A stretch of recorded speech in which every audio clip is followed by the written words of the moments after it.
Since we already had people waiting in the chat, it's like we ain't waiting until 105. Here we go. We're here. We are here with Rich Parada, Incantessi. I've read it. I'm telling you guys. Hello. I can't wait to see more. I really can't. Thank you. Wow. I'm honored, man. How you guys doing today? Hi, Rich. How's it going? Hello, Dave. Hello, Dave. Hello, Glenn. Hello, Phil. Hello. Hey, what's up, Pops? How you doing? Hey, how are you guys today? I'm having a great day. We're doing well. We're doing well. Excellent.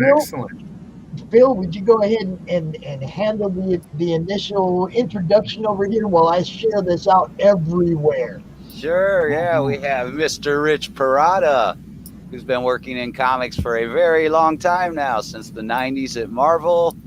Into some DC work, many indie books, and now his very own, all Rich made, Incantessi.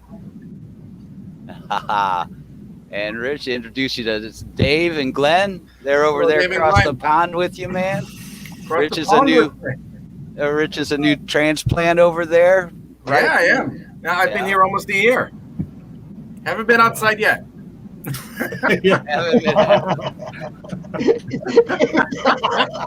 What about you, Rich? No, I am not lying when I say to you, I land here February 29th of last year, and then locked down with a week later. What about Wales for a little while. That was it.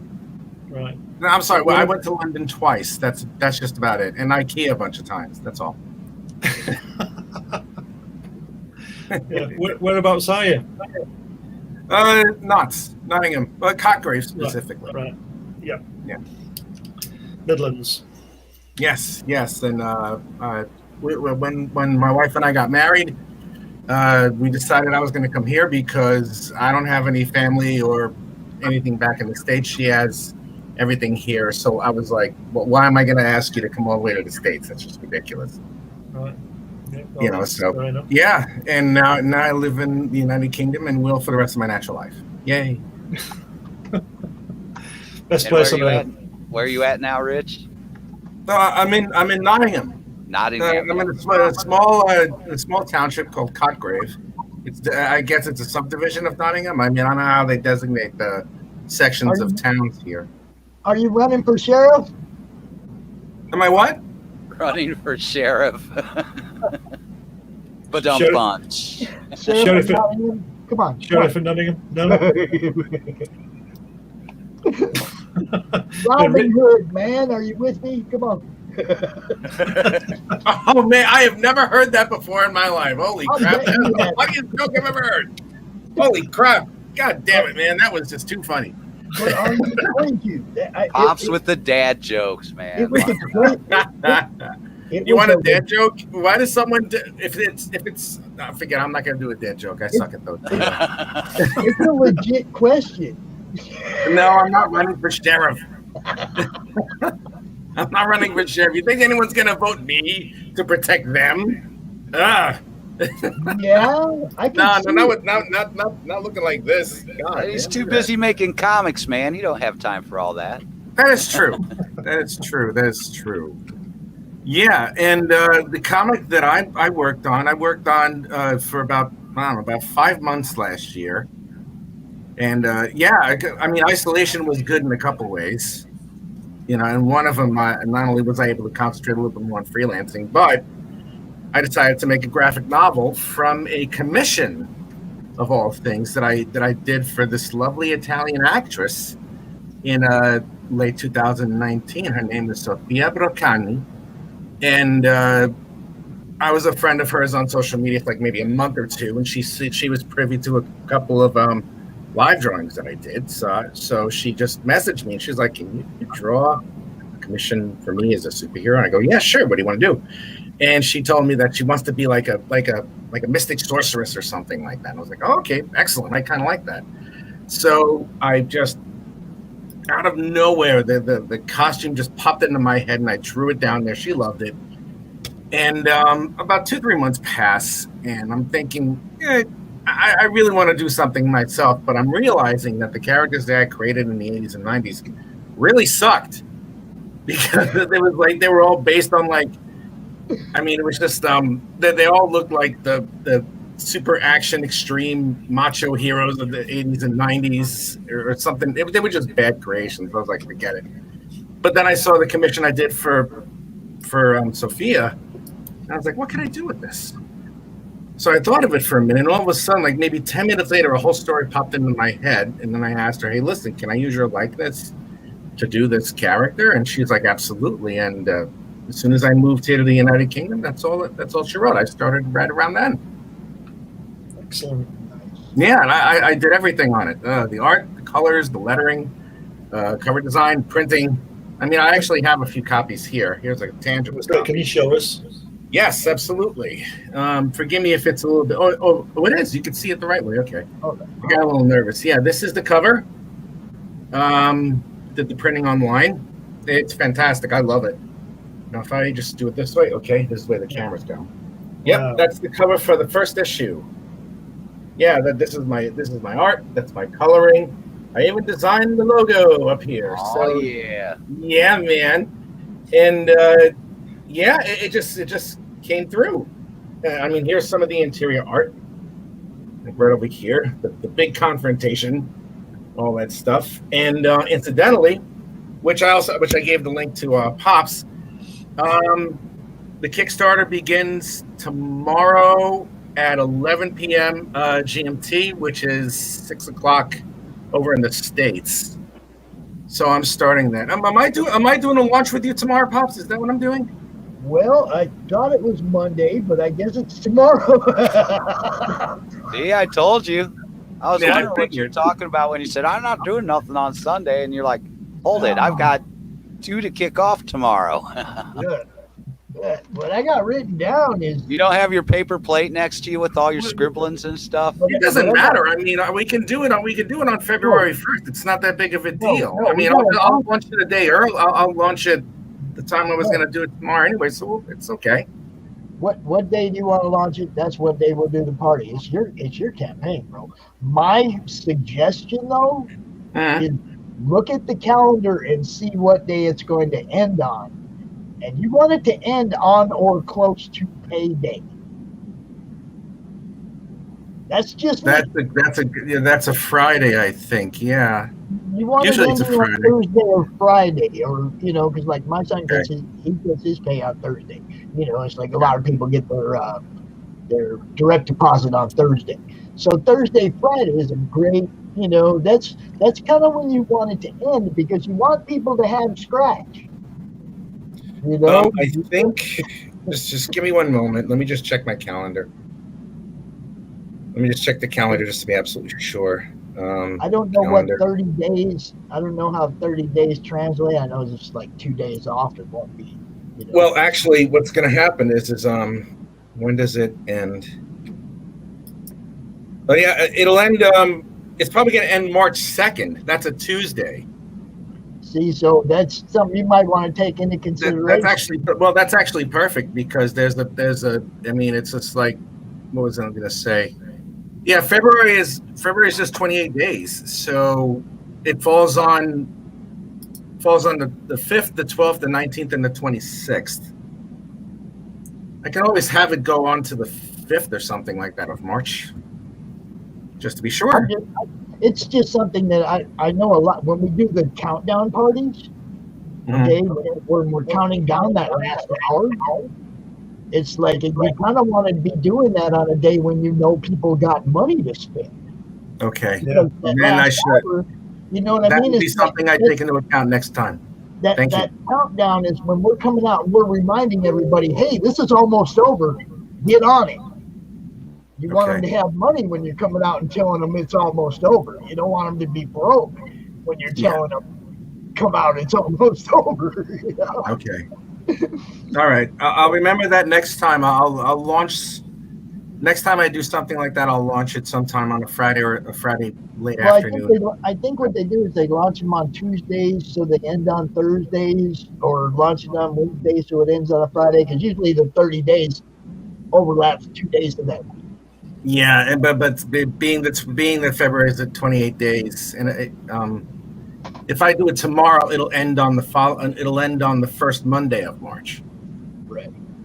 And So, if anything, I just might launch it tomorrow. I mean, just for shits and giggles, cats. well, Consider yourself told, Rich. Tomorrow, I'm sorry? or Monday. Consider yourself told, Rich. And there's Dave showing the love again. Ah! Hello, Dave. What's this? Not all the stuff, So, man. so Rich, did you say you had a screen you could share with us and show us some stuff? I'm sorry. What'd you say? Did you want to share a screen and show some stuff off? I suppose I didn't. If you got stuff in your computer that you can just pull up, we'll just share, do share screen. Yeah, I think I do. How do I do that on this? Down at the Oh wait, bottom. share screen. I got it. Yeah. Share screen. And then it'll have a drop down that asks you which window you want to share. Okay. Share screen is easiest with two monitors. Just share screen, whatever. Okay. Let's see. Okay. Let's see. That's it. Okay, sharing screen. Bam. All right. There it is. See, that's you. Just give me a second. I hope I'm doing this right.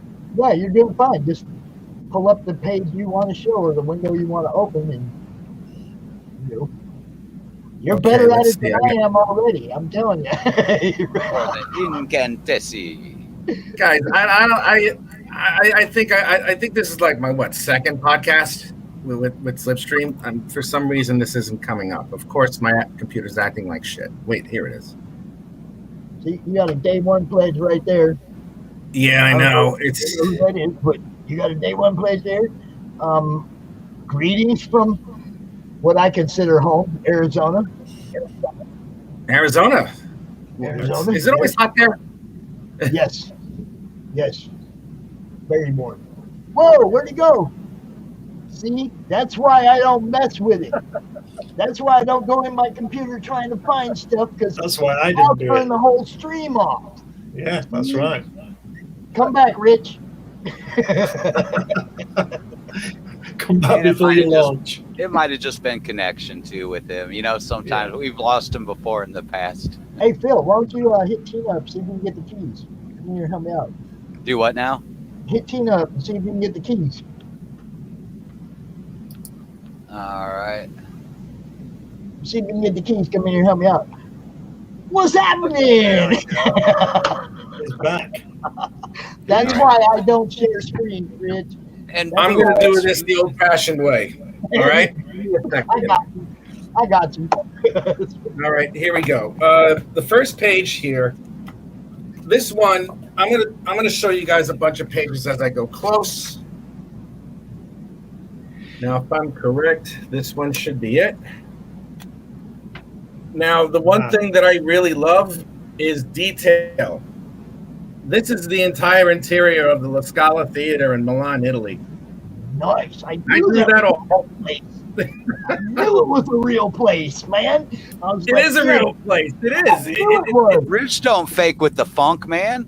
I knew No, it I was. don't. I gotta tell you, man, I don't. And this is a real place. It's been around for 200 years. It survived 3 wars and a shit ton of destruction, remodeling, and all that. And that chandelier is older than the United States.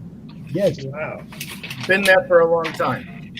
Been there for a very, very long time. And this was so much fun doing it because it's like, you can't help but look at some of the detail and look at some of the architecture of it and wonder where it all came from. And it's like I'm reading about it, and it's like I'm reading pretty much close to a book on it. It's so expensive. Now, let's see. What other page can I show? Okay, here's the other one. This one over here, if we can see this one. This is the one where she uses her abilities for the first time, if I can get that going. Right there. But I gotta twist it this way. Okay, good. Nice. This one is the one where she uses her powers and abilities for the first time. And she does it the wrong way because the beings that are trying to get her to use her powers and abilities have detached that 200-something plus year old chandelier, and it's going to fall on the crowd that's watching her dance. So she teleports it because that's the only thing she knows how to do just yet, and it teleports above her head, and it's still falling, which is kind of fun. That's the detail that I put into all the drawings. And what else? I got to go back up here. This is my sister-in-law, Terry. I just want to say hi, Terry. What's up? Hi, Terry. That was the greetings from Arizona.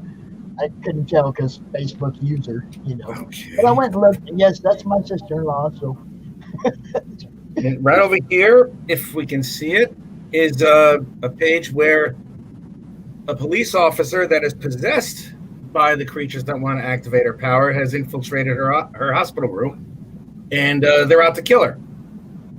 But the cop that was partners with this other guy over here is too busy panicking, so he's just shooting all over the place, and bullets are grazing the doctor on the bottom here, and missing her aunt over here. This is so weird looking at it. It's so odd. Just like this. Yeah, no, right? It's like that. But yeah, I showed I gave you a copy, Pops. I'm really thank you very much for the kind words about how it looks, man. Thank you. No, your book is awesome, bro. Thank you, man. Thank you. Thank you. I really appreciate that. First off, for me, I'm a story guy. I'm sure you've all heard this 100 times. Art is the icing on the cake for me. It The is. story gets me. Okay. When I'm done with this book, if I'm like, where's the next one? I'm going to tell you, I'm like, where's the next one? Because that to me is the ultimate, if that's what you got out of me, is that I want to see the next one. You did your job. Thank you. You did your job. It's like you got me wanting more. That's what I tell everybody. It's like, man, I'm a story guy. I get to that last page, I want to be wondering what the cover of the next one's going to look like. Yeah, that's what I got to do next. I've already started on the interior art for issue 2. I've already gotten what do I have? About 8 pages done. Out of each chapter or issue is going to be 48 pages long, and I already have. I think I have 7 pages done going into it. It's not quite February just yet. It's the end of the month, but by February I should have all the principal art done.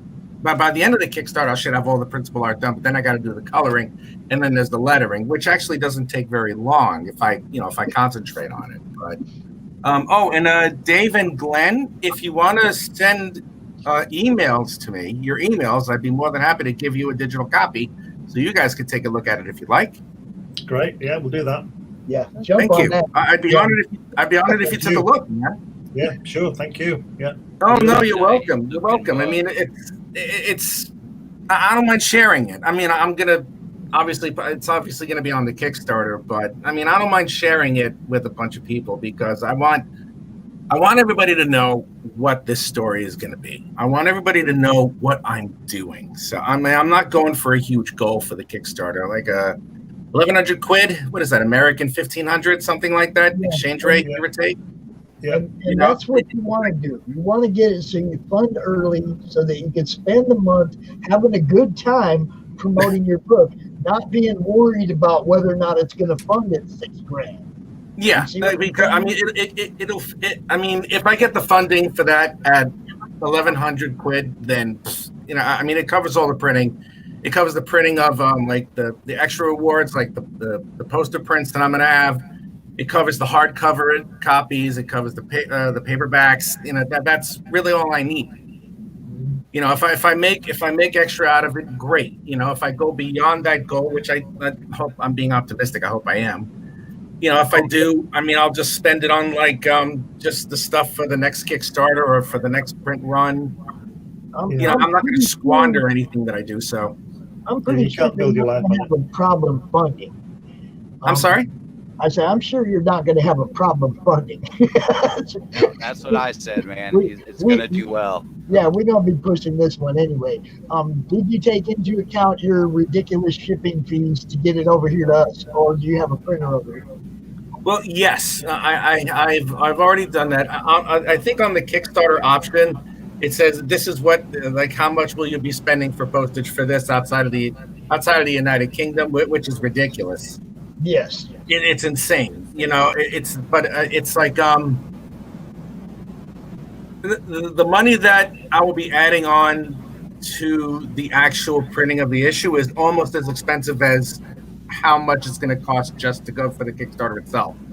So I'm eating some of that because I've already checked on the postage. The postage is easily between 9 and 12, 9 to 12 pounds shipping to the United States. This is why we have people like Ink Marketing to help you get your book printed and distributed over here without having. That's something I have to figure out. That's something I have to figure out. I'm going to have some people. There's going to be people here who are going to purchase it over in the United Kingdom, but my audience as of right now is still a bit larger in the United States. That's what I'm saying. So I mean, if I have to bite the bullet, I have to bite the bullet. But without trying to make it sound crass, I'm still going to make money off of whatever I do. Right, but I mean, I'm saying we have the means to help you get to that spot. Oh, really? Where you have somebody doing all the fulfillment over here and distributing it over here to your fans. It's that would be great. That would be great. Phil knows what I'm talking about. It's like, I think I've talked with you about it before, Rich. Yeah, you might have. Yeah, you might have. This is something we're trying to make it easier on everybody all the way around. It doesn't matter where you are. If you're in Australia and you have a book you want distributed here, we can get it printed here, packaged here, all the fulfillment done here, shipped out to the people here, and then still you can do your thing there. For the people, for the people where you're at, you can take care of the people in the UK where the shipping ain't going to kill you. But where it concerns people over here, that's where we work a deal. Where we have all that stuff handled stateside and distributed stateside. You got to mess with it. Okay, that would be fantastic. I guess we'll talk about it after we finish. The goal is to get to the point where you guys just have to art. That's all you got to do. Yeah. It'd be nice if that's all we had to do was just art. That would be beautiful. You just got to draw it, Rich. That's all you've got to do. Yeah. No, I have to admit. I mean, this has been it's been eye opening. This whole thing. Just figuring out how I'm scheduling and how I'm doing this and how I'm doing that, and it's funny too, because I did all this. I did all of this stuff and doing the freelance stuff while I was going through cancer treatment. So, yeah. It tests your mettle. It really does. How are you feeling, by the way? You look. Yeah, I'm good. I don't have any cancer in my body anymore. It's gone. Dude, look. The first time I met Rich, I think it was CromCon 1 or CromCon 2. Is something like that. Yeah. I had Keith Williams out. And Rich. Oh God, I love him. Rich sent me a message and he says, "Man, that dude's like my dad. Can you get me out there so I can say hi?" And I was like, "Sure, bro, no problem." Because. Well, yeah, we did that first one. Remember when Keith was on and we had Rich come on and. Yeah, that's what I'm saying. So we tried to do that to Rich last month. We tried to do it in reverse and have Keith come out and surprise Rich. And Rick's connection dropped right when Keith come out. It did. God, that sucked. So we talked with Keith for the half hour and talked about Rich's stuff. Oh God. Well, Keith Williams. Keith Williams has been doing this way longer than I have, and he what did he do? He taught me everything that I know. Everything, every single thing. I was working. What was I doing? I was finishing up uni. I was finishing up university for a 2-year degree, whatever it was, and I got an internship at Marvel Comics, and then I wound up getting a job at Marvel Comics. I was in the art corrections department, and in comes this guy, as smooth and as suave as he usually is. It's like, "Hello, I'm here. I need an assistant to help me do inking backgrounds." And I'm like, "Yeah, okay, I'm in. I mean, I didn't know what the fuck he was talking about, but I was like, yeah, I'm gonna do it." And he sat down with me, And I worked with him for 2 years doing backgrounds on just about everything that he was inking. He even had the temerity to put my name on the credits on a couple of the books. So it's like the year before, I was toiling away as a shift manager at a Pizza Hut, and now I have my name in a credit in a Dark Horse comic. It just blew my mind. And he taught me everything I know. And if it wasn't for him, I wouldn't be where I am. I owe him everything. I love him like a father. And they're starting to get you, Rich. They're getting you right Very now. But this time they're getting you at the end of your segment. You're starting to go, dang, Think for that. But we got you in this time, bro.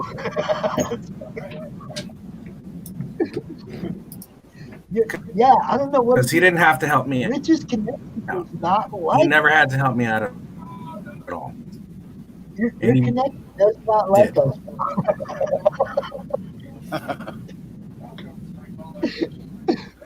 So does anybody else have a question for Rich before we come to the end of his segment? Anybody? Yeah, are you working on a computer or traditional with your artwork?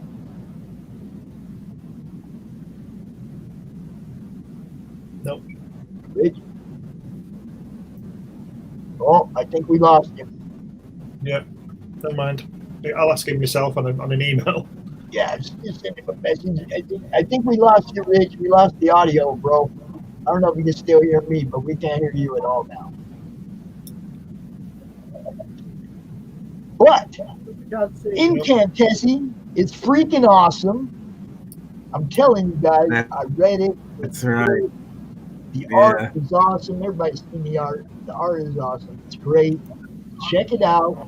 Sign up. And I guess we'll probably be doing a launch party tomorrow. And geez, I don't know. I got stuff to do. I have to get with you, Rich. I have to get with you. All right? Because I don't know what tomorrow is yet. But I have to get with you. My connection is fine over here. I kind of hear you guys. Yeah, it's gone. Peace, brother. Love you, man. I'll talk to you. I'll get hold of you in a few, Rich, man. All right.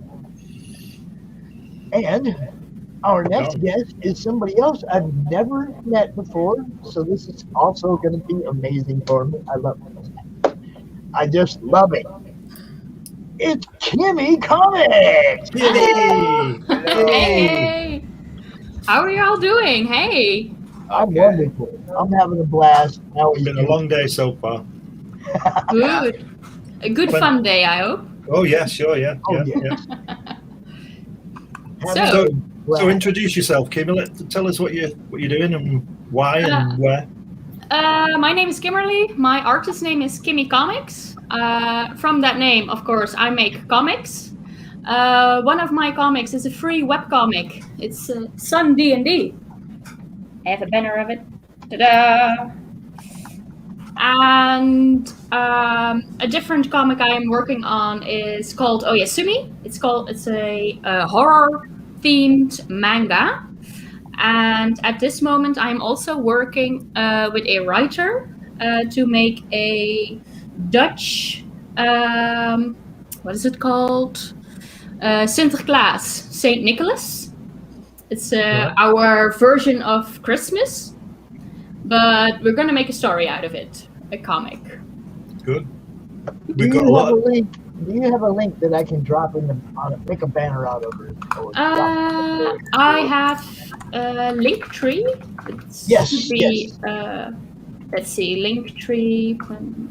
Drop it right in the comments. I don't even care. Drop it right in the comments. I will. Here we go. Let's see. Is this the place where I should post it? Is it over there? That's private chats. Okay, that's okay. Yeah. That'll work. That'll work too. That'll work too. Okay. I just want to. Pull it up myself so I can look.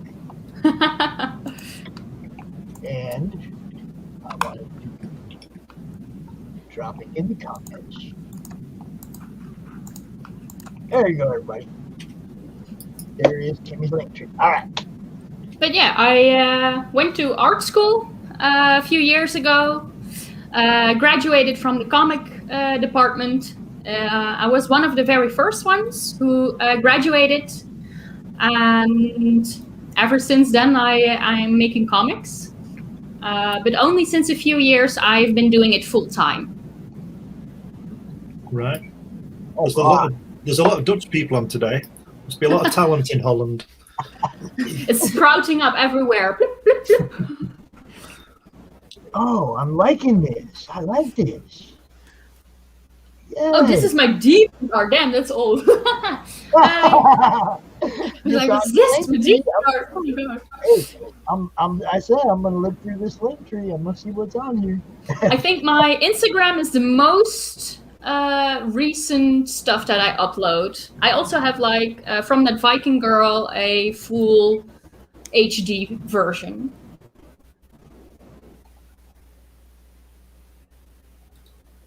Hey, Ken.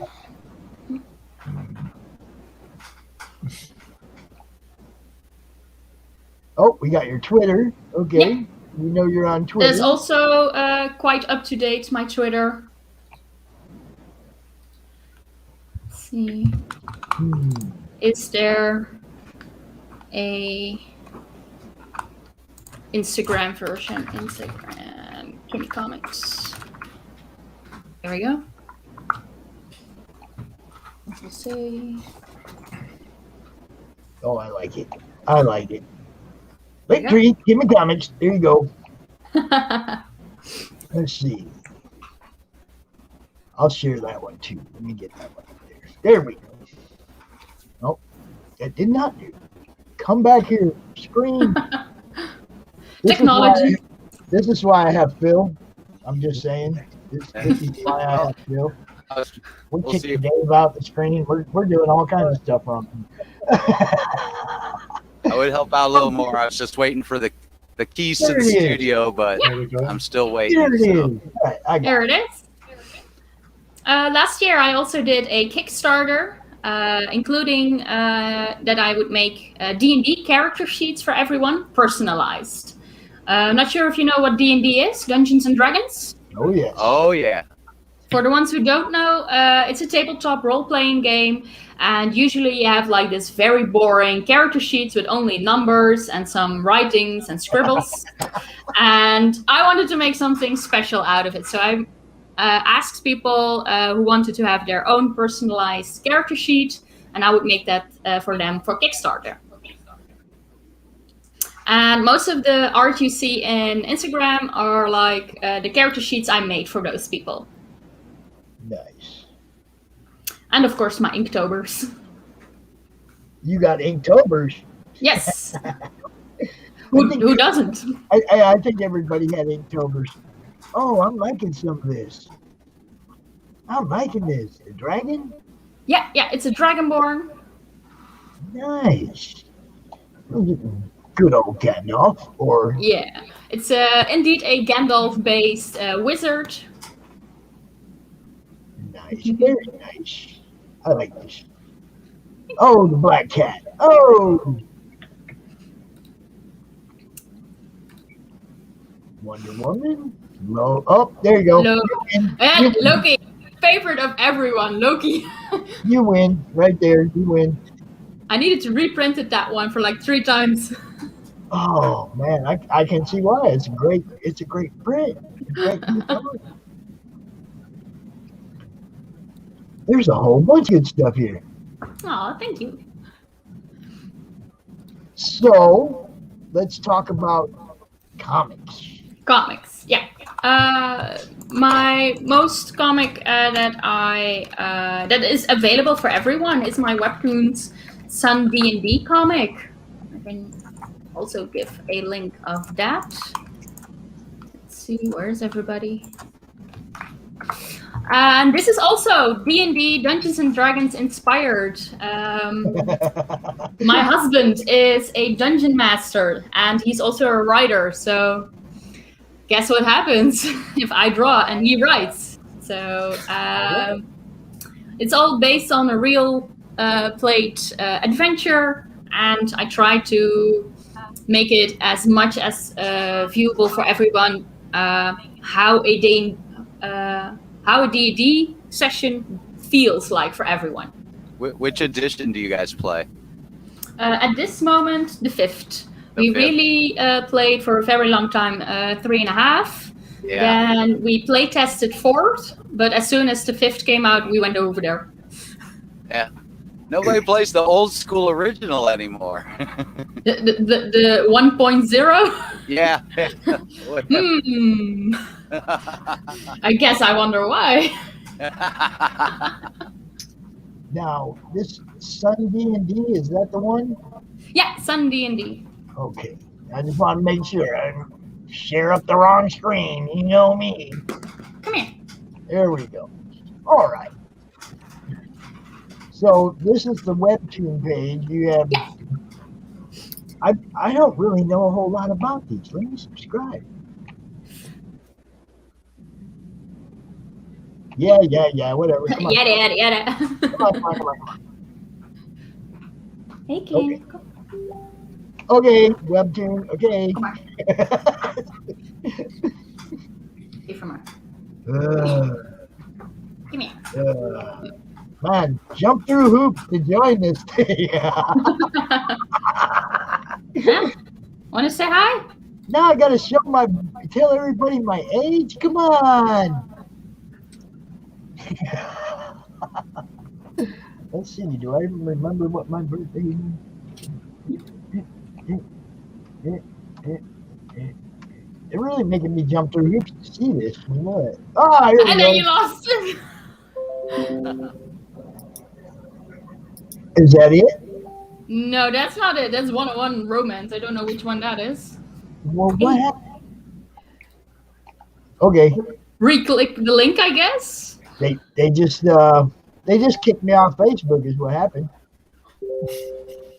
Oh damn. Webtoon's such a friendly website. Yeah, they just kicked me off. They just kicked me off Facebook. Wow. I don't know why. Phil, take over the show while I try to get us back up on. Do something. Okay. Yeah, as I'm back here. Yeah. Okay. Cool. I'm good. I gotta get us back to the destination. So, talk please. Oh yeah. Okay. So yeah, tell us a little more what you got going on, Kimmy. What I've got more going on. Well, since the lockdown in here, it's a bit more quiet, of course.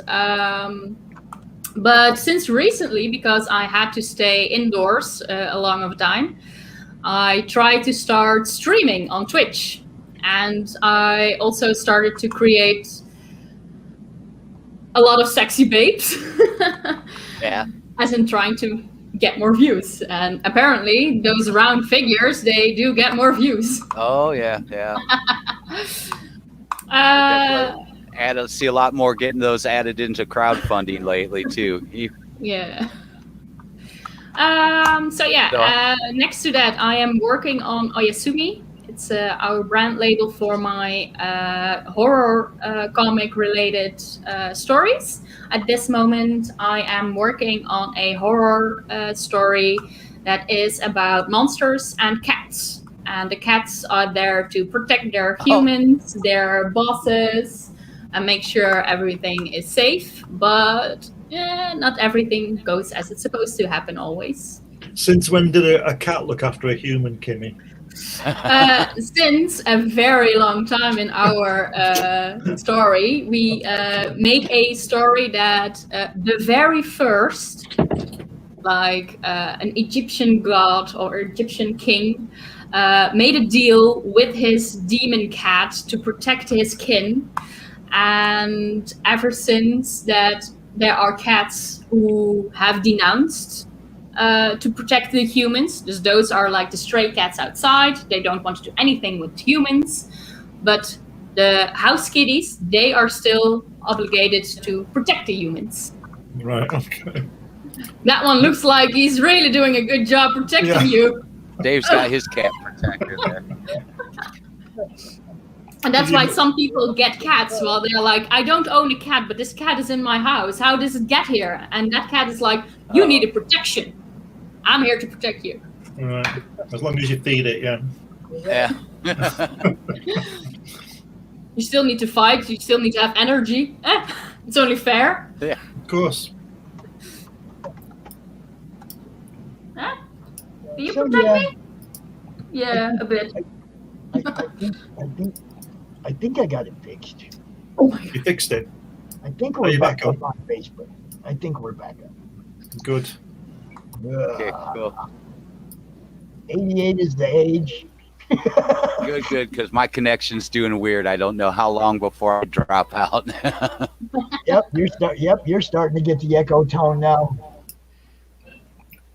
Crazy day. But that's how it always is. You know, we will roll this thing It's out. to be until they expected. We're in the madness, man. Yeah, we will roll this thing out until they kick us. You know how we are. So, since I missed half of that, I don't want to re-ask a question somebody else did. We were talking about cats.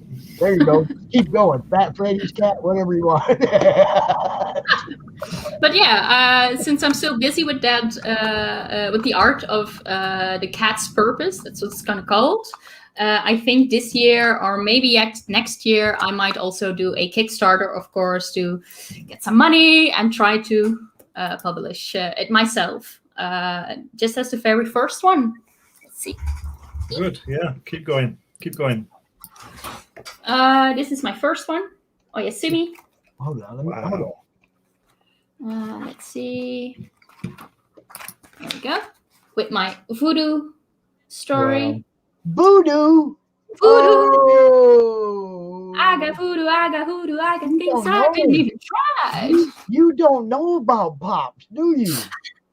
About who, Pops? About me. I'm in a book that's being shipped this weekend.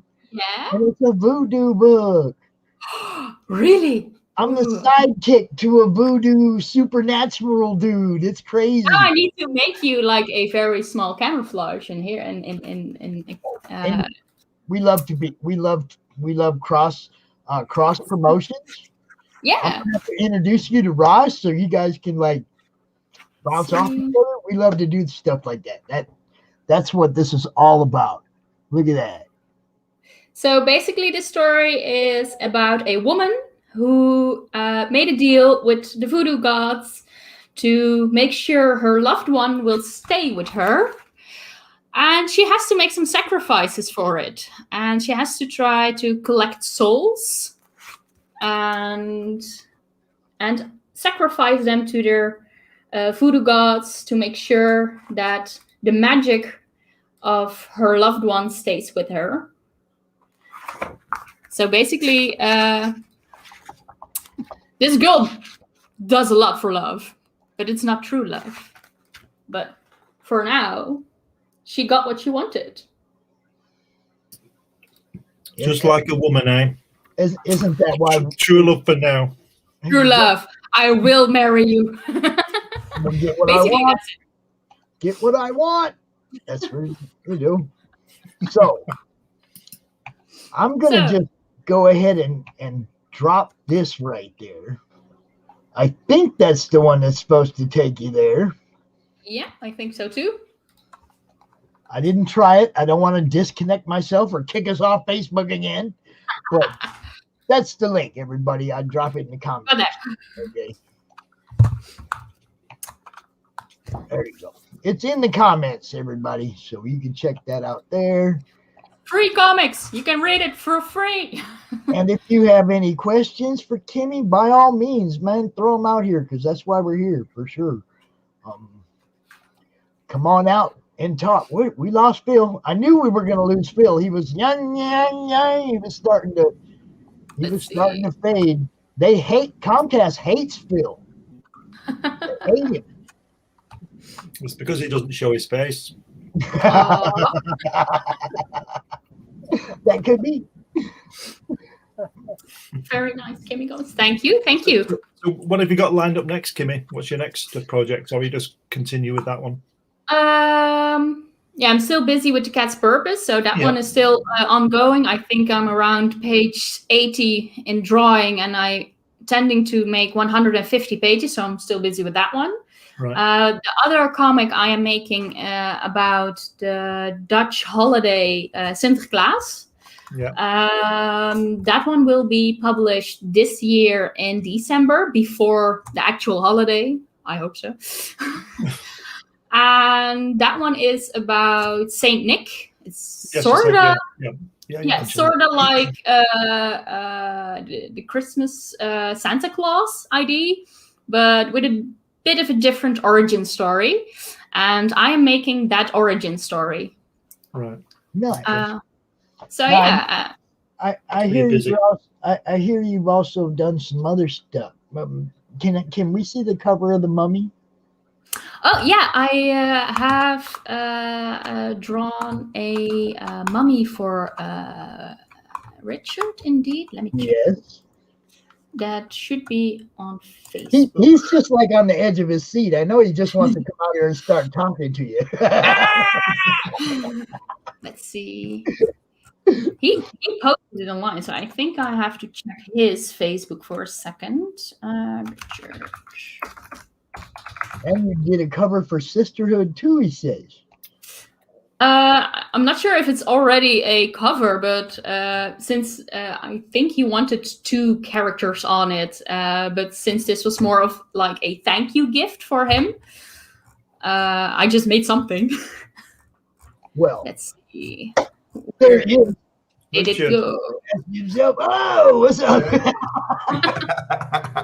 How's everybody doing? Just dying to get on. Okay, Kimmy, listen, Kimmy is fantastic. Kimmy made this amazing. Shall I show it then? Sure. I have here a Facebook link that goes to both pictures. Okay, it's from your Facebook page. Okay, show it. I placed it in a private chat. I'm working on it. I got to do this right, or I'll kick us all off again. You know how this works. Let's see. What did I get? Kimmy did a huge homage to Mucha. Mucha is what he's called, right? Let's ask Google. Mucha. Mucha. I think Mucha. Okay. Yeah, that didn't take me where I want to go. Mucha. Mucha. That's what Google says. Rich, do you have a share screen you can show it? Because I'm just not getting there, and I don't want to take the chance of getting kicked off Facebook again, messing around. So if you could share the screen, I'll put it up there for us. Yeah, I can take over the screen. Let me check. Share screen. Dave, is your camera off, dude? I can see Dave in the background, but I can't see. He's frozen up here. That's weird. Okay. That's very odd. I cannot seem to share the screen. Let me see. Oh, here. I got it. Here you go. Okay. That's what I'm talking about. Here we go. Yeah, there it is. We will get there. So the left one is mine with the colors, and the right one is colored by someone else. Chris Hall. Yeah. Oh, Chris, yeah. And I love it. Oh my God, his colors are so much better. I love them. I think your eyes are better, Kimmy. The mine is more representative of the Mucha's color scheme. And I think what the other one did is more accurate to the storyline of that. I prefer yours. Oh, thank you. It truly is amazing. Both colors are oh yeah. I love them both. I would be stupid not to use them both right now, right? I would say they're both great, yeah. Maybe we should add like 2 more different color versions. Like the left one is kind of like fall, and the right one looks a bit more summer. So now we need a winter version, and maybe what's the last spring, and then another spring version, and then you have like quartet. Okay, collect them all. That's a neat idea. Yeah, but this will most likely be one of the covers for the Sisterhood's comic book number 5, I think. And which number are you now? I'm on 4. Oh, wow, that's going quick. Yeah, I'm about to launch number 4, and let me check. This will be one of those covers. It's super cool. I really love the reference. I love a good homage. This will also be one of the covers. Oh, wow. I recognize that, but I don't know where from. I've seen so many versions of that, so many different genres of characters. It's amazing. You can make a whole book of it. Yeah, I mean, rock and roll. I mean, everything. I've seen them all. Yeah, it's super cool. I really love it. But yeah, I'm working on actually a crossover between my Sisterhood book and Midnight Witch. There's a creation from Yonami Teles from Brazil. And I'm gonna do, I'm gonna make sure that this crossover is gonna be really, really good. Nice. That's what I'm trying to do. Wow. It already looks super awesome. That's from great. what I. That's great. Look at that. Look at that. So cool. Really love the colors. Yeah, that's fantastic. Wow, look at that panel there. Yeah, I'm really gonna try and go next level on this. Making sure that the art is just as good as the story, and the story is just as good as the art. Yeah, nice. Wow.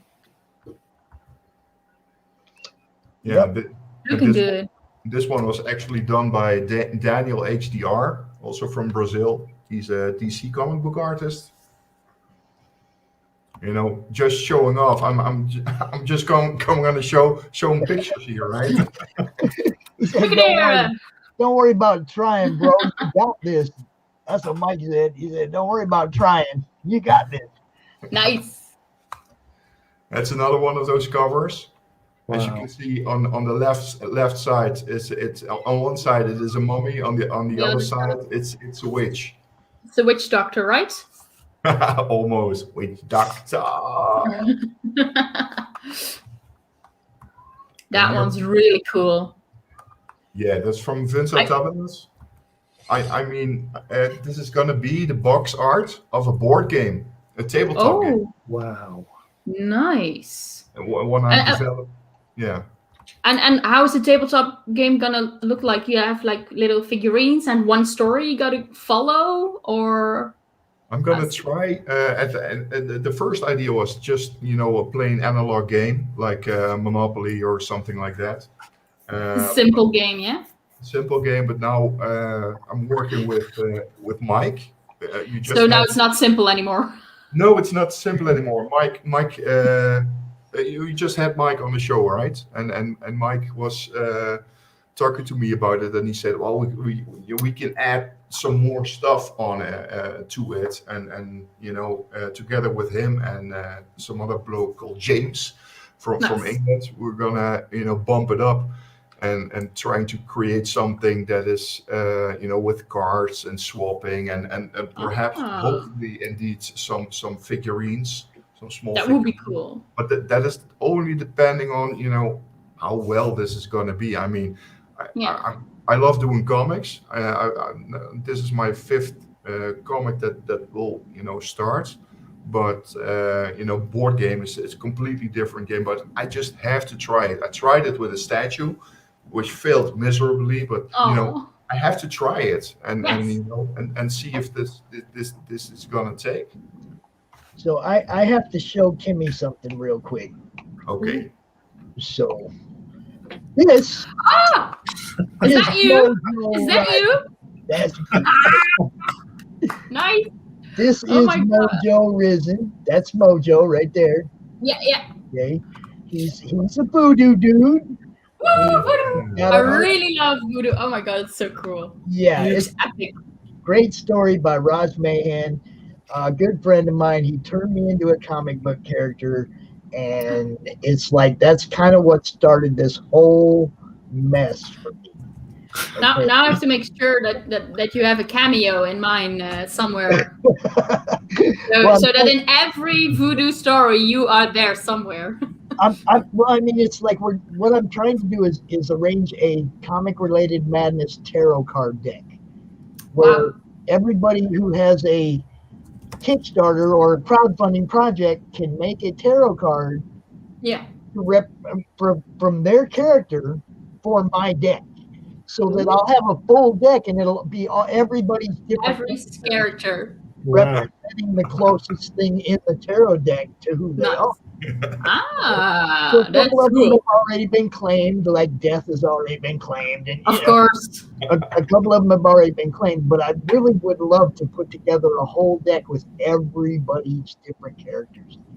It nice. Would be, cool. That's really cool.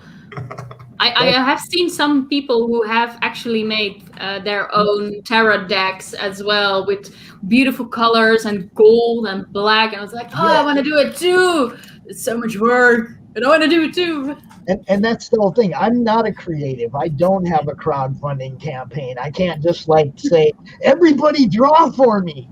It's like, but if they just include it in their own project, and like William Samuel Quentin, I think is going to organize it so that everybody goes to the same printer, so we get the same product. For everybody's thing. Edwin Artex already designed the back of the card. Looks awesome. So I'm looking forward to doing this year.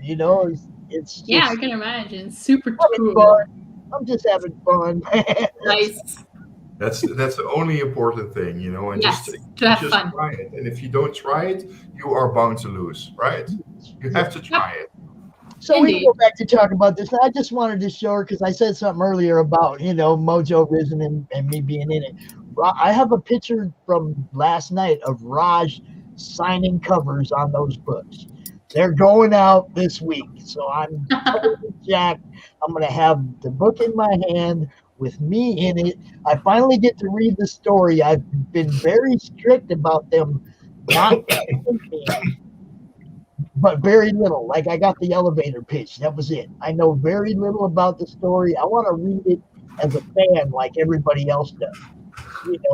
So I've been looking forward to this one for months. Next thing, it'll be Pops the movie. That would rock. Mojo is in the movie. It'll just be Pops being in it. Pops, the new Alice Cooper.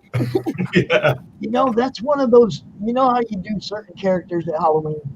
Yeah. Alice Cooper is one that I did like 3 times in my life because it fits perfect. I can put the hat, the tux, and I can go, welcome to my nightmare. I can just go, whatever, however you want to do it. And I'll go right into character too. I don't even care. That was did before that code. I'll go right into character. You'll have to go straight into Stephen Pops. Oh yeah, I'll go crazy. It's like, that's when somebody was talking earlier about David Bowie. I was like, you did what with David Bowie? What? Yeah, because when you start including the rock and roll in it, now you're really in my genre. Actually, a little tidbit. There's some rock and roll aspect to Mojo Book 2, which will be coming out soon. And my 7-year-old grandson created one of the characters. Aww. That is cool. That is so cool. I'm really looking forward to that one.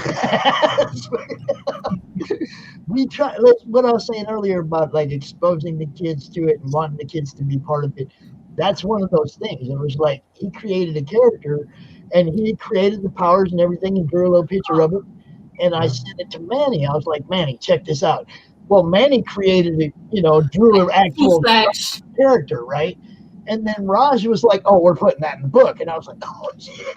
Oh, it's so cool. So, the powers that the little guy gave him, everything, it's all just the way he created the character.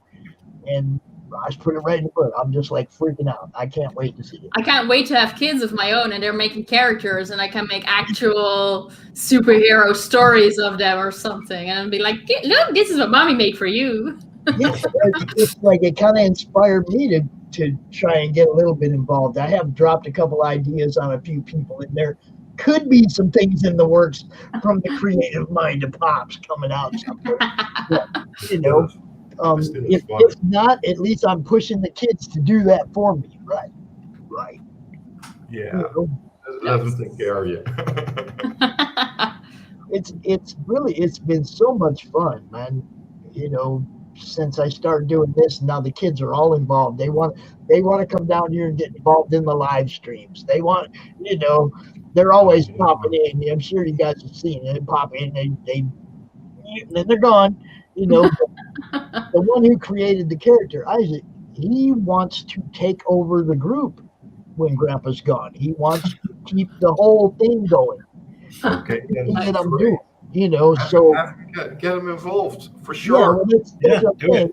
Even if it's just one of the four, at least that one's going deep. Go for it.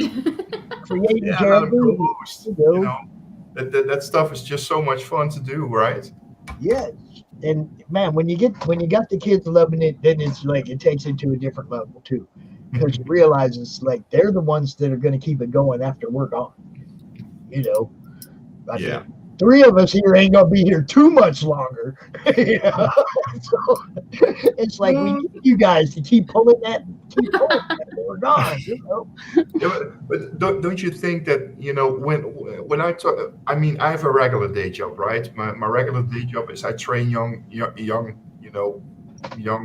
high potentials, as we call them, into IT professionals. And I mean, I really love what I do as a day job, but it is not really something that will bring forward a legacy. I mean, I've got my kids, of course, but my own personal legacy is something I like to create. So like a comic book here, or Board game. or a coin, or something stupid like a star, like this scarf. Something that will be there long when I'm gone. The comic books, what you're working on, Pops, with your resemblance, in comics. I mean, that's just fun, right? But that will be, forever. The odd thing is those things will be around here when you are not around here anymore. Right. Yep. And I love that. That's That's not something that will happen with regular jobs, right? That's quite ironic, Richard. You should say that, because I've got 10 books published and I don't have any children. Yeah, but you still have those But still, books. the books will be there forever. I've got some sort of grandchildren, but no children of my own. Yeah. Yeah, So but still, you have grandchildren, but not children of your own, huh? Yeah, they're for my stepson. Ah, okay, and that way. Huh? Yeah. I thought, how do you skip a generation but still have what? Well, I've got a stepson, and he's got 2 children, so they're my step grandchildren, I guess. But still, you can still give them some of your advice or your love. Oh, of course, yeah. The books. They're only small. They're only 5 and 3, so they don't listen too much. They're just interested. They're just interested in chocolate and things like that. Chocolate and cookies. Yeah. And this is a comic book, and this is a cookie. Comic books are better. They probably try to eat it. Well, they last longer. Okay, I mean, comic books are around for a much longer period of time. We get to that's the fun part, right? We the candy is lovely, but it's gone. Where'd it go? Yeah, that's right. Yeah. Books stay forever, or at least a very long time. I gave them a copy. I wrote a children's book a few years ago and published that recently, and I wrote and illustrated it, and I've given them a copy of that each for Christmas. But I don't know whether they've seen it yet. I don't know whether with all this COVID, we've not seen them or anything. Oh, family can be cruel, right? Yeah. So can COVID. I would be like, hey, have you read it? Have you read it? Have you read it? I created a character called Hatch. He's one of the books I published, and I gave that to Holly, my granddaughter. She has all these books, and she likes unicorns, and she's got this book with all these unicorns in. So I when she was sitting at the table one day, I drew Hatch sitting on all her unicorns all the way through a book. And then the next time my dad came on the phone, he said to my wife, his mum, he said to her that Holly wanted Holly to tell me off for drawing all these the little man, he calls it, on inside her book. You know what I mean? So we have some good fun, but they're not too. They're only small. You know, they don't get it yet. It's super cute. Yeah. They will do later. They'll pick it up later. Yeah. Holly actually. That will be fun. Holly actually. Just have some patience. I mean, Yeah. I've got 3 kids of my own, and I don't really know. I mean, they do tend to tell me that they like what I'm doing, but I have yet to know what they really think about all the comics. I mean, some of them read them and say, "Oh, that was cool read," you know, but they're not as enthusiastic about comics as I am. No, sadly not. But you know, after I'm gone, at least they have, you know, a lot of comics. Yes, then I have to like it. Wow. Yeah. The artist edition of Thor.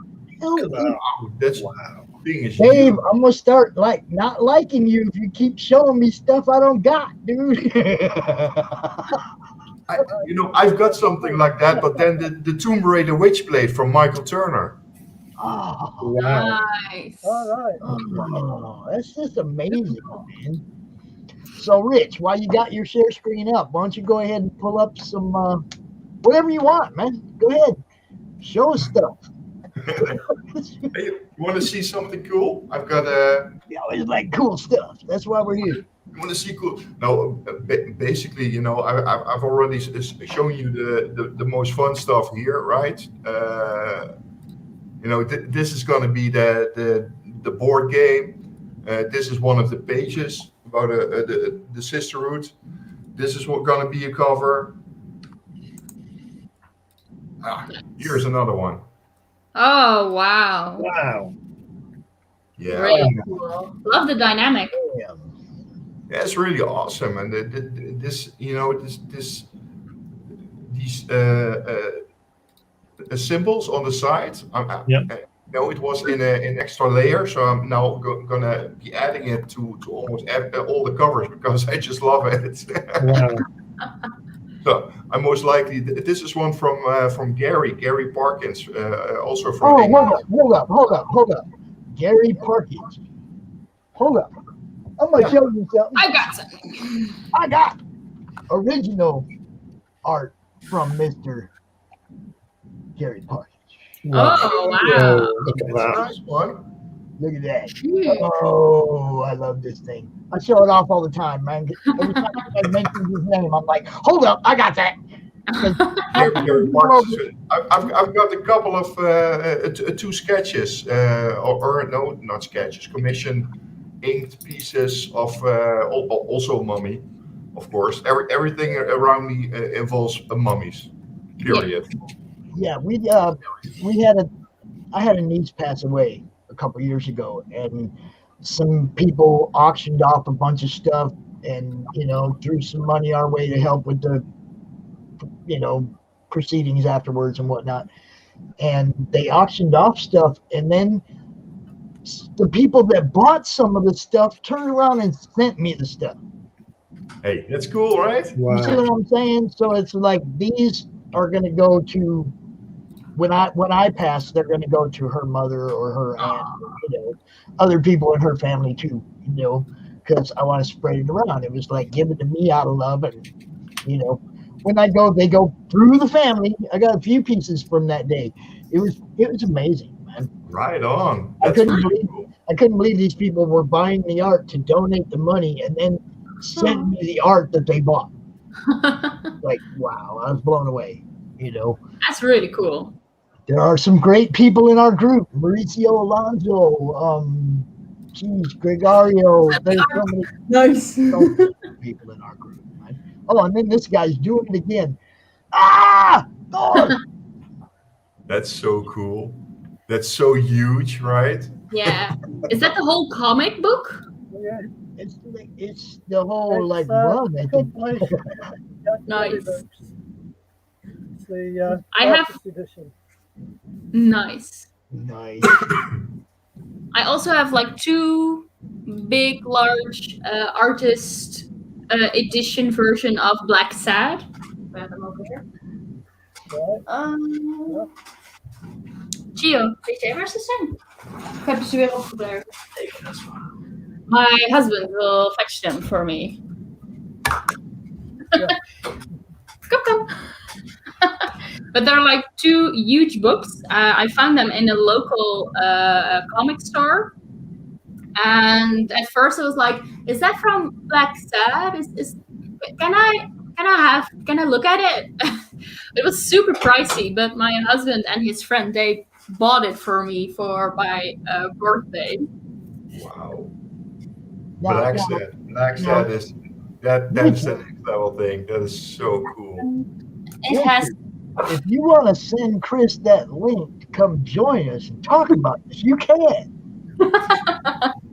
You guys all part of the same project. That's cool. I don't mind that at all. And it's let me get you up here bigger. Hold up. Oh, there we go. It's signed, and it is a super beautiful print.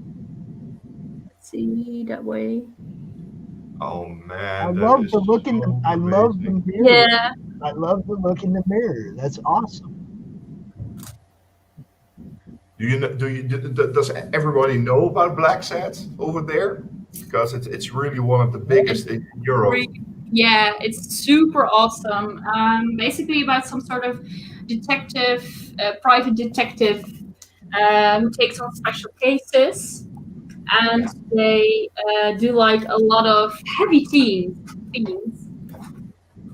Let's see in here. This one's a smaller version of a signed piece. This is 131 from the 150. The other one is number 3 from the 150, I think. That's a cool number. Yeah, and I did not know. I was so happy. Yeah.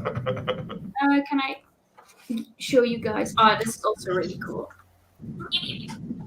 It is so I love it when people say, "Can I show you?" I'm like, "That's what." That's what. There's so much amazing pops. There's so much amazing stuff around. That is just. This is so wow.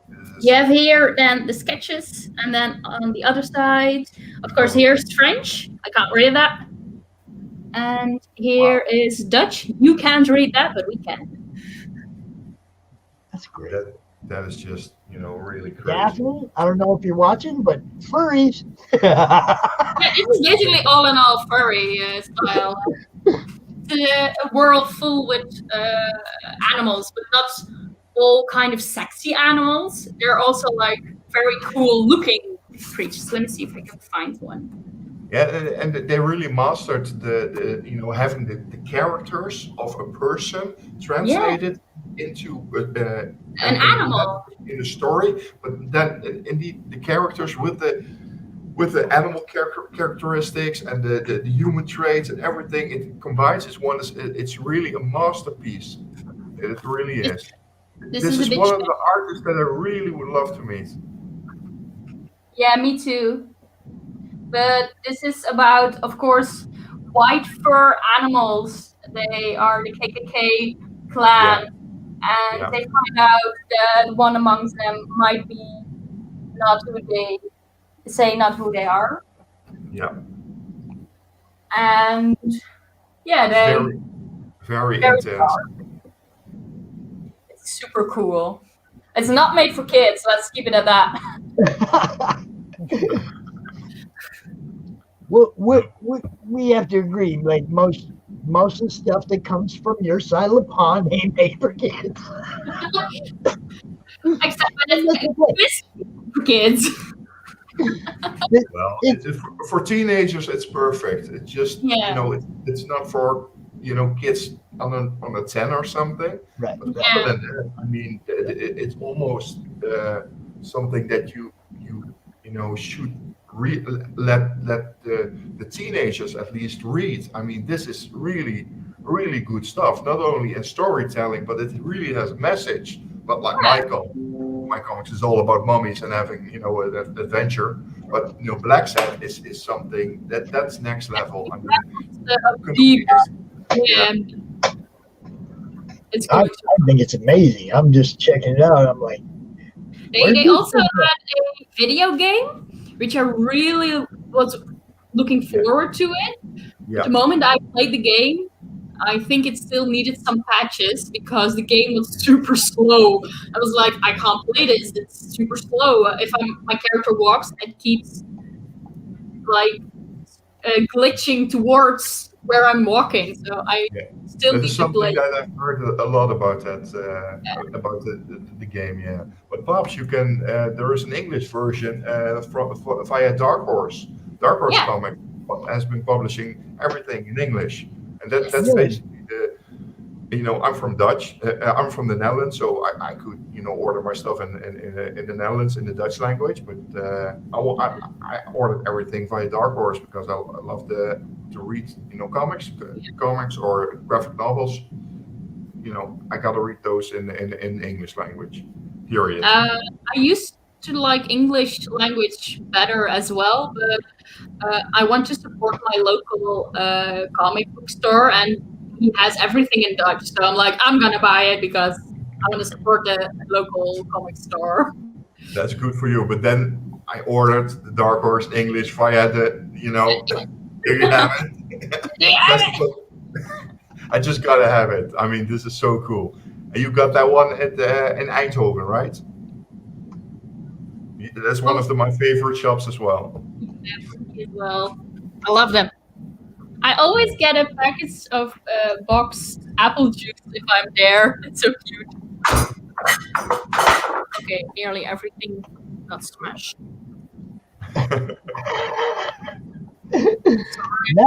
Now you sound like I'm running your show over there. Okay, there we go. All right. So yeah, we have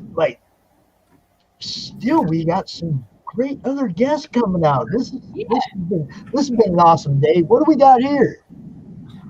It's like an auction house. All the things you showed. Dave has the best stuff, man.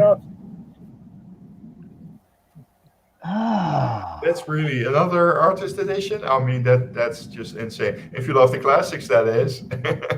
Dude, I do, but I do love the classic. Jill Kane. Yeah, wow. Man. I'm telling you, Dave. I'm telling you. Yeah, I have something like this, Dave, but then from Michael Turner, and it's just this huge, and that just this is amazing. But I grew up in the comic book scene for the '90s, so I'm more into Top Cow than the Jill Kane universe. But I do appreciate you showing this. That's for sure. Nice. Oh man. Oh, it looks so good. Nice. That's huge, right? That's so huge. Wow, look at that. It's a big book. It's a big book, yeah. That's beautiful. Nice. Welcome back, Glenn. Cheers, everybody. Wow. Cheers. Hi, Glenn. Hiya. Cheers. Mm. So what have I missed? Do a recap. That's a Rodney Fight Glenn. sketch card that just come down when I brought down Gary Parkins. Well, Dave has been showing a lot of fun stuff about Jill Kane and Kimmy. Kimmy has been showing a lot of fun stuff about Guanido, right? Guanido, Black Set. Black Set is one, the Black Set is one of the biggest and finest reads in Europe. Wow, fantastic. Yeah, so that was well. And me, I'm just showing mummies now. Is it from Romano Molenaar? Look, Yeah. I can recognize it everywhere. Oh, I don't know which to look at, the girl or Captain America.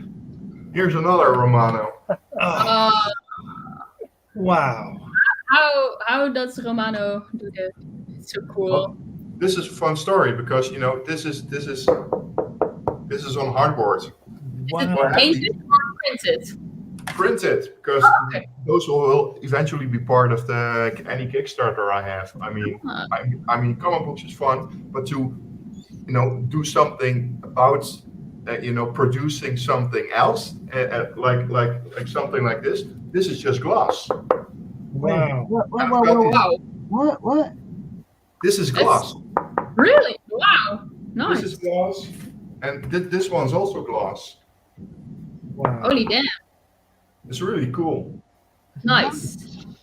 Fantastic. And there's also fun stuff. And I've got here, something fun to do with comics. Okay, so even if you're just, interested in a comic, that is fun. And then you read a comic, but, I want to do something extra. So something like a special print or, I just produced this coin. Oh, that's so cool. That's great. I love the coins.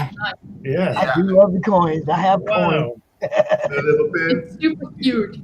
And something like this. This is one of my first lenticular covers. Wow. And if we're going to go into the sexy bits, then we've got to go. Not PG-13. No, this is TVMA over here. I ain't playing. Oh wow. Oh yeah. This is really cool. This is so cool, right? Yeah. I mean, I think I'm the first Dutch guy to produce these on his own. This is one with aliens. Nice. Wow. That's fantastic. Yeah. That's brilliant. This is Vincenzo Cucca. He's from Italy, and he just Where did you produce those? Well, that is my trade secret. No. Oh. I thought it's like there's a website in there you can go to, but oh my god, it sounds so dope. I wish. This really took me many months of hard work and to look into something like producing something stupid like a coin. I mean, you can do it everywhere, but I do need to price it down. I can. This is what they call a challenge coin, I think, in America. Yep. And I mean, I love these, but I see them go around for 20, 30 bucks or something, and I'm like, oh, fuck it, I'm gonna show everyone for 10 bucks. But then you have to produce it somewhere. Yeah, right. I need to get everywhere. Yeah, but also these covers. This one. Nice one. Okay, yeah, now I got a story about this one. Story. This particular coin is the first time that Brian Pulido ever let somebody do an Easter egg of Lady Death in their book. This coin is featured in Mojo Risen. It's used for what it's supposed to be used for. We're sitting at the bar and it's like, coin up, guys. And the coin is actually seen in the book. Nice. So okay. Brian Pulido was so cool. He let us do that. I was like, can we use your book? And he was like, well, let me see how it looks and I'll let you know. So we sent him the panel and he's like, oh hell yeah, go with it. Yeah. Brian is one of the coolest. And he's the one that made Kickstarter comics, for instance. Another one. Nice. Beauty. Cool. Nice. Brian made Kickstarter comics with all his extra stuff so intriguing, and I was like, okay, fuck it, I'm gonna have my own fun. And with these kind of covers, I mean that it's just so much fun to do. It's like reliving the 90s all over again. But then I'm doing everything. This one is Naughty Fairies Stripper Assassins #4. I think is where from this Steph, came from. From Steph Wilson. Yeah, well, it's Wendy Shaner's book. I think. Wendy with Steph. Steph did a cover, yeah. But yeah, it's like challenge coins have become a thing. I love the extras. If there's something that you can apply to your life, okay. Yeah, I like this. I have one of these on my desk. And during the work hours, I just flip it all day long. And just it's like those rage things that you have, like the flippos or whatever. and you know, it's just fun thing to do. And one of the other things, I just wanted to do this. It is really cool. That's a scarf, right? Yeah. Super awesome. And I've been using this one a lot myself, and I'm. That's your mask, huh? Go ahead, pull it up. Pull it down. It's my mask. That's your mask on. Now pull it down so we can see your eyes. There it is. No, up over the nose. Yeah, there you go. Super. Improved.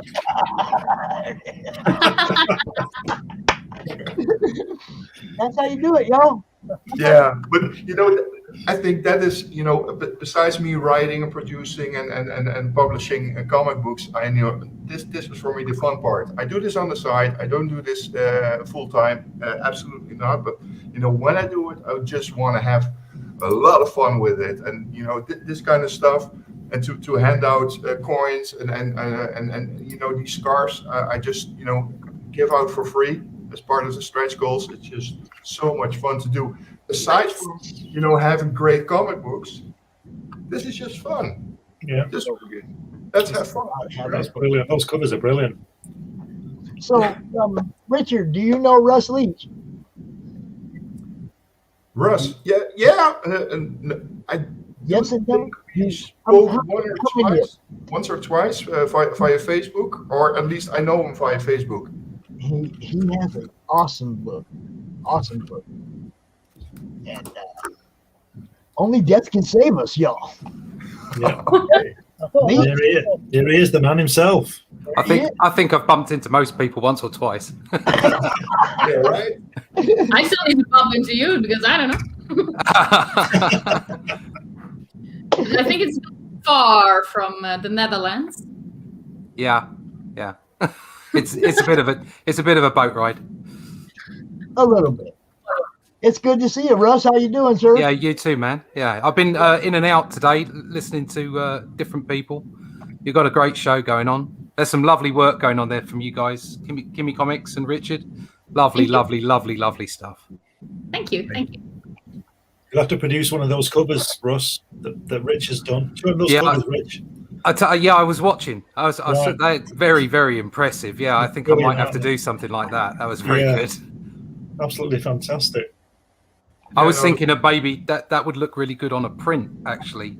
So depending on if you put it up on the wall where you stood, that would be there. Yeah. Something like this. Yeah.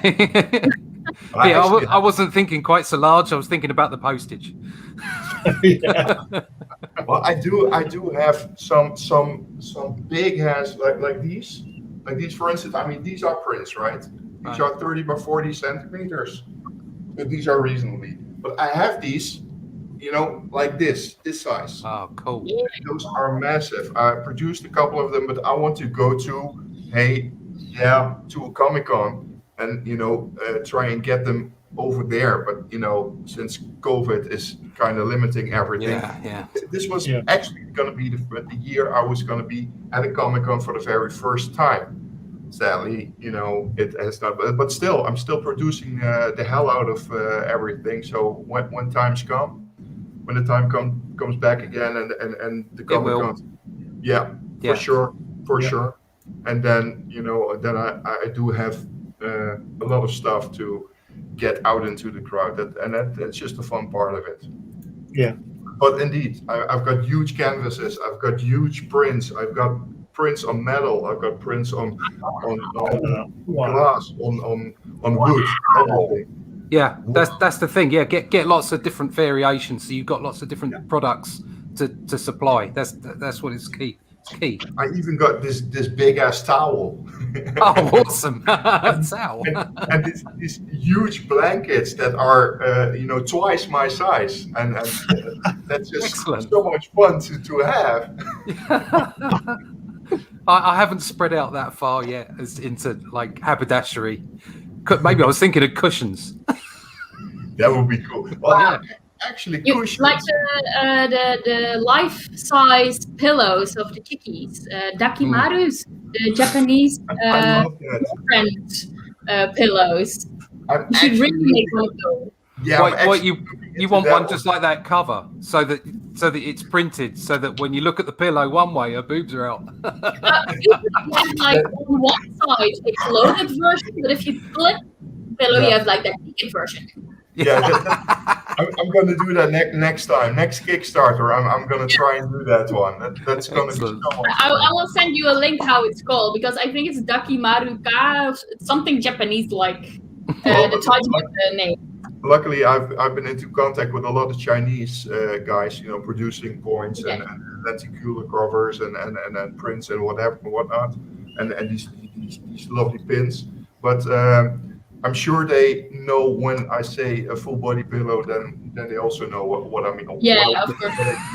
Yeah, full body. Full body. I don't have them here, but I have this piece. This Sure. piece here, I have these in 3D mouse pads. The 3D mouse pads. Like In 3D mouse pads, and they're so cool. My wife thinks, okay, that's a bit much, but it's just perfect. yeah, it is much, but it's so fun to do. It's And fun. also like the front, but also like the back, as the part where it sticks out. Yeah. It is soft at all the right places. Let me put it like that. It's brilliant. It's really brilliant. I still want You got to get one of those for the States. And in China and in Japan, they're kind of regular, but we and even very almost porno or way porno, and here in Europe we never saw these at all. So I just wanted. Well, actually, the first person I saw them being produced was Kara Nicole. She's an American Arizona girl. Karen Nicole is my buddy.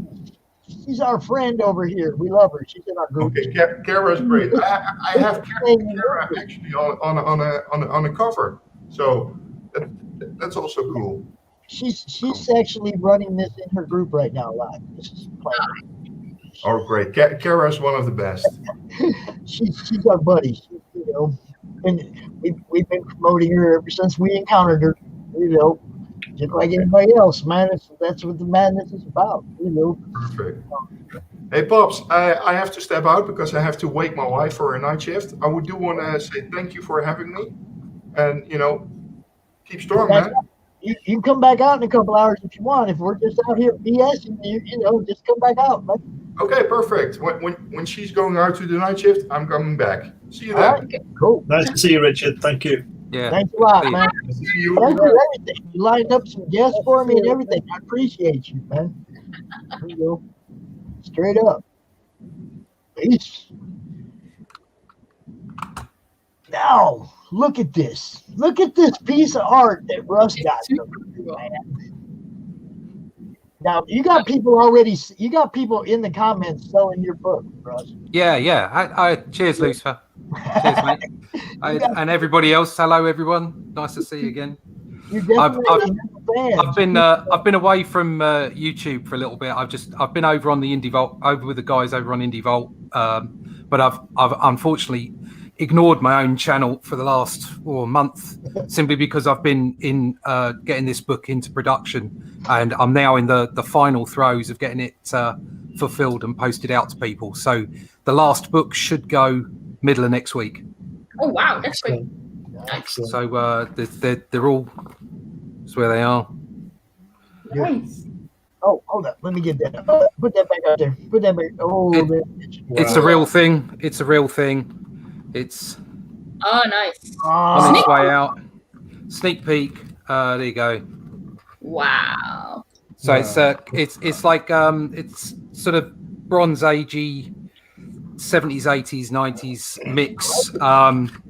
There's a bit of meta going on because in the next book I'll be upping the ante, so we'll be looking at more sort of this is kind of like 60s, 70s stuff, and then I'll be going into some more 80s sort of Jim Starlin, that kind of stuff, so more frantic layouts and what have you. And then when I get into the last book, I'll be entering into a bit more sort of 90s stuff.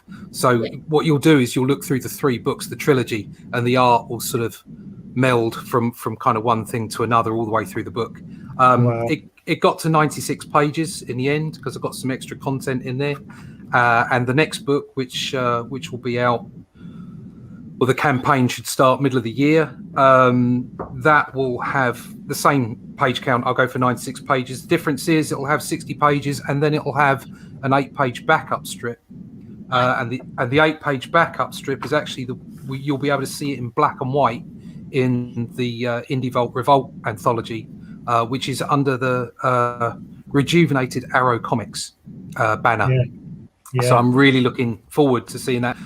I've done an alternative cover for that. If you want to see that, Yeah, I think Mark wants to see that. you can see if I can just make this work.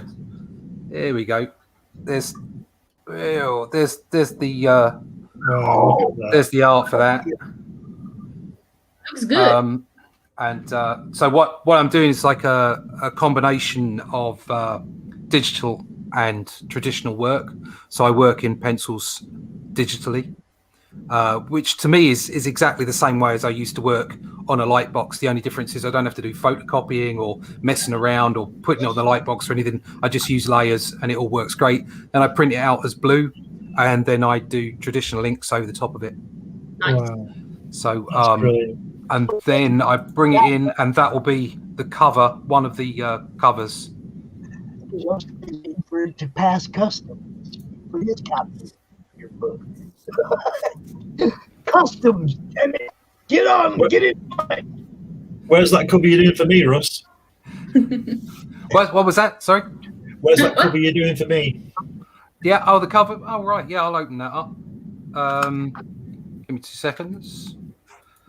But guys, I also have to make way now. I have to still do some work, so I will say goodbye here now as well. I want to thank you all for inviting me. It's super fun. Thanks for coming on, Kimmy. It's been great. You are always welcome. Join the madness. Join the conversation madness. You're always welcome to post your work. It's about networking. It's about you don't feel like you're not allowed to show people what. I know there's so many groups that don't allow you guys to self-promote. That is not what we're about. We want to see what you got. You know, that's why people are looking. So by all means, man, let us know what you got going on, updates, whatever. Will do. Thank you all for everyone, and see you next time. Thanks, Kimmy. See you later. Bye. Bye. See you later. Oh, what's up here? That's great, Russ. That's fantastic.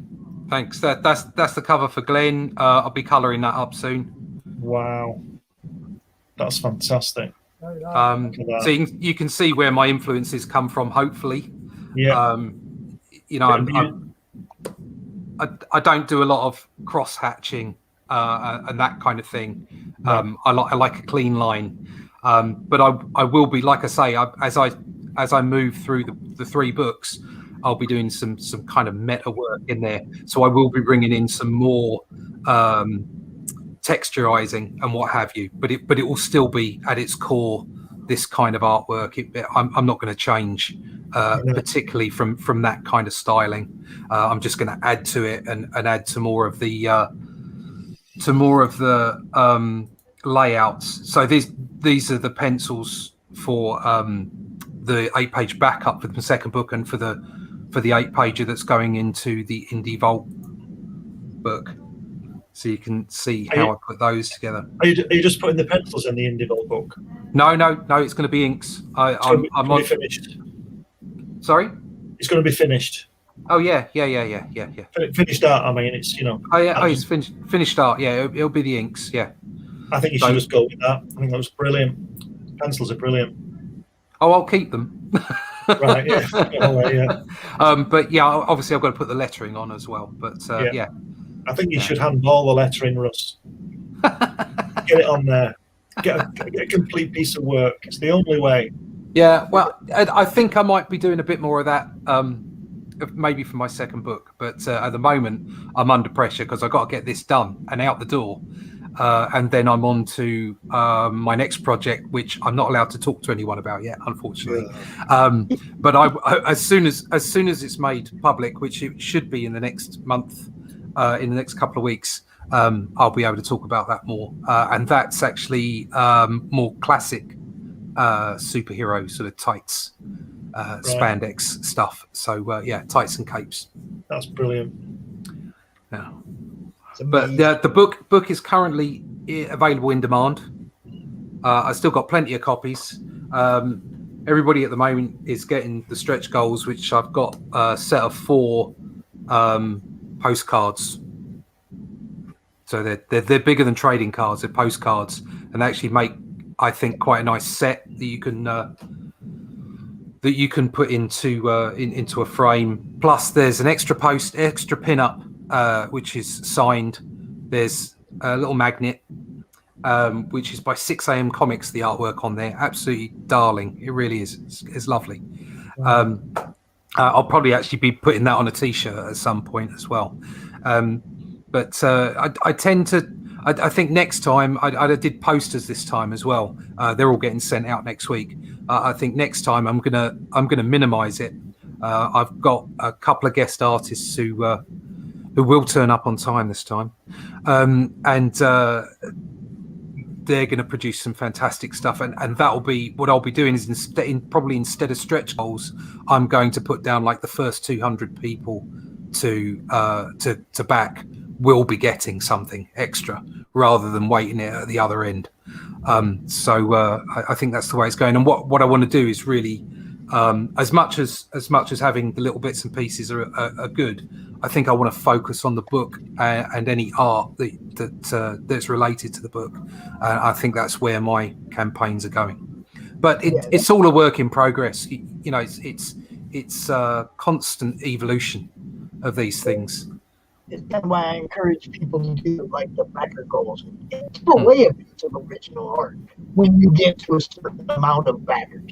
That's how you bring in more backers, which, you know, without backers, there ain't no money. I think we covered this earlier today. That's right. Yeah. And to be honest, for me, the most important figure on my campaign wasn't, although obviously we all have to make money. This is, you know, you can't take the finances out of it. But the most important figure was the number of people I got. So I ended up getting 203 backers so far on my first campaign. So I'm absolutely stunned by that number of people. And it gets to what I'd like to get to. My target at some point in the future, hopefully not too far away, would be 500. But I think with 300 to 400 people, 300 to 400 backers, I could be doing 2 to 3 books a year, and that would be me. That would be my job, effectively. That would be me done. I wouldn't have to work for anyone else then, which would be great. Oh, baby. Now we just got to get it in store shelves so I can just go over here and get it. Don't have to pay $30 to have it shipped to me. Well, I am actually talking. I can't say too much, but there are. If you're talking to Varian Liberty, I'm good. Yeah. Yeah. Okay. Yeah. There are plans afoot for that kind of thing. I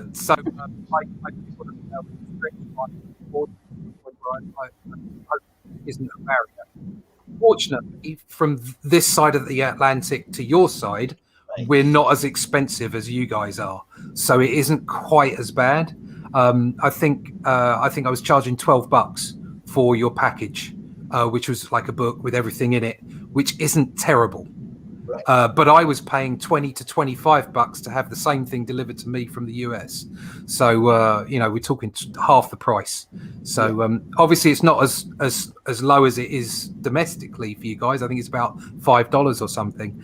But it's still not, you know, ridiculous. But definitely to be able to bring the price down for us all to get together and organise so that we can have books in different units around the world, even if it's just like Europe, Britain and America, and have them maybe printed and distributed in those places.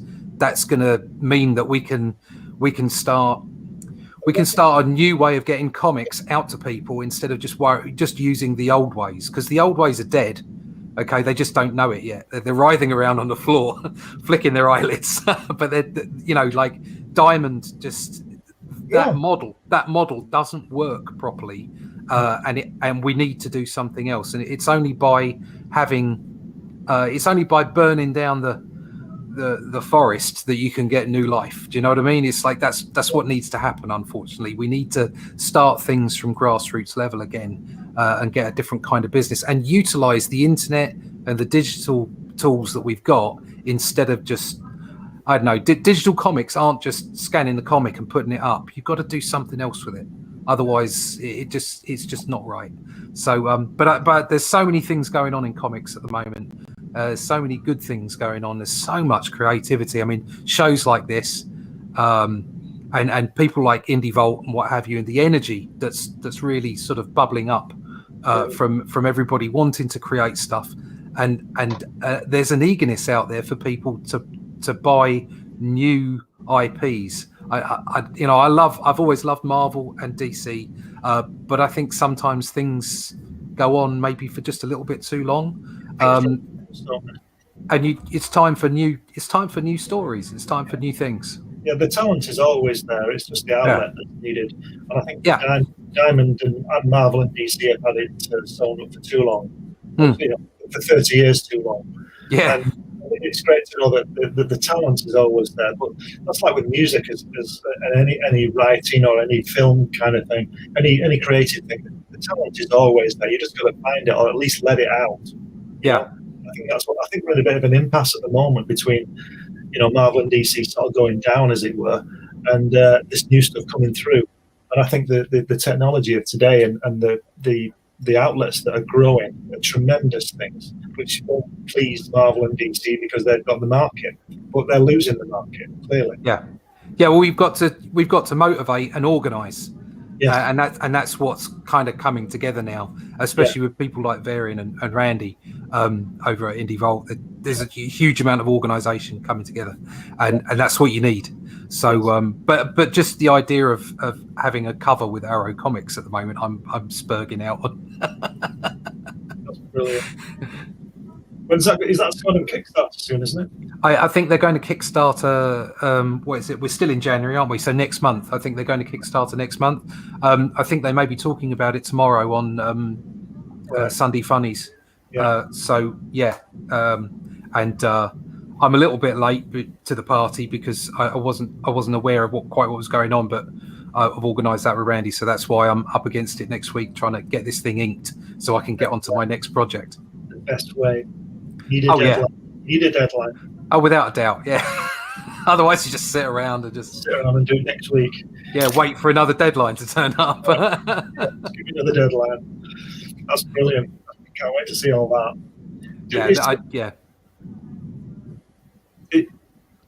So, Dave, you were showing us a Captain America earlier. Could you show us that Captain America again, please? Yeah, that looked great. I'll just dig it out. Shan't be a sec. Have you put it away? That's something I'd really like to do. Is once I've finished the 3 books, is make an oversized hardback in black and white. That'd be amazing, wouldn't it? Yeah, I'd love to do that. I'm just digging it out. It's a massive boot. That one. Look at that. Oh, look at that. That's proof that giants walk the earth. Superb. Like the red shield there. Oh, look at that. Look at that. What's inside, Dave? Hang on. I'm struggling a bit. It's a big book. You've got, if I can just hold it. Look at that. Oh my God. Look at that. That's beautiful. Oh, that's fantastic. Jeez. Yeah, he's been doing that to us all day, Russ. Yeah, it's been showing us that. All day long. I was going to say, Glenn, is there any particular one you want to look at? Because I can find. No, I don't want to see any of it because it just makes me want to go and crawl away and hide it.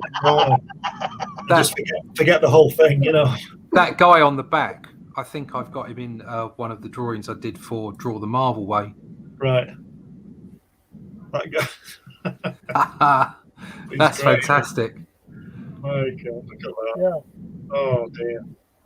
Imagine having that Say, sign. Glenn, well, next best thing, but it's not. Obviously, it's just a copy. I know. I've got a real one. Look at those lines, Glenn. Look at that. Oh, yeah. It's just It's people don't draw like that anymore. No. Just makes you want to cry, doesn't it? Yeah, it does. Yeah. I say, Glenn, I was going to say, when you come down to visit me, you can have a proper look at these books. Oh, yeah. I'm going to be there for a week. I don't know whether you know, Russ, but Dave's got about 26,000 comics in his collection. You can see, God! You can see 3 boxes behind him. Yeah, I'm feeling collection envy. Yeah, he's got the best ones on the wall there. Can you see them? Yeah, gorgeous. Got my stuff on there with Jack Kirby. That's not bad, is it? Fantastic. That was where it should be, mate. Yeah. My DVD too. Yeah. Fantastic. Well, he's gone for some of the classic stuff now. Watch this. What will it be? Surprise YouTube. Let's see what happens.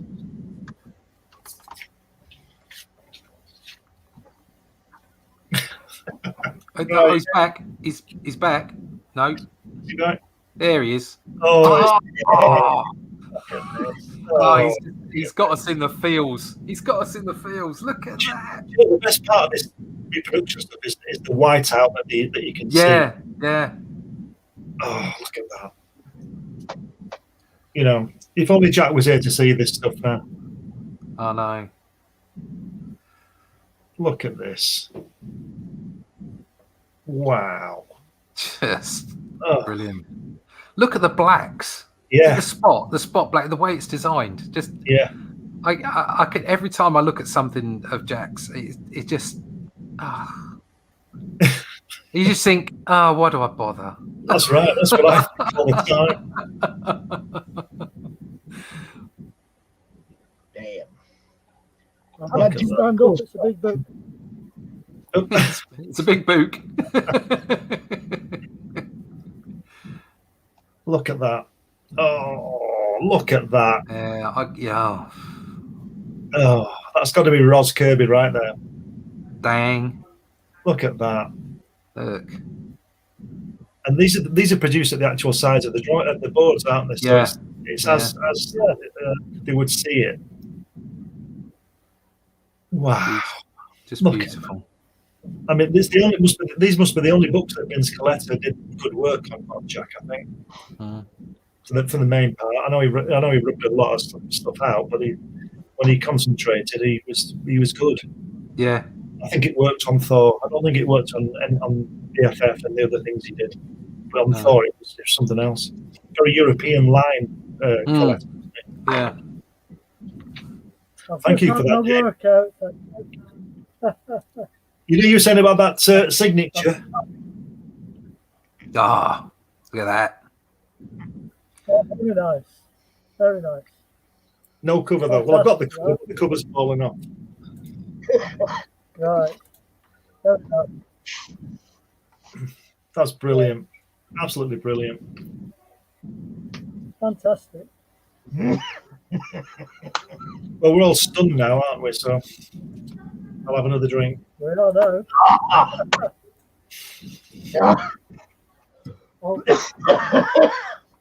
I wanted to say. I shall dig out another coloured in picture for you.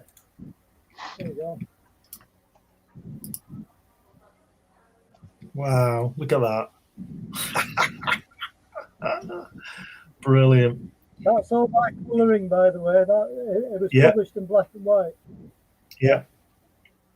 I used to collect the Garth strips from the Daily Mirror and colour those in, but I don't have them. Those are fantastic. We're probably doing it at the same time, weren't we, Dave? Yeah. Look at that. Wow. Look at that.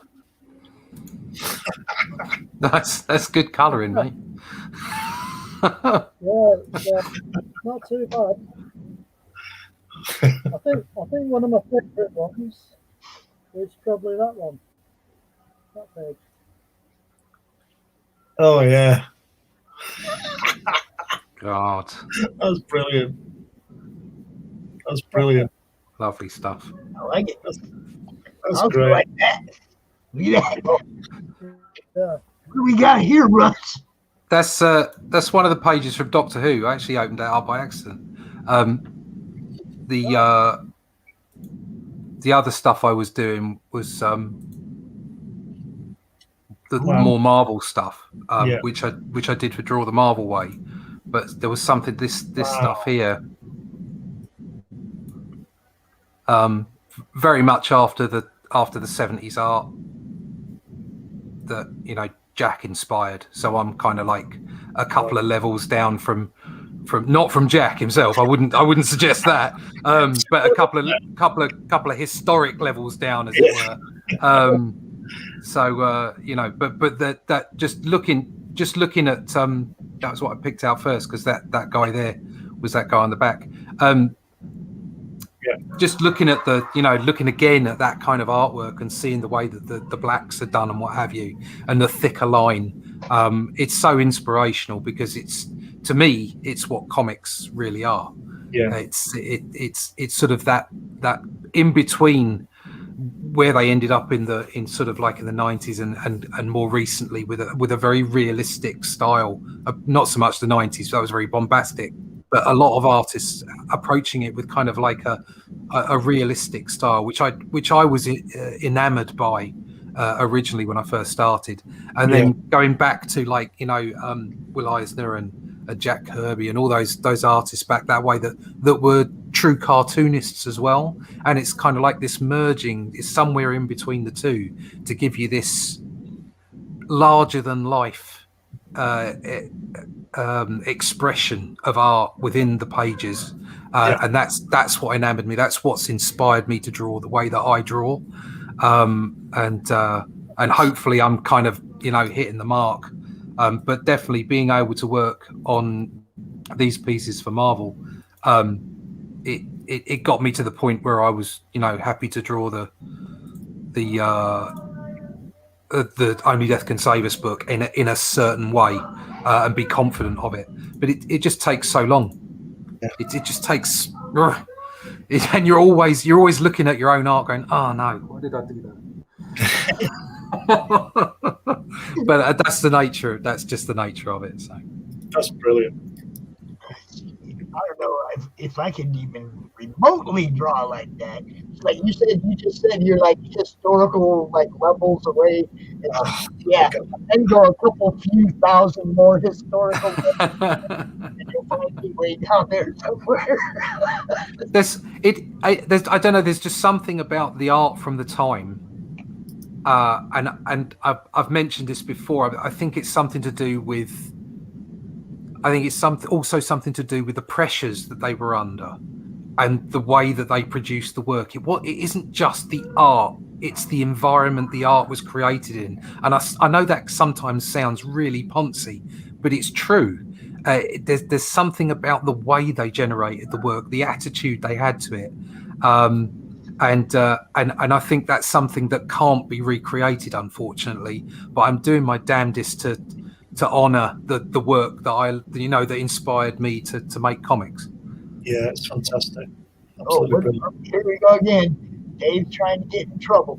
Here we go, Dave. Come on, Dave. What do you got? What do you got, Dave? Oh. Just completely. There's me thinking, oh, maybe I've got some nice art. No, blown out of the water. Look at that. So, Dave, you got any kids? Who's that all this stuff will to? I just wonder. Yeah. You're going to donate that too. How you doing, Dad? Oh, look at that. Oh. Look at that. That's amazing. Jack said to me that when he was drawing, all he was doing was having a good time. You can see it. You can see it. Yeah. Absolutely. It's like he's completely focused on what he's doing. You can see that by the work, and obviously, from the stories I've heard and what you've said, he got that opportunity from his wife, that totally supported him. I'm very fortunate to have an extremely supportive wife as well, and it means that I can really focus on what I'm doing, and just being able to love it and enjoy it. It's you can see that in his work. Ross said to me that when she used to watch him draw, it was like he was just tracing it. He could see it on the board, and the only time he spent was just tracing it. Because he was projecting it on the board. She thought, and he was Lord, just that's how we can do 5 pages a day, Yeah, that's exactly. Oh, look at that. Is that yours, Glenn? Yeah, lovely. It's from a bit of an aborted graphic novel called The Amazing Mr. Kuiper that I was doing a couple of years ago. I'm going to write a prose book about it, I think, and just illustrate it because, as you know, this drawing takes too long. Yeah. It's going to be an 80-page graphic novel, and it was just like, it would have taken me 5 years, doing other work and stuff. Yeah, but I wrote 2 graphic novels. I wrote Only Death Can Save Us, which was designed to be a continuing story. And I also wrote something called, I'm trying to remember what it was called now, Emissary. That was it. And it was kind of like an homage to Judgment Day by Buscema and Lee. I think it's the Silver Surfer and Galactus and Mephisto. Oh, and yeah, and it's every page is a single panel. Right. So that's the way creating is too.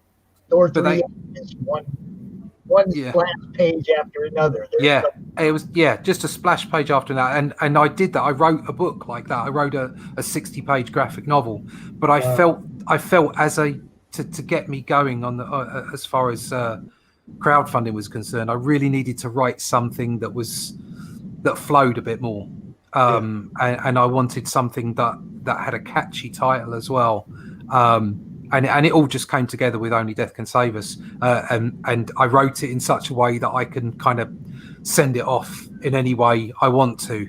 So without spoiling anything for the book, there are multiple ages of multiple universes, and this one set in this particular one, but you can take Death off anywhere you wanted to with all the other characters that are associated with him. So I could pretty much write Lord of the Rings in space if I wanted to. So I could do anything with the character, and that was the idea. But I will come back to Emissary because I'd really like to do that, one splash page per page all the way through a book. But I think I'll have to wait a little while yet. So we have my buddy Lucifer's having a little bit of connectivity problems. So we just gonna keep right on talking.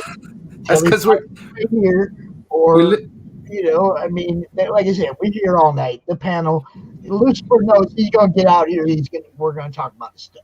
Yeah. Lucifer's book looks really good. I've backed it. You should too. Yeah. Go out there, get that book. Looks really, really cool. Lucifer's got a very clean style, really nicely done. So go check it out, definitely. Yeah, we'll be talking about Lady Satan sometime this evening. Yeah. Whenever he comes out, it's later in the panel. We'll stop for 15 minutes and we'll talk about Lady Satan. That's probably the EU throttling how much we're allowed to send out of the island, because they're just putting a big wall around us at the moment. Yeah. It's stopping the imports exports. I don't know. I think there might be a barricade. I'm feeling 1962 all over again. It feels that everywhere, but I'm telling you, it kind of feels like that everywhere. Yeah. Getting that boxed in, stretched out feeling. Yeah. It'll all be all right. It'll be cool. It'll all come back in the end. I think we. Sorry. I just think this year's going to pan out much better. We're vaccinating. We're getting there. I think business is going to come back, and there's the opportunity. The opportunities are going to open up for everyone. I'm a positive thinker. Yeah, you're just giving me a good idea, Russ. Oh yeah. Go on. To do my Mr. Kuiper graphic novel as just single pages, single panels. Yeah. Do it. Do Yeah. it. Yeah. I'm telling you what, my favorite comic is Thor 380, and it's not because of the story. It's because it's page after page of Thor and the Midgard serpent, full page, splash page art, and it's just them fighting. And it's like, there's like maybe 3 sentences of dialogue in the whole story or in the whole book, and it's a dollar bin book. I don't get it. I'm like, this is some of the dude's best art that he ever did. Page after page of it, and it doesn't get any respect. I don't get it. I think the concept is awesome. Page after page, splash page art. I think that's. I think it's got to be done right. Yeah. So but it can be done, and it was done well in Judgment Day, and it's just you've got to be clever when you write it. I don't think I'm capable of that, but and each splash page has to actually tell some story. Yeah. It's got to lead you to the next one. Like it has to have some continuity between the pages. It's it's an undertaking, but when you see a finished product like that, like Thor 3, I think Thor 3 is just wow. Wow, look at that! Oh my god! Wow. So these are a couple of splash pages from the book. That's fantastic. Cheers, man. Yes. So you got to have that big boom, that big jump out picture. Yeah. You got it. On that previous page there, Russ, just go back to that guy slugging the green guy. That's got to have a thwack. Right? It's got. I'll just flick it. I can't remember it off the top of my head what it was. I've got a foom in there. Foom, and that's actually from one of the original pages of art that will be sent out next week. Foom. Fantastic. And this page ended up with. No, I'm going the wrong way. Just shows you how thick it is. Worth buying. Actually, it's on in demand right now on Indiegogo. You can find out more about it at onlydeathcouldsaveus.com. It was I put a wump on there actually with an H in it. Wump. So there you go. All you need now is Artie Simek to letter it in for you. Right on the board. Yeah, right. Well, I did some of it by hand and some of it, like the usual way. But all of them are kind of manipulated in some way. It isn't just like boilerplate. I wouldn't do that. That's just no point doing that. So what do we got here? That's an unfinished cover from a superhero I've got called the Black Diamond. I stopped drawing that. It's the same thing again. I was doing a graphic novel. I thought I can't be drawing this forever. But that was part of the cover. That's the pencil so far on the cover. Very nice 3-point perspective you've got going on there. Yeah, it's you rough it in. Well, you know what to do. You rough it in, and then you just get your ruler out. But it's giving me an idea now with this single panel per page stuff. I mean, it's just that's changed my train of thought. I tell you. Good. That's what it's all about, mixing it all up. Yeah. I'm definitely going to come back to Emissary because so there's some this book I wanted it to be as deep or as lightweight as whatever you wanted to read into it.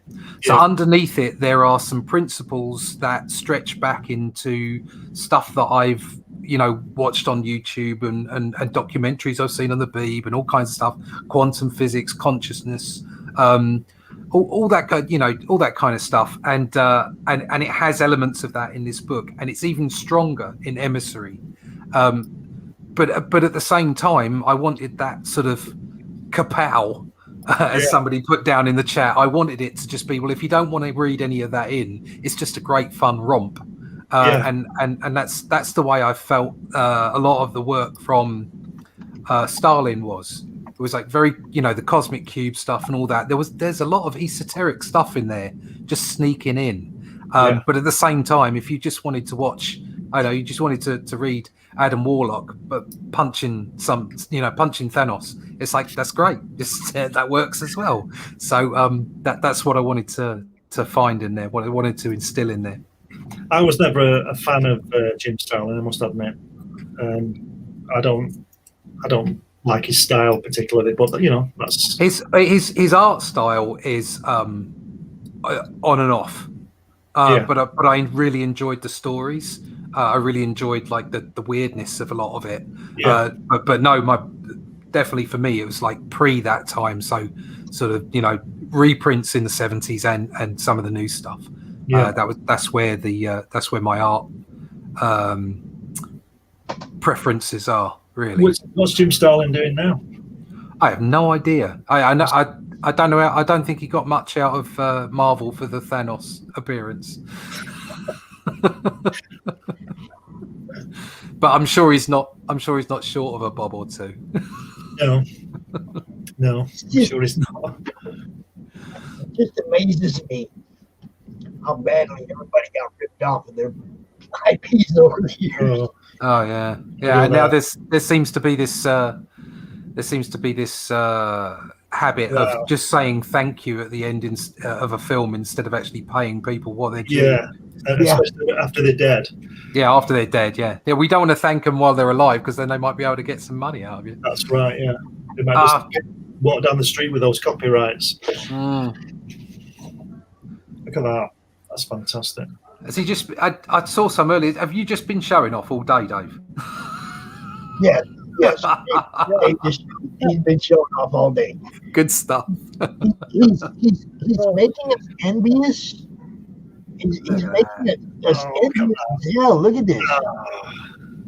Is that Colon? Is that Gene Colon? Yeah, Gene Colon. It is. Yeah. I was looking at buying some. Brilliant. I was looking at buying some Dracula reprints actually. Yeah, I'm trying to find those. I've never seen them. I've seen them, but I've never read them. There's two, isn't there? There's Tomb of Dracula and what's the other one? Is it Dracula Lives or something? I don't know. Yeah. Is it one Marv Wolfman who writes it? Yeah, it was Marv Wolfman and Gene Colan did the original series because I've got the omnibus edition now. Yeah. That's what I'm after. They're the ones I'm after. Yeah. I want those essentials. Yeah, you can't. They're difficult to find now because you get them secondhand. Yeah. Yeah, they are. Yeah, they're not as easy to find now. There's nothing there. I've got a few Fantastic Four. I've got the first Silver Surfer and a couple of Avengers and a Thor one as well. But they're just great because they're all in black and white on newsprint. They're just lovely. Just smell them. I've got all the FF ones with Kirby in. Oh yeah. I've got 5 which has got Kirby in it. It's the one with him with Black Panther in his court. It's just superb stuff. Hello. Evening, gentlemen. I do apologise for being tardy. Cheers. Welcome to the madness. Now look, I know you got shipped out 15 minutes, but you're gonna be back later for the panel anyway, right? Yeah, why not? Like in an hour or something. Do it. Yeah, I'm down for that. I'm always down for stuff like that. How the devil art thou, everyone? Hello. How are you doing? Having a blast, bro. Good. That's what I like to hear. Nice and dark there.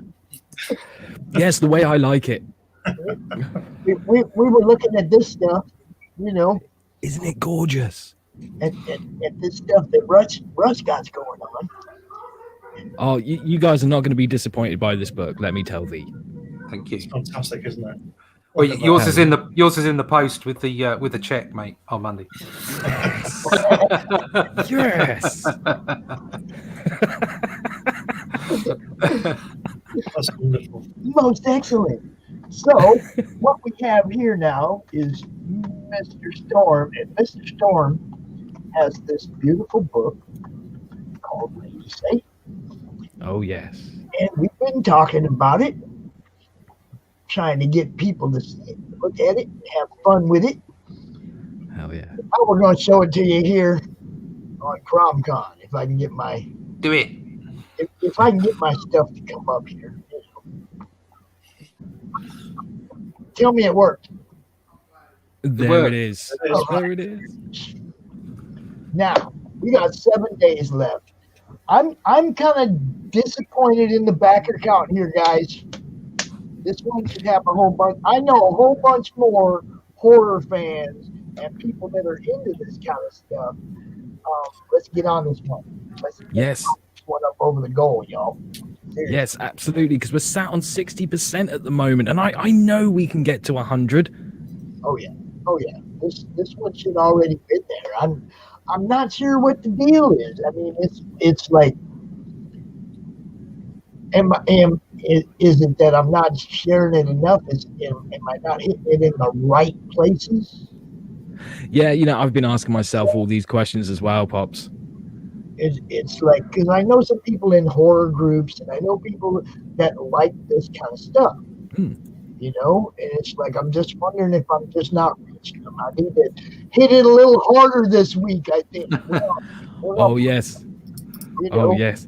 Hello, Marv. How the devil art thou, good sir? Yeah, Marv was down here earlier. We were talking to him. Dude, I have so much fun when I do these things, man. it should almost be a little bit illegal for somebody to have this much fun sitting in a chair doing nothing.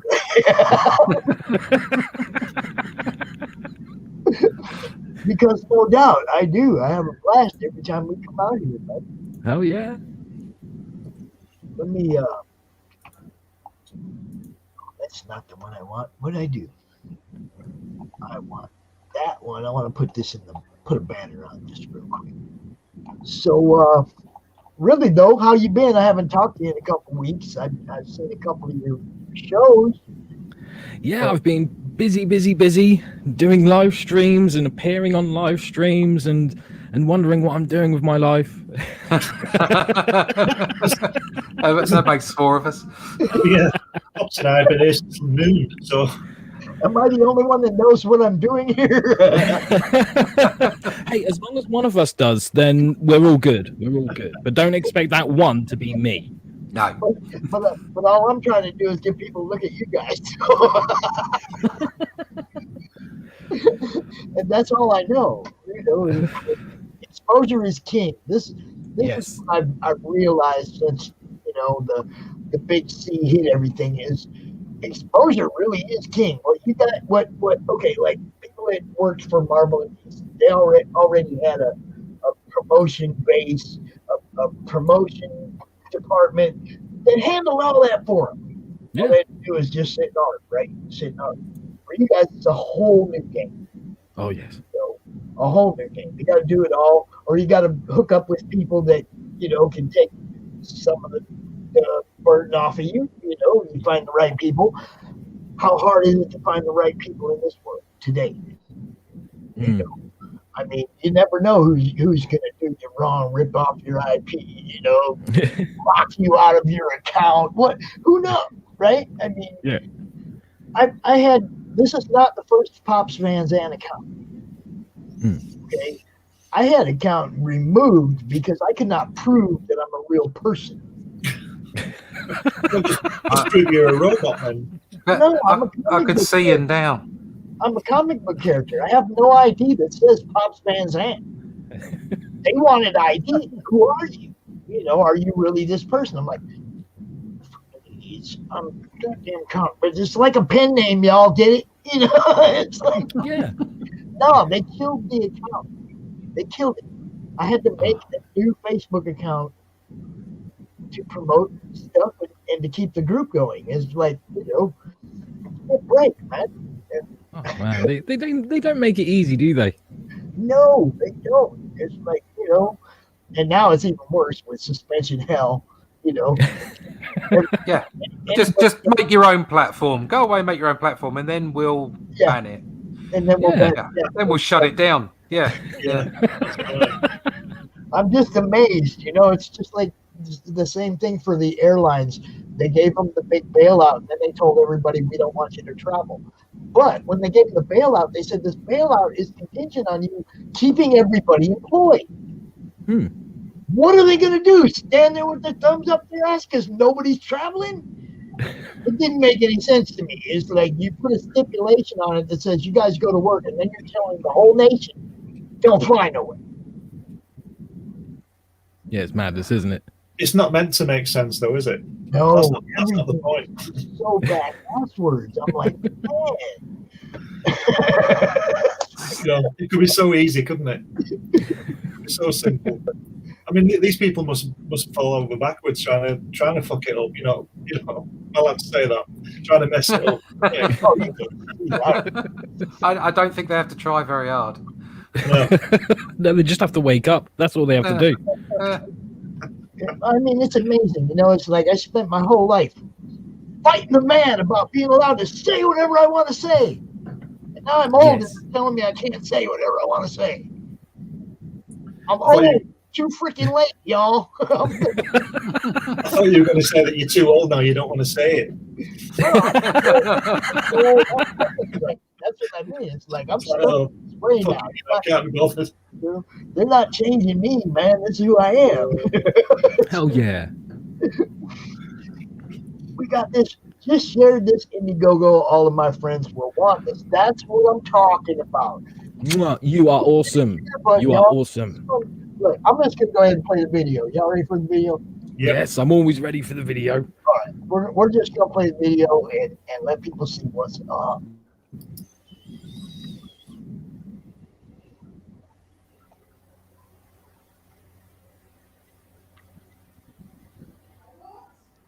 What do I got? Oh, I don't have the volume up. Hold up. Let me go back. Start over. Take two. Take 3 or 4.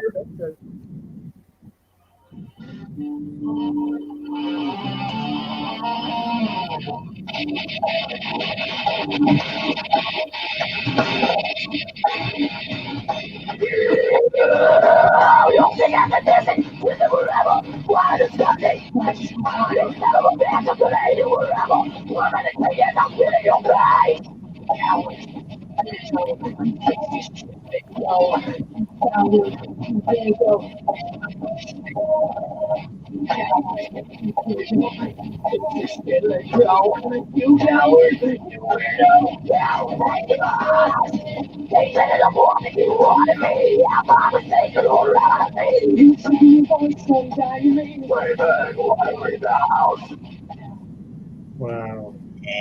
There you go. I ain't pulling any punches with this one, I tell thee. I love it. That just slams, man. I'm telling you. Yes. The way it should do. Yeah, I love the music. And again, the only thing missing, of course, is the narration that must come along with those who are only listening. We are It's amazing how many people have they've seen the trailer and they're like, screw the book, I want the song. Yeah. That's the way it is. If you're producing something that grabs people by the throat, oh yeah, they want it to read it or listen to it or watch it or whatever later. Yeah. But that jumps out and grabs you right away, don't you? Damn straight. People liked it so much that I ended up putting it as a free download on the Lady Satan website. So it's like, hey, if you like the song that much, here you go, have it for nothing. Why not? Yeah. Yo, if you like Share that, the love. I'm sitting over here and I'm just jamming. It's like, lady, what? Who cares? This is awesome. I'm an old heavy metal guy. You throw something like that at me, I'm just gonna, I can gravitate right to it. I don't believe you're a heavy metal guy, Pops. Not me. No, you look more like smooth jazz. Yeah. Nice. Oh, Great. let's see. You guys know what this is? It's a condom? Oh shit, yes. That's fucking awesome. Oh, yeah. Wow. Zach's freaking wild, baby. Yep.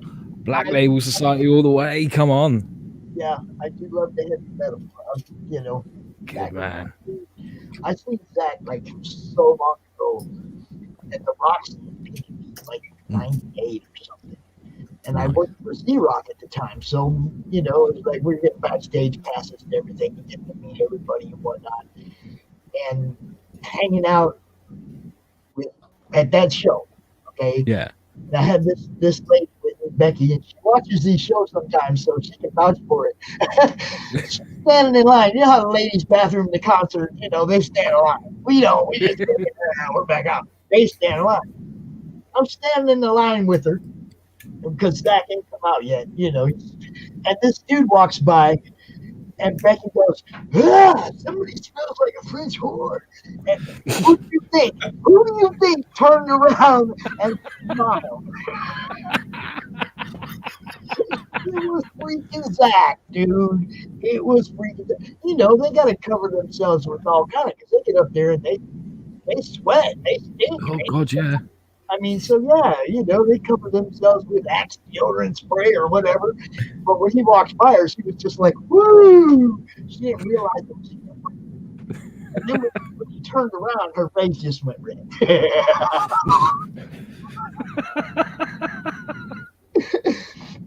It's amazing. The people are so cool. Like in music, in comics, most of the people that you meet are cool. There are those exceptions. You know, you've all heard that you don't want to meet your hero. Mm-hmm. But I'm going to tell you, 90% of the people that I've met that are, you know, famous or have some claim to fame are good freaking people. You know, there's only a few of them that are like looking down their nose at you. Yeah. I got an email yesterday from Mike Collins, who's an artist who's worked on all manner of Marvel and DC work, everything from Doctor Who through to Legion of Superheroes. The guy's a legend, and he got a copy of my book with a piece of A4 art, and he just sent me an email yesterday saying, "This is brilliant, thank you very much." It's like I got an email from Mike Collins. Yeah. Nice. Those good, you know, those people are out there. Most people in comics, like you say, Pops, they are thoroughly decent. There's just a few bad apples, and that happens everywhere. So have faith. Right, I gotta go. No worries, mate. For me, it's always been fun. You know, I mean, like I said, I've only met a few people that were like, you know, holier than thou or whatever. Most people have been cool. You know, and that includes Alice Cooper, who somebody brought up earlier. Yeah, I got to meet. Yeah, I got to meet a lot of people when I worked at CRoM. Does Alice Cooper likes a game of golf, doesn't he? He's Mr. Average under all that. He's like a lovely guy. He is a scratch golfer too. Yeah. He no slouch on the golf course. And yes, I know from experience. Right, I gotta go, Pops. I gotta go. Okay, Russ. I gotta go. Thank you so much for having me on. Thank you, everybody. You can find me on YouTube as Comic Book Black Belt. If you want to find more about the book, find out onlydeathcansaveus.com. If you want to get me on Facebook, on the Twitter, or all those places on the internet, you can find me at comicbookblackbelt.com or russleach.com. Thanks very much, Pops. It's been a blast. It's really, really good. And I'll see you again. Man. All right. See you guys. Rock on. See you, man. See you, mate. All right. So this is where we're at right now. I just got a message from Dan. Dan has family stuff coming up. So we are now at the point where we can go wide open with panels. Cool. Anybody wants to come out? Anybody else who's been out earlier? Anybody, if you want to come out, tell us in the link or tell us in the chat, and I'll shoot you the link. Nice. You know, anybody else that wants to come back out, Rich, and you guys that wanted to come back out, you're more than welcome. We are through the guest portion of this con. I had a blast. Sweet, man. Most excellent. We're gonna look at some more of this lady segment though. Hell yes, we need to get some more people checking this out. I want you to do the pitch. Oh, I was waiting for this. I knew it was going to happen. Here we go. Okay, people, hold on to your asses because here it comes. Okay, Lady Satan is a revenge tale unlike any other. It takes elements of the thriller and the horror genre and blends them together with a noir aesthetic to create a truly haunting, character-driven story that will take you through a personal journey of vengeance and darkness. It tells the tale of Lucille, a stripper all the way from France, who was abducted to be the star in a snuff film, but she did something that no one else has done. She survived, and because of that, she becomes the vigilante Lady Satan. She travels from town to town, taking down small-time crooks until she ends up on British soil. And when she gets there, she discovers that the man who tortured and abused her in front of a camera for the snuff film is in fact a high-ranking British police officer who is under investigation from the MI5. So she has one chance, and one chance only, to exact her revenge. I love it. He gets better. I would drop this mic if I could, but I just can't. You get better every time, bro. You get better every time. Thank you very much. It's all that practice in front of the mirror. And I know I put you through it a few times too. So, it's like that's what it's about. Hell It's yeah. a great pitch. I love it. I love listening to it. You get better at it every time. Thank you very much, man. Thank you very much. It always seems to captures people's attention, either in a positive way or a negative way.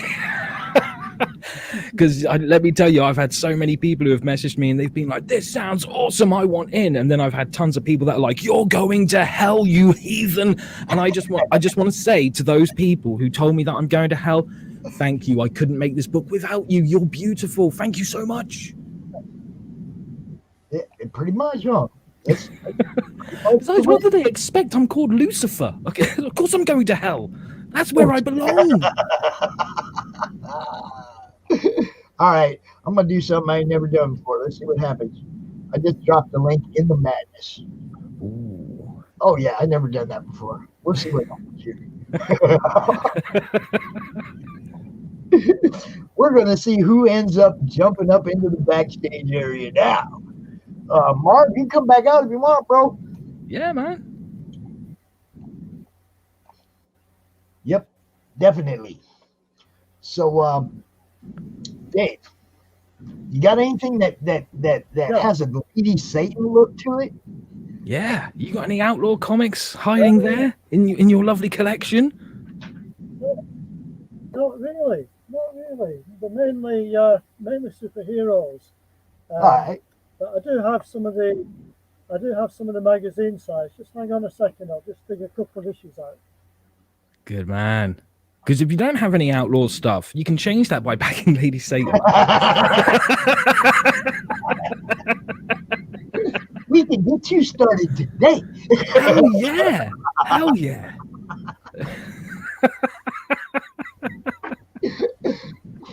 Too much fun, not enough time, y'all. That's the way these things go by. Too much fun, not enough Always the way. Always the way, man. Yeah. See, I can't do that. I can't throw the link out on Twitter. You know that, right?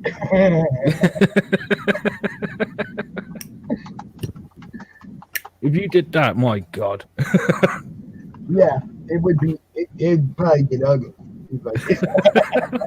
Ugly or interesting, or both.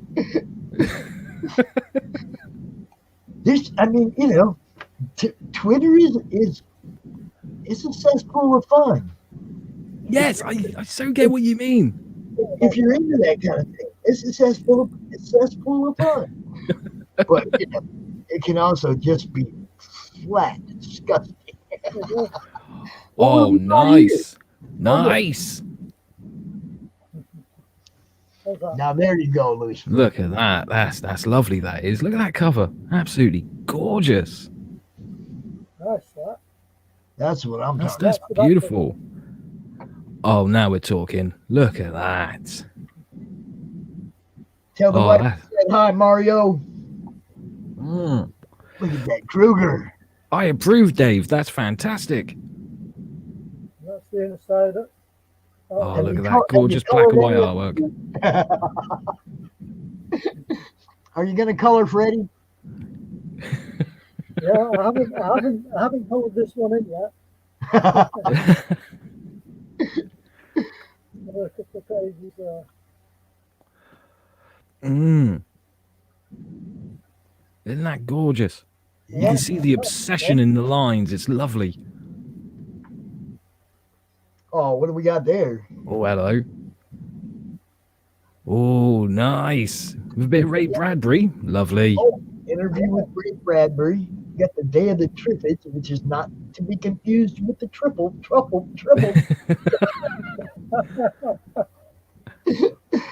Yeah, I wonder this where was they got the, that from.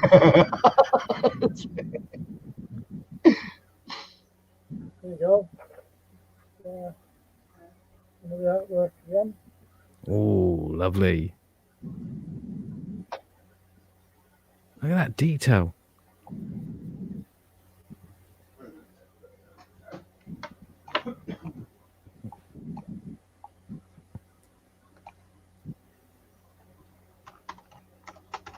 Oh, nice.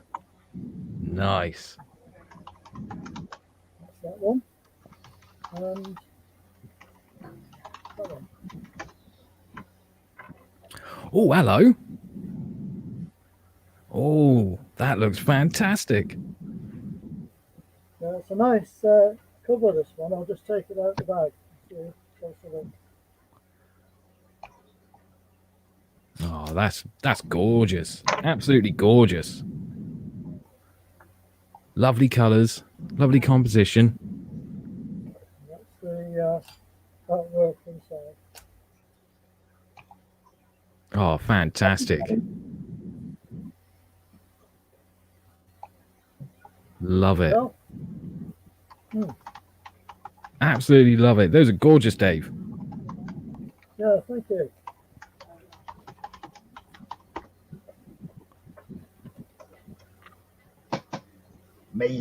Amazing stuff this guy's got.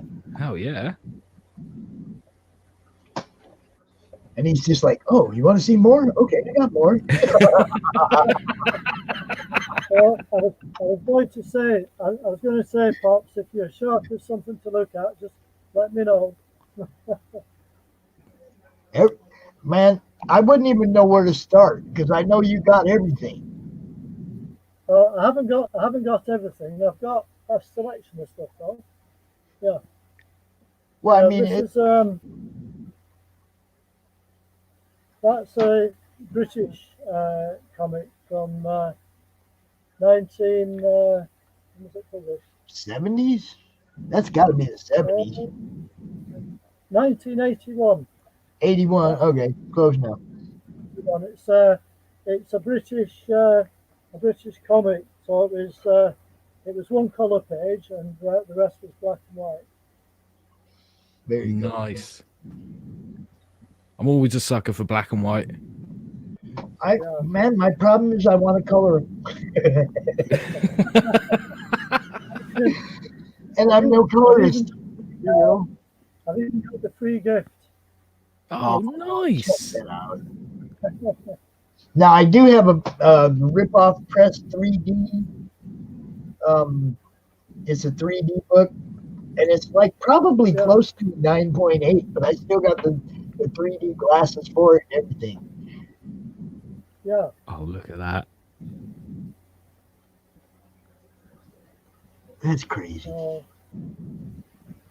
Yeah, I've had these for a while now. So if I still had my original collection and had added all these other collections, this is my 4th collection. If I still had them all, I'd probably have like what Dave's got. Yeah. Look at that. You know, it's crazy. It's awesome. Yeah. Look who's back! Phil, how the devil art thou? I was fighting in the pits of hell. I had to summon all my arcane powers to get my internet connection back in time for your spot, man. That's all right. I was running late, man. My computer decided, you know what? You got 5 minutes till you're going live. Now's a really good time to just force an update on you. Thanks. Oh, don't you hate that? See, they tried to force it on me yesterday, and I was like, you know what? If I don't do it now, they're going to get me in the middle of the con. So I went ahead and updated it yesterday. Now, my issue was Comcast. They decided they wanted to do maintenance today in the middle of a Saturday. Yay. Oh, lovely. So I called them up and they got an earful, man. Let me tell you. I bet they fucking did. Yeah, they did. I was pretty pissed. So what do you think I'm doing? Sleeping right now? What? I'm like, what the hell? I was right in the middle of a live cast. What's wrong with you guys? Yeah. Yeah, we was kind of wondering, but I kind of knew. Also, yeah. Yeah, not the general thing where it just flicks out for a bit. No, this was full on all the way out. I even called. Oh, hello. Nice. Hello. Cheeky little devil. What? That's nice. Dave, you're almost illegal, bro. You're getting close to illegal. You say cheeky little devil.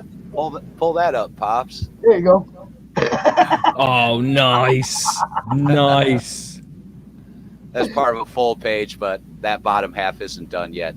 Oh, that's fucking gorgeous, man. Yeah, we having a good day. Hell yeah. Let me just be the first to say CromCon Europe has been a success. Excellent. So, how be thou, Lucifer? I'm doing good, sir. How the devil art thou? Okay, man. Good. Good Keeping to see busy? you out today, huh? What's that? You been keeping busy? Oh yeah, definitely. Good. Working on White Devil and a couple other projects. Your timing was perfect coming back in because Glenn's out for a second, and I got to step out for a second. So you got this, right? Oh yeah, sure. Throw me right back in the mix. See how that is? Hell yeah. 4 minutes. 4 minutes. You got this. Oh, 3 more minutes. So what I missed? What you been showing off so far there, man? We've just been going through like the Lady Satan campaign real quick. It's sat at 60% funded and there's 7 days left.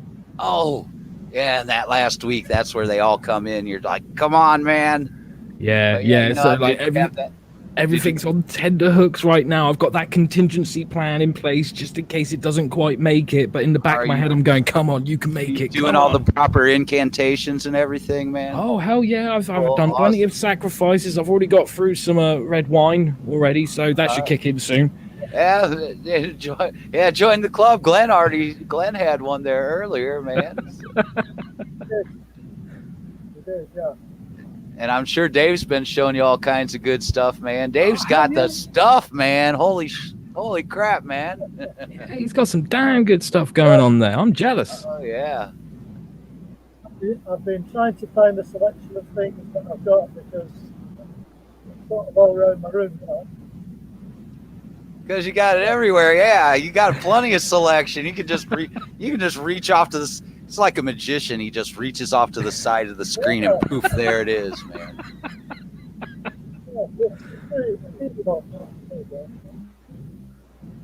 See, look at that. See, like I said, man, prestidigitator, man. This is fantastic. He's had his Book of Arcana out, practicing those spells, man. Like in a moment, Dave's going to be like, think of a comic, any comic. And then he's just going to pull one out and be like, is this your comic? And we're going to be like, yes! How did you know?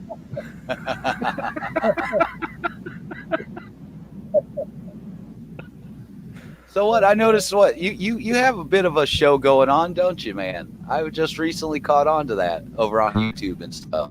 Yeah, I've got a weekly show called I Have Issues where, I sit down with all different types of creators and just, talk to them about their work and their experience in comics, I haven't had anyone like too high up yet. Like I think like the biggest name that I managed to put in so far is Peter Samati, the head of Alterna Comics. Oh, nice. Yeah. Which was awesome, absolutely awesome. But I'm always reaching out to people and being like, hey, do you want to come on my show? Because I'll have anyone on.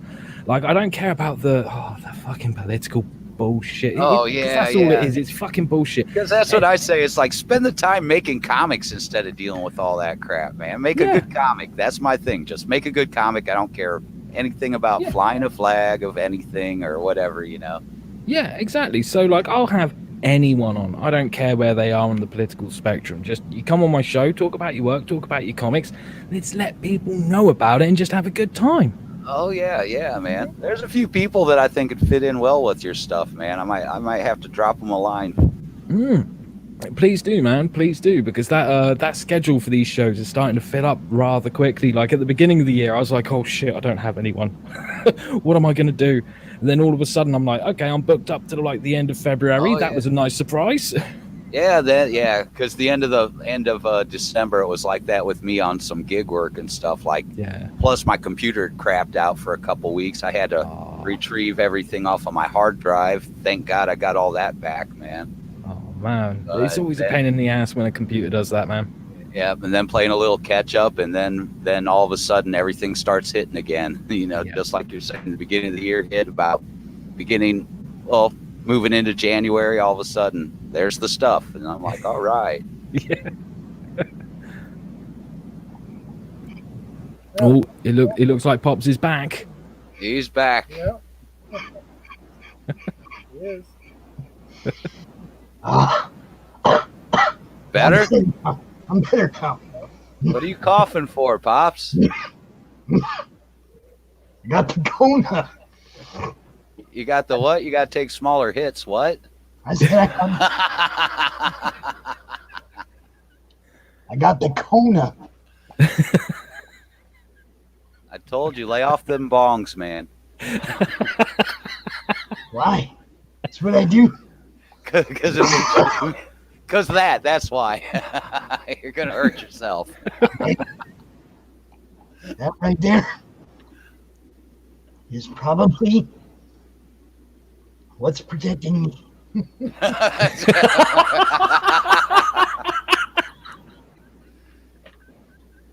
You get a big enough coating of rosin up on there, nothing will stick to it. Rosin? That's what you put on. That's what you put on a violin bow, man. Yes, it is. Yes, it is. How you doing, Dave? Dave's doing good. He's just pulling stuff out of the air. Here's this. Look here, man. Dave's like, what happened? All these long-haired stoners took See, over. look, out of the. Watch me pull a cat out of my hat. Hey, kitty. He's like, really? You gonna put me out? You gonna put me out, front me out like that in front of the whole world?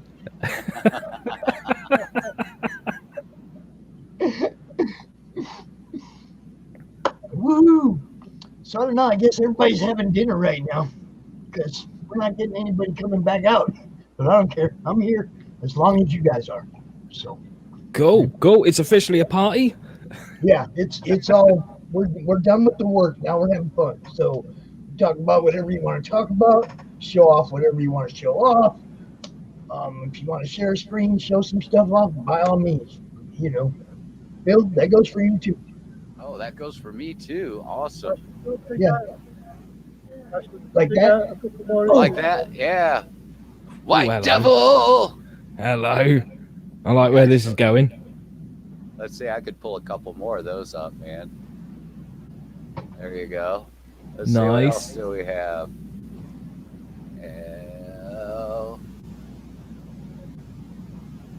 Gotta look through, and here's the new one I'm working on. Oh, look at that. Getting this book all wrapped up here. As soon as I get it done, it's ready. The lettering's already in there. I'm hitting about the halfway mark on it, so pretty soon, man. Let's see what else we got pulled up. There we go. Got Edinburgh Castle. Nice. And here's some old school retro. I just finished up a commission on that one. Cool. Let's see what else. Oh, this one. Everybody always likes that one. Oh, very nice. Art by Sean MacArthur. I do some stuff with him over at his company, Divided District Studios. Cool. Where I work on. Let's see. Do I have any more of that up? Which is part of that's from Home and Worlds Beyond, book that I just wrapped up for him about the middle of last year. I was actually an editor on that one, man. Cool, man. They had me doing this editor thing, man. I had to like wrangle cats and stuff, Then I always like to tease Pops because it's not done yet. But what's that? Oh, God, that's beautiful. That's beautiful. there, that one. Frank, hold up. You tell him. Frank Forte drew that the other night during Monday Madness. Drew that CRoM, and now Phil's put color to it for him. It's awesome. Yeah, he's back into indies. He started out in the 90s. He had Asylum Press. Since then, he's went on to do a lot of stuff. He's doing storyboards. He's done them for Bob's Burgers, Solar Opposites. Sweet. Even some of the like Lovecraft Country. And he's also one of the editors over at Heavy Metal, man. But he's been getting back out and getting in gear with his own books and stuff. So that's really cool. Cool, man. Those Bob's Burger mashups that he showed us the other night were they blew me away. They were hilarious. Great stuff. What did Asylum Press publish? I know I've heard the name somewhere before, but I can't think of what titles they put out. Vampire Diaries, Billy Boy. He had some horror series books too.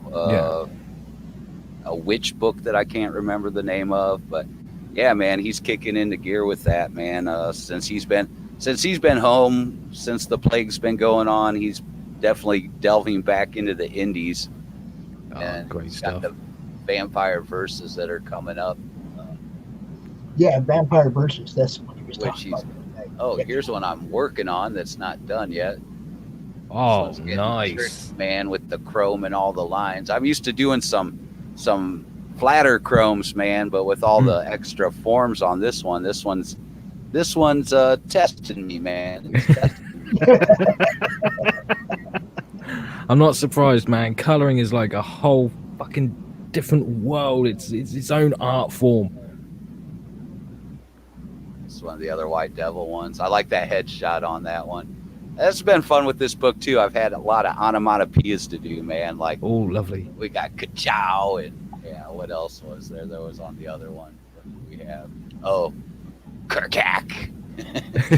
I just love all that stuff.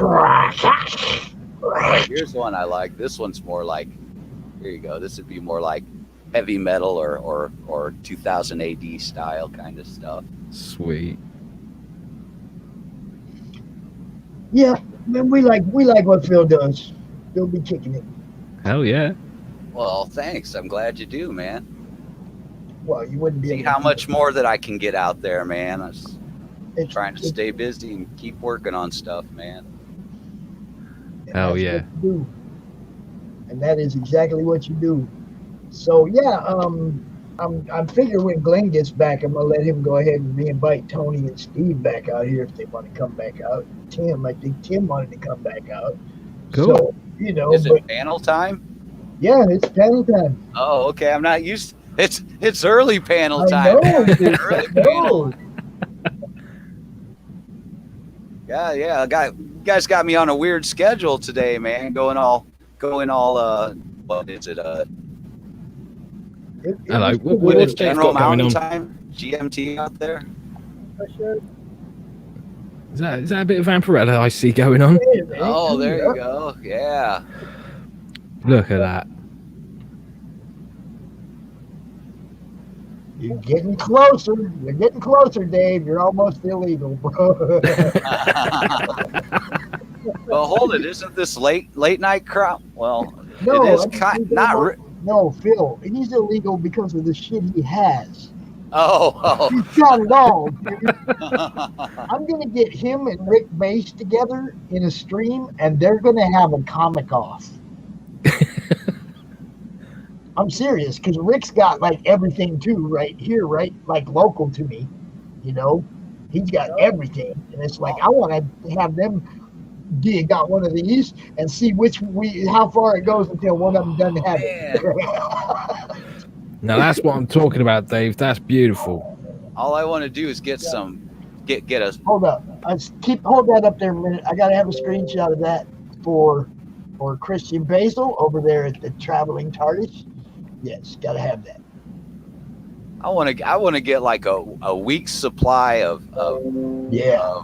coffee, ramen, and cigs together, man, and a sleeping bag, and just camp out in that room for a week, man. How Dude, yes. All this stuff, man. See that, Oh. and that's the way I am. The same way with Rick. It's like he's right here, local, man, and I haven't gone over there and just dove yet. But there's gonna come a time. Oh yes. Look at And when that happens, Rick will be like, "Why is half my stuff missing?" Exterminate. He's been working on his Camaro all winter long. And Exterminate. Exterminate. Phil. Look at those strips, man. Aren't they gorgeous? It's amazing. Doctor.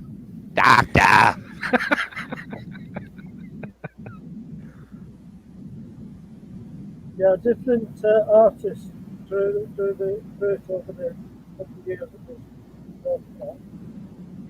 So that's a different art style to the one you said before. Who did that? Have a look. I can't remember the name of it. It was Ron Turner. It reminds me of like the style reminds me of the stuff you've seen though. What is that long running book you guys got over there? Commandos or something like that? Oh yeah, we used to have Commando and Eagle. I got to work on a couple war stories for one of the guys that had been doing those books in the past. Nice. I can't remember. What was his name? Oh, geez, man, it's been a minute. Oh, well, I can't remember now. But.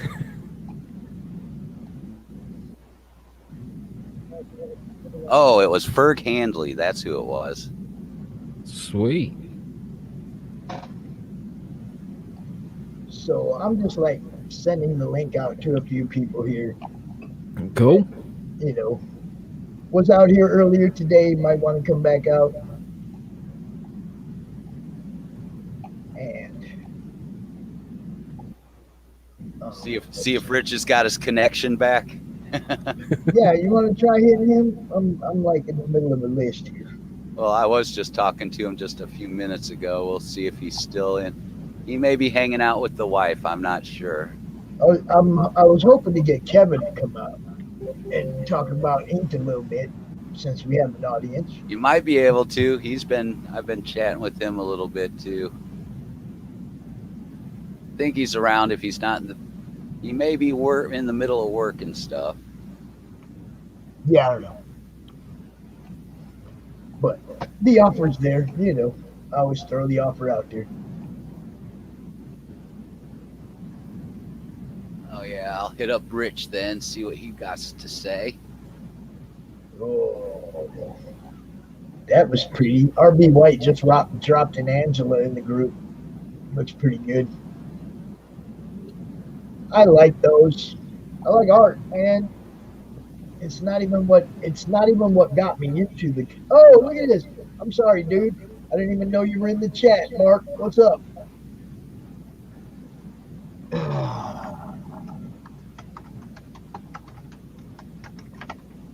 Didn't even know he was watching. And me over here just like talking away. What's up, Connie Mark?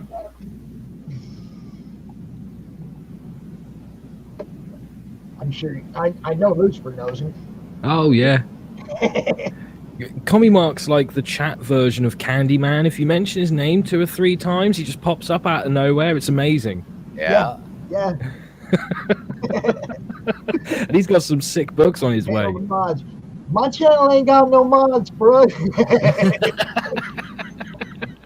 That's why nobody noticed you were even talking, because I'm over here in Facebook sending out links to people and stuff. I ain't paying attention to the chat half the time. That's why I got Phil. Oh. Who? What? So when are we breaking out the Jimi Hendrix records, guys? Man, I don't know if I can go that deep. I can give you some Elvis 78s. Hey, that's better than nothing. Ain't nothing wrong with a bit of Elvis. Oh, I wonder I wonder. I do have some right here handy. I ain't lying. We got all this old Victor RCA stuff, dude. Oh, nice. All of it. Let's see. That one's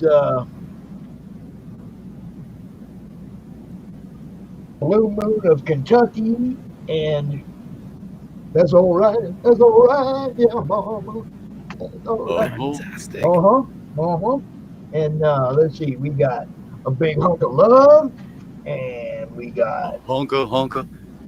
Let's see. Tell Me Why, and let's see. We got I Got Stung. I didn't even know I had that one. Let's see. What's this one here? I don't know what that is. I might have to listen to some of these again someday. Need me a fried peanut butter and banana sandwich. Yeah.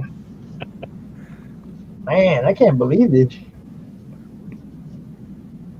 See, that's what happens when somebody talks about it and you pull out your old stuff and you're like, wow, I forgot I had that. Yes. Where's the don't you step on my blue suede shoes? Well, yeah, I'm trying to get down here. And I didn't get the whole stack because the box is kind of deep. And there's more than just that. Oh, man, there's magazines with him on the cover and TV Guide and all kinds of stuff down there. Always on My Mind and Separate Ways. Nice. Let's see, we got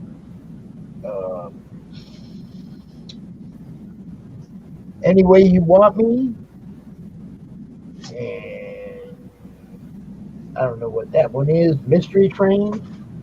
Oh, he had songs I never heard of too. Don't Be Cruel. There you go. Don't Be Cruel. Don't be cruel, do all this. Hound Dog on the other side. Don't Be Cruel. I know but hound dog. That one's got to be worth some money right there. That's yeah. two of his biggest hits. I'm looking. The one I want. My best oldest worth money one is an original first run of Sergeant Pepper's, man. Ooh, that's got to be worth a pretty penny by now. I got Love Me Tender right here. Oh, hello. Love me true. Yeah. That's pretty cool, man. It's like, that's all. Mom sends me all this stuff. As she gets older, as she gets closer to checking out, she sent me a box here, she sent me a box there, you know. But this box had all kinds of like magazine, TV guides. I think there's a puzzle down there. Yeah, this old TV guide. Oh, sweet. And it's like a hologram. That's awesome, cool. man. TV Guide, what's that? Yeah, I know, huh? And what is that print? What is that on? Is that like, what was it called? It's called Papa. Paper, you guys man. hear earlier when I was talking about the Hawaii race, the racetrack, the race that didn't happen, and my buddy was interviewing Mario Andretti as they were going around the track. And I have it right here. Oh, nice. We might have somebody popping in a second. It's amazing, dude. It's him and Mario Andretti, and they're going around this track in a built Corvette. And he's interviewing Mario as they're going around the track. Mario, is that like Super Mario Kart, man? No, that's like Mario Andretti, dude. Mario Andretti. What's that? So anyway, that dude was the dude that I was a sidekick for at Z-Rock, the guy that interviewed Mario. Sweet. He had gone to Hawaii and had gotten a job in Hawaii and gone there after Z-Rock, is that the one down in Texas, man? Well, it was in Texas and Arizona. There was a what do you call it, affiliate or whatever that was in Arizona. My brother used to live down in Houston. He knew some of the guys over at Z-Rock. Yeah, cool. Well, I was some of the guys over at Z-Rock. Hey, somebody's knocking on the stage door, man. Open it up. Who we got? It's Rich. Richard, how you doing, man? What the fuck is this? Oh, we don't know yet, man. We haven't figured it out yet. How the hell do you not figure it out already? Because it's just the panel. It's the panel thing, man. This is where we kind of let our hair down, man. What, like this? Yeah, there you go. Yeah, exactly like that. Exactly like that. You fit perfectly. This is what happens when you don't have the civilization for a year. You look like me. Well, okay, Brianna's been talking. Here we go. Hold on. Brianna said, "Hi, how are you doing?" I said, "Hi, Brianna." She said, "I'm glad to still catch a bit of the show, and we'll be on until these guys are sick of me or whatever, you know." We could never be sick of you, Pops. I don't give a flying F at this point, man. I don't care. Well, there you go. That's perfect for the panel, the late night last panel, man. Hell yeah. Still has games on floppy disks, yo. Man, am I allowed to use profanity? Am I allowed to use profanity? Fuck no. Well, why the fuck not? Because we fucking said so, all right? So what's your fucking mouth?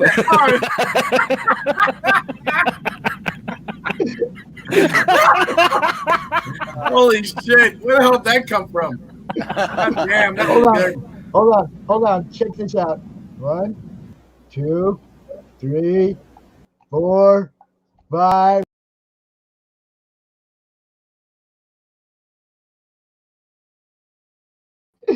Okay, we're back. We're safe now. Oh, brilliant. Right, so now we can say fuck even more. Fantastic. There you go. We are TVMA, and we love you all. Reminds me of that old school video. The different ways to use the word fuck. It's like such a fuck the fucking fuckers. You know? George Carlin was amazing with that word. I mean, just amazing with that word. Absolutely. You've mentioned one of the three of the holy trinity of stand-up comics: George Carlin, Bill Hicks, Lenny Bruce. No question. Oh, there you go, man. Yes, Lenny is my favorite actually, and yeah, dude, come on, he was hilarious. Carlin, and if Carlin was alive right now, you know what he would say? "I told you so. I told you so. I told you so. I told you so. I told you so. I told you so." Because every one of his bits that was about our government or whatever, he was fucking right. You're not in the club.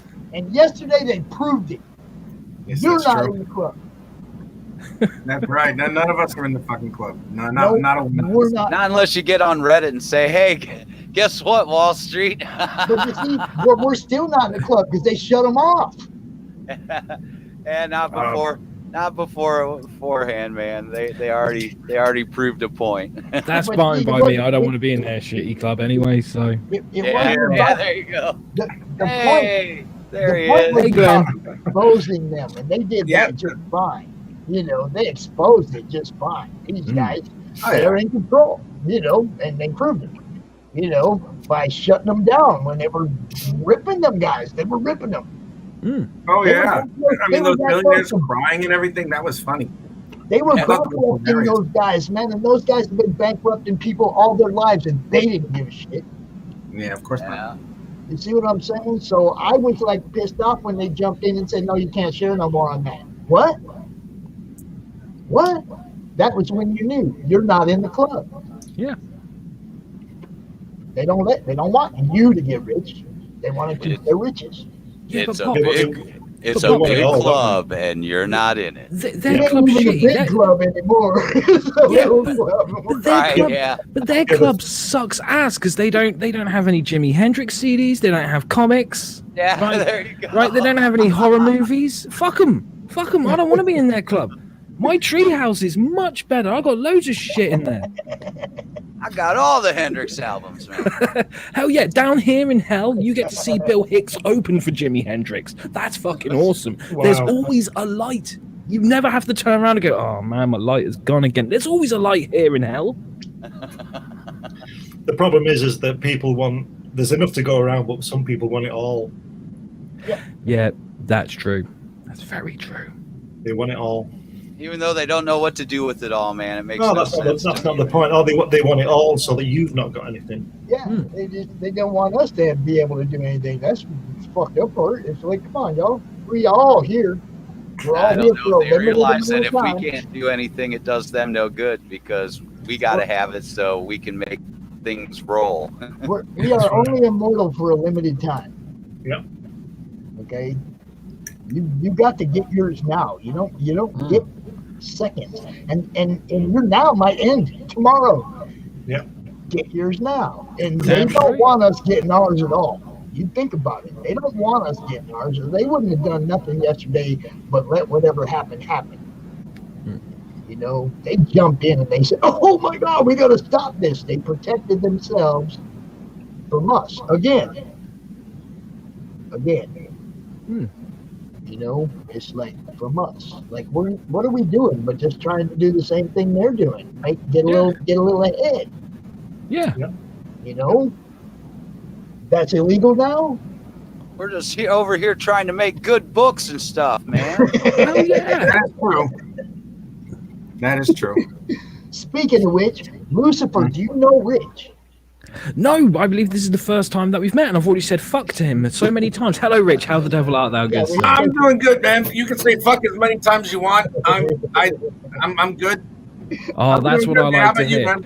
What's going on? I'm doing good, man. Just keeping busy and, you know, surviving the apocalypse, which I don't even know how the apocalypse happened. I haven't unleashed my 4 puppies of doom yet, so this shouldn't be happening for another couple of years.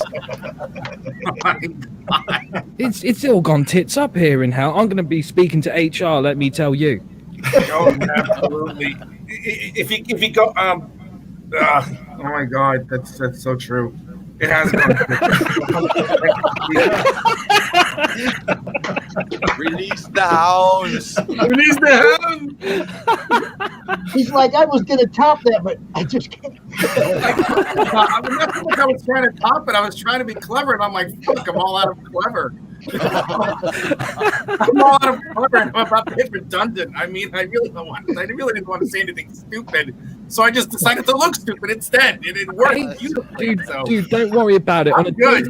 On a daily basis, I say something stupid. I literally wake up, say something stupid, then I get out of bed. Get out the way, right? I know.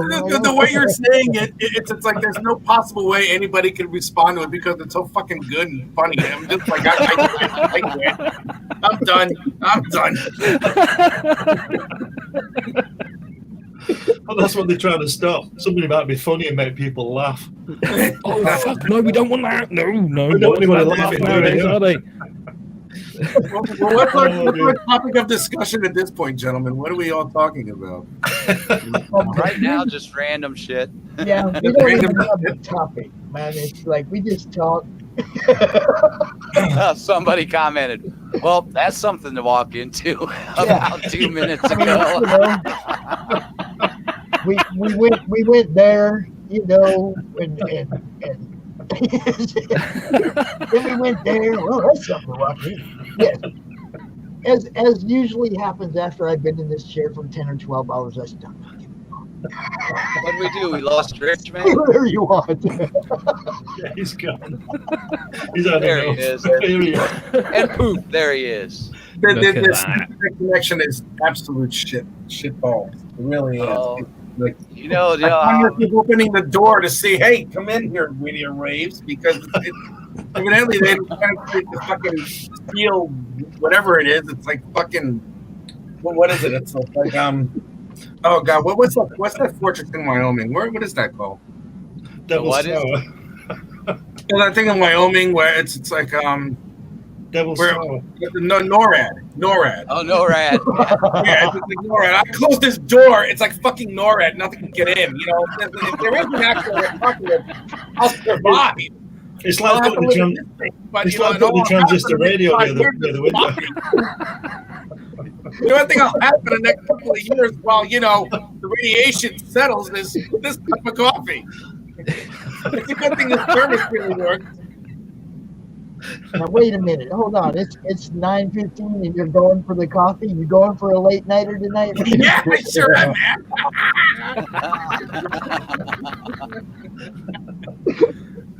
You're ready to kick out. You're going to be kicking out pages till the wee hours, man. This is my coffee. I may do something. Glenn's got the wine. Glenn's got the wine coffee. going. I did have the wine. It's gone. Which is I've got fucking disgusting, if you ask me. I've got a Oh, bong man. chilling, so I'm good, What do you I got, forgot Phil? my vodka. I forgot my I said fucking I got vodka. what pops? What do you got, Phil? I said I got my bong chilling.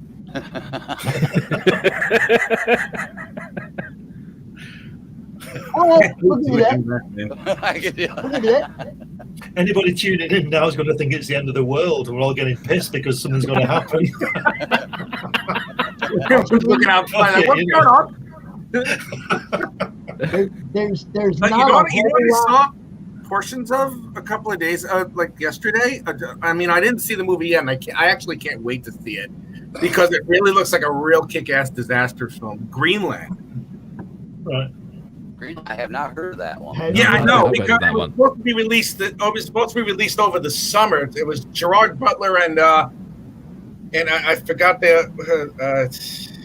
what was that girl's name? Monica something. I forgot. But anyway, it's about a guy who works for the government or something, and it turns out that there's like comets that are supposed to like pass by the Earth, but they wind up hitting the Earth. And it's like a whole shit ton of them are like crashing. It's done really, really nicely. It's not very heavily special effects laden, and it deals more with the interpersonal relationships of the people knowing that in 2 days they're going to die. So it's just like it has all this stuff going on, but it's really, really fucking good. And the way that they pace all the drama and all the sci-fi and all the special effects and the comet impacts and all that stuff, it's really, really good. I'm waiting to see that one. I cannot wait to see it. And it just laments the fact with this whole fucking pandemic, all the movies that we did miss over the summer. Yeah. In July, Thanksgiving, Christmas, all that shit. I missed going to the movies. Yeah. But I'm although we do have where they're going to be releasing everything, a little at the same theaters and on streaming. HBO Max is going to be doing stuff, and HBO's streaming everything and releasing everything in the theaters at the same time. It's just obviously a much slower release in the theaters and everything. But The last movie I saw at the cinema was Watchmen. Oh, Jesus Christ! Yeah, 2009. at the cinema. Yeah, Correctly. That's 12 years ago. Holy shit! yeah. Okay, well, mine was Venom.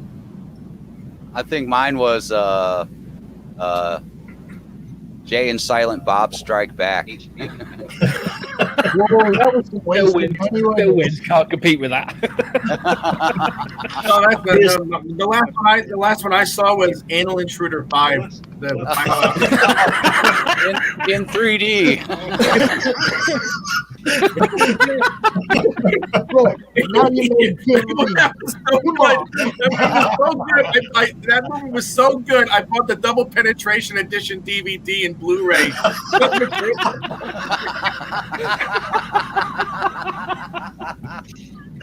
Let's see a clip of it here now. Roll that footage, Pops.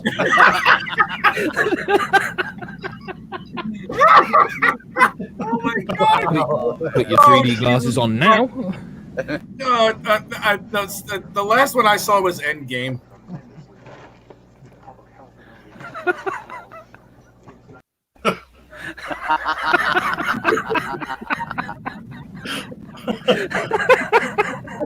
Tim. Tim. Tim keeps trying to get in. Madness, Oh man! Are you there, Tim?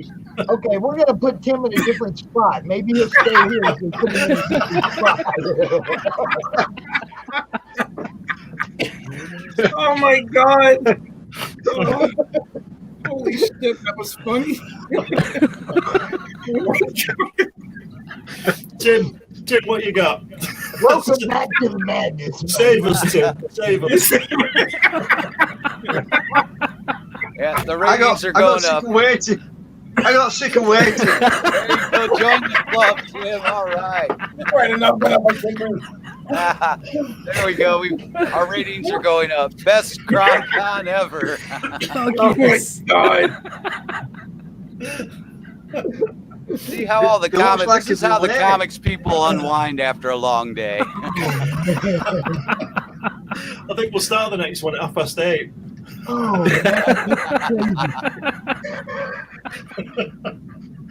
Tim, you were just getting back from New York with Jim Shooter. I'm just looking at how I've got time travel on this. I'm looking at myself here, then I'm looking at myself on there, and it's like massively delayed. Oh, you have it up on 2 screens, eh?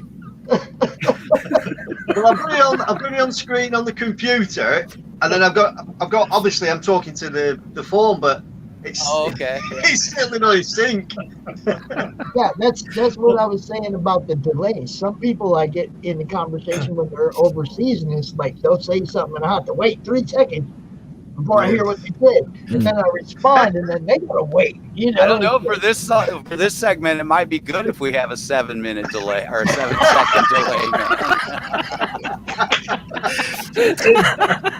Tim, that's why God gave you 2 eyes, so you could watch your phone and the computer screen. A bit like Michael Bellman.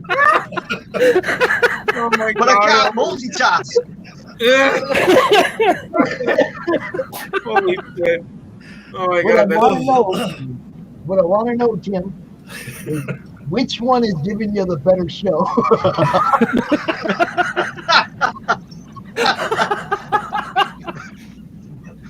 I feel like I've had a lot of drink. Oh my God! Well, Tim, we were all discussing the finer points of cinema a few minutes ago, and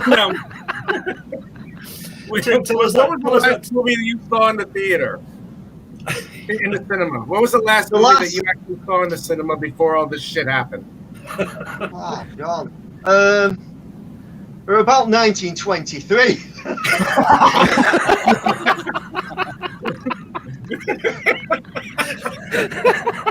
Seriously, I don't know how you guys get to watch films. It's like, it's no time. Oh God, I think Doctor Strange. Doctor Strange. Oh wow! Okay. Doctor Strange, yeah. I love it. I really like that movie. That movie was pretty freaking cool, actually. Yeah, I really good. Did it well getting Steve Ditko's like Otherworld? Right, I've never seen it. Is it good? Yeah, it's good. Yeah. I'm going to stop. I'm going to stop looking at this because this is distracting. Is that with Cumberbatch as Doctor Strange? Is it that one? Yeah, that's correct. Yeah. Yes. All right. Yeah. I still haven't forgiven him for being Khan. I'm sorry. Yeah. I don't think anyone There's no way will forgive him for that that. looks like a Khan in any way, unless it's CON or something. Ooh, what's that? What's that? Nice. Oh, hello. He has a marijuana shot glass. Now look. Does that even, Oh, now we're talking, Pops. If it's going to be CromCon Europe, it's going to have to be something from Europe. That's right. Oh, yes. That's right. It has to be a point and guess. That's what it has to be. Boy, nice to be. Point and guess. Gentlemen, this has been a wonderful day to all of you, to everybody else who was in here, to everybody else who watched. This is hilarious. I'm having a blast. Love you guys. Yes. Just remember, it only goes downhill from here. Thank you guys for. Oh man, you're all drinking. Fuck. You don't have a stout on hand, Rich? I don't know. I didn't have a. You called me at the last minute. You're like, "Hey, Rich, show up," and I'm like, "Oh, okay." Let me get my hand out of my fucking pants. You know, show up. Where's Dave Houston? Has he gone to the pub? I'm sorry. I think he chimed in. He said something about having a short break for eats. Back soon. Yep, I know what it means. Oh God, I miss going to the pub. I miss everything. I really do. I got to admit. I miss going to the pub too, man. Okay, now, so they opened up here in Michigan, like they're opening up this weekend or whatever on the first. They were finally. We're still on tier 4. We really can't go anywhere. Well, I can't. I mean, now they're imposing fines on us at this point. See, and this is where it becomes ridiculous now. You know, I understand like keeping away from each other, but do we have to keep each other away from each other to the point where we're not allowed to walk down the freaking street alone? Well, what's going on here is that there. I've seen a lot of things of like gone really positive and then really negative, and then positive again. I mean, the worst thing they could have done, the worst thing that the government could have allowed anything was like that 5-day Christmas break where everyone was going to go. Yeah. And visit everybody, and then they change it, and then they say no, you can't go, and then Christmas Day they're like, yes, you can go.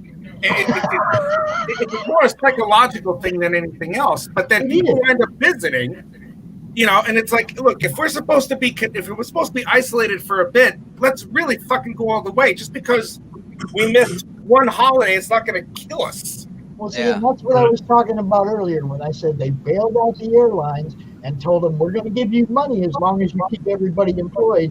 And then they said, well, don't nobody travel, but then they let everybody travel anyway. It's like, make up your mind, man. Don't tell us one thing and play it the other way.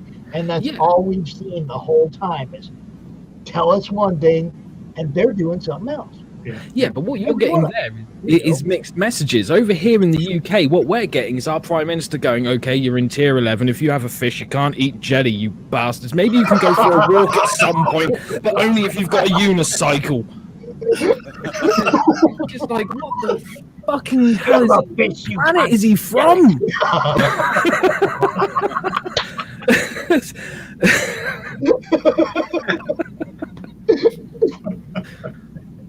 Come coming and putting if you don't, he's on me. Oh, kids again. Anyway, back to comics. Has any comic book recently from the big two have either of them covered or mentioned anything concerning this? The only book that I've been paying any attention to was Donny Cates' Thor run. Good story with Galactus and that. Yes, the only one I'm paying attention to. That's how much my pull list dwindled.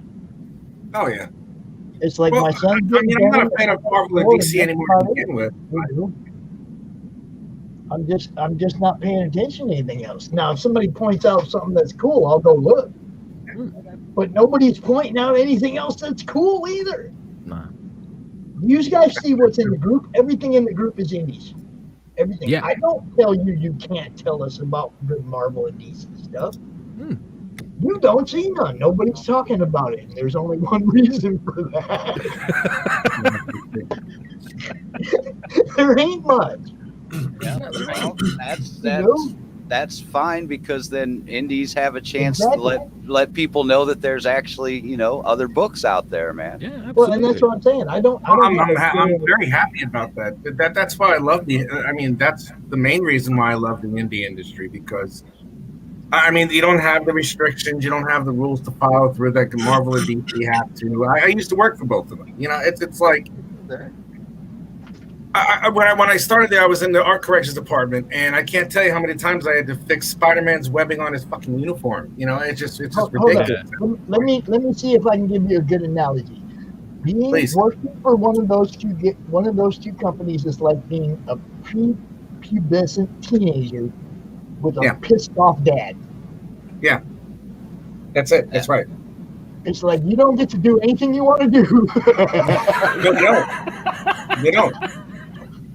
You don't. No, you're absolutely right. Because it's like they don't.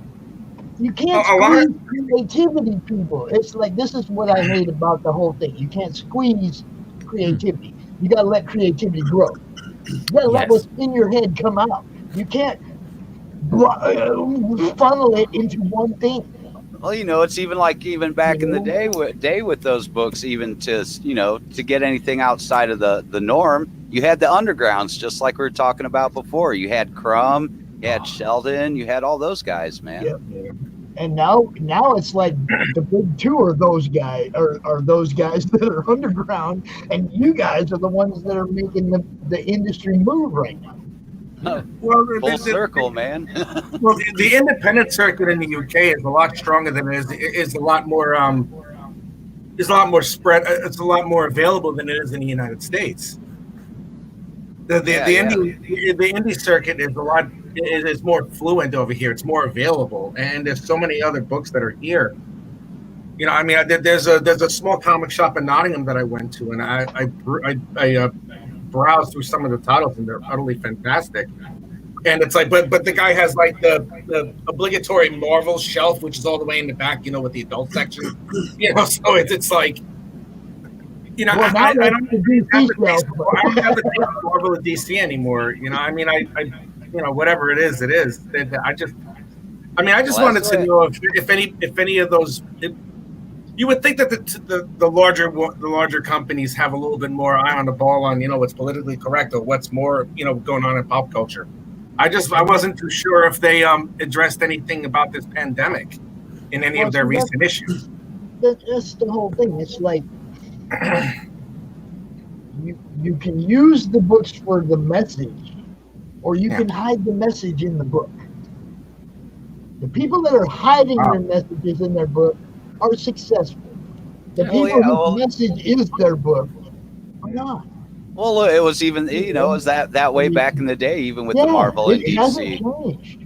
It's you know, the only time they come straight out is when, like, when you had like stuff like 9/11. The controversial, like, I'm talking like the old school stuff, like the controversial Speedy getting all junked out and stuff like that, man. Oh, I remember that one. Yeah, I remember that. Oh, and like when Warren Ellis was writing Hellblazer, and he wrote that one shot called Shoot. There you go. Yeah, that's a good example. There was that Spider-Man, wasn't there, Tim? You'll remember the one with the drugs thing in about 1969-ish. The one with when Harry Osborn's friend, I think it was, died, jumped off a building because of the drugs, and it didn't carry the Comics Code Authority stamp on it. I think it started back then, and probably before that as well. But that's the first one I remember. They did Green Arrow and Green Lantern, didn't they? Where they touched on drugs. Denny O'Neil and Neil Adams. When was that? Early 70s. This is one of the that y'all heard earlier. Remember earlier when y'all heard that cacophony of harmonic wolf sound? Yeah, this is one of those guys. This is Zeus. He's the rescue. All of our animals are rescued, but good. He's a big, look at that doggy. He's a big He's a moose. Oh my God! Is that one of the puppies you sent out, Lucifer, man? Yes, it does look like one of them. This is what was your term? What was your term for it again? The puppies of doom. The puppies of doom. He's the king puppy of doom. Oh, look at that! He's in your head, man. That's what it looks like. Come here, Rob. Hold up. The other one's over here talking while this one's licking. Man, if that dog is not hungry, you ever feel like Robert Shaw? See, this is Rocky. He's the loudmouth. Oh my, there's two of them. Oh no! What? You guys gonna fight for lap spot? Yeah, get out of here. Watch out where those huskies go, and don't you eat that yellow snow.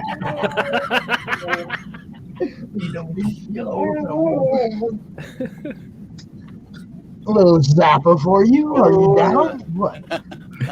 Tim, have you noticed this madness you've come back into? Okay, come here. Rocky wants to say hi too. Go ahead, tell him. Sorry. They're over there. They're over here. Tell him. Hey, Rocky. Oh, just. So have you noticed? Watch me pull a rabbit out of this hat. I just said, have you noticed the madness you've come back into? It's gone downhill since you were here. No, it seems a lot more quiet than it was earlier.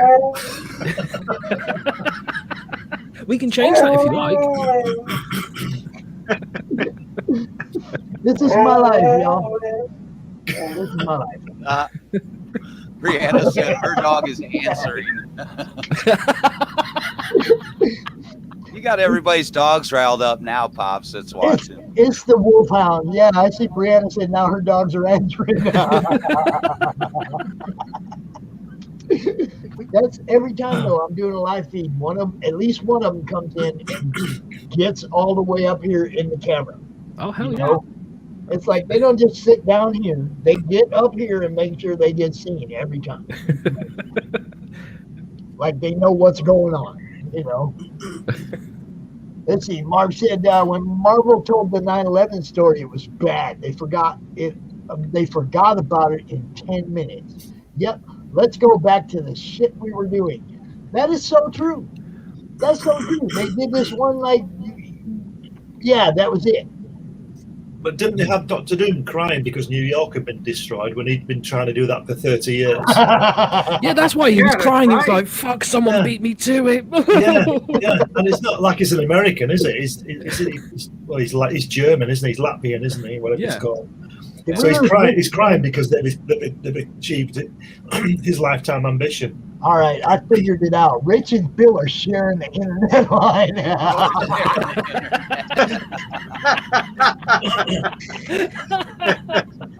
Rich is on Mars too. See, I took that full circle. And Bill are sharing an internet line. That's the only excuse. That's it. Welcome back, bro. What's up? Did you miss us? So since there's not been a lot of theater action going on, what has people been watching that they've liked that's been comic adaptation shows or stuff? Oh no, I don't know if you want to ask me that question. Oh, we do that. We do now. My biggest suggestion is Doom Patrol. The Doom Patrol run has been really cool. I need to get on that. I've only seen a couple of episodes, and I need to sit down and watch it properly. It is so twisted. I was hooked the minute Tudyk was doing the first 30-second narration of the first of the series, man. I was like, I gotta watch this, man. Awesome, man. For me, it was The Boys. The Boys too, yeah. Both seasons are fantastic, and the fact that in season 2 they had head explosions. When was the last time you saw a good head explosion before then? Scanners. Exactly.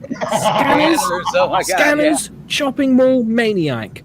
Best head explosions ever. Man, you're calling out some of the classic horror stuff there, man. Damn Come on, straight. Rich.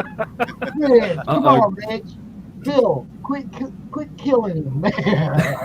Hold on, I will summon my arcane powers once again. He's gone again. What's that, Lucifer? What happened to the wine, bro? It's fucking disappeared. I saw something in a can. What was that?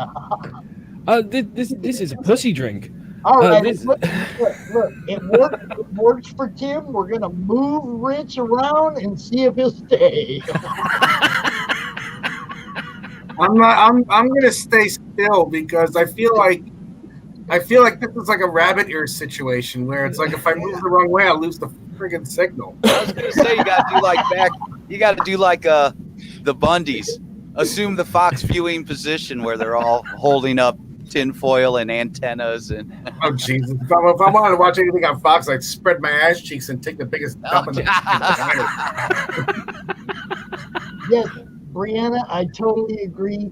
The one, Zeus, the big one that came up here first, he is such a throwback to a wolf. He has no idea what being a dog is.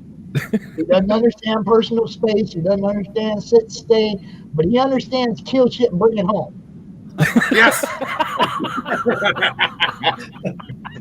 I had to go put a squirrel in a bag the other day. I was so sad because we have some really cute squirrels that run around here in the summertime, and we got one less. Tim, when's the last time Bentley brought a squirrel home?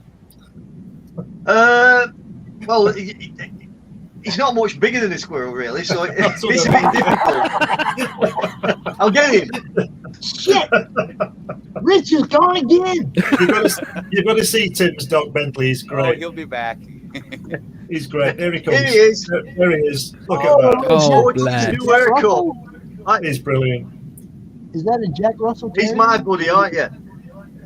What kind of a dog is he, Tim? Yorkshire Terrier. Yorkshire Terrier. I knew he was a terrier. I just can't see him that well. He's Yeah. kind of small. He's kind Well, of small. He's been scalped yesterday. He had really long hair, so he's now sporting his crew cut. Say hello. Say hello. There he is. You're a good Yeah. dad, aren't you? Oh, bless. I like him. I like him. That's my He's kind in of charge dog. of my studio, aren't you? He guards it, doesn't he? Yeah, well, Oh, that's, I mean, he's in you know, charge. we got the three. They take care of the house. You know, it's like I don't worry too much when I leave because I pity the fool who comes in here with them three. I went to Tim's house and met Bentley. I went to see Tim, but I met Bentley, and I wasn't sure after a while whether he was keeping me in or just guarding his dad or what he was doing. He was lying in the door, between the door, wasn't he, Tim? The door and the Yeah. landing. And I thought, if I try to make a run for it now, I wonder what's going to happen. You know what I mean? He's only small, but I'm sure he's got a bite. But he's a great dog. You know, he's well trained.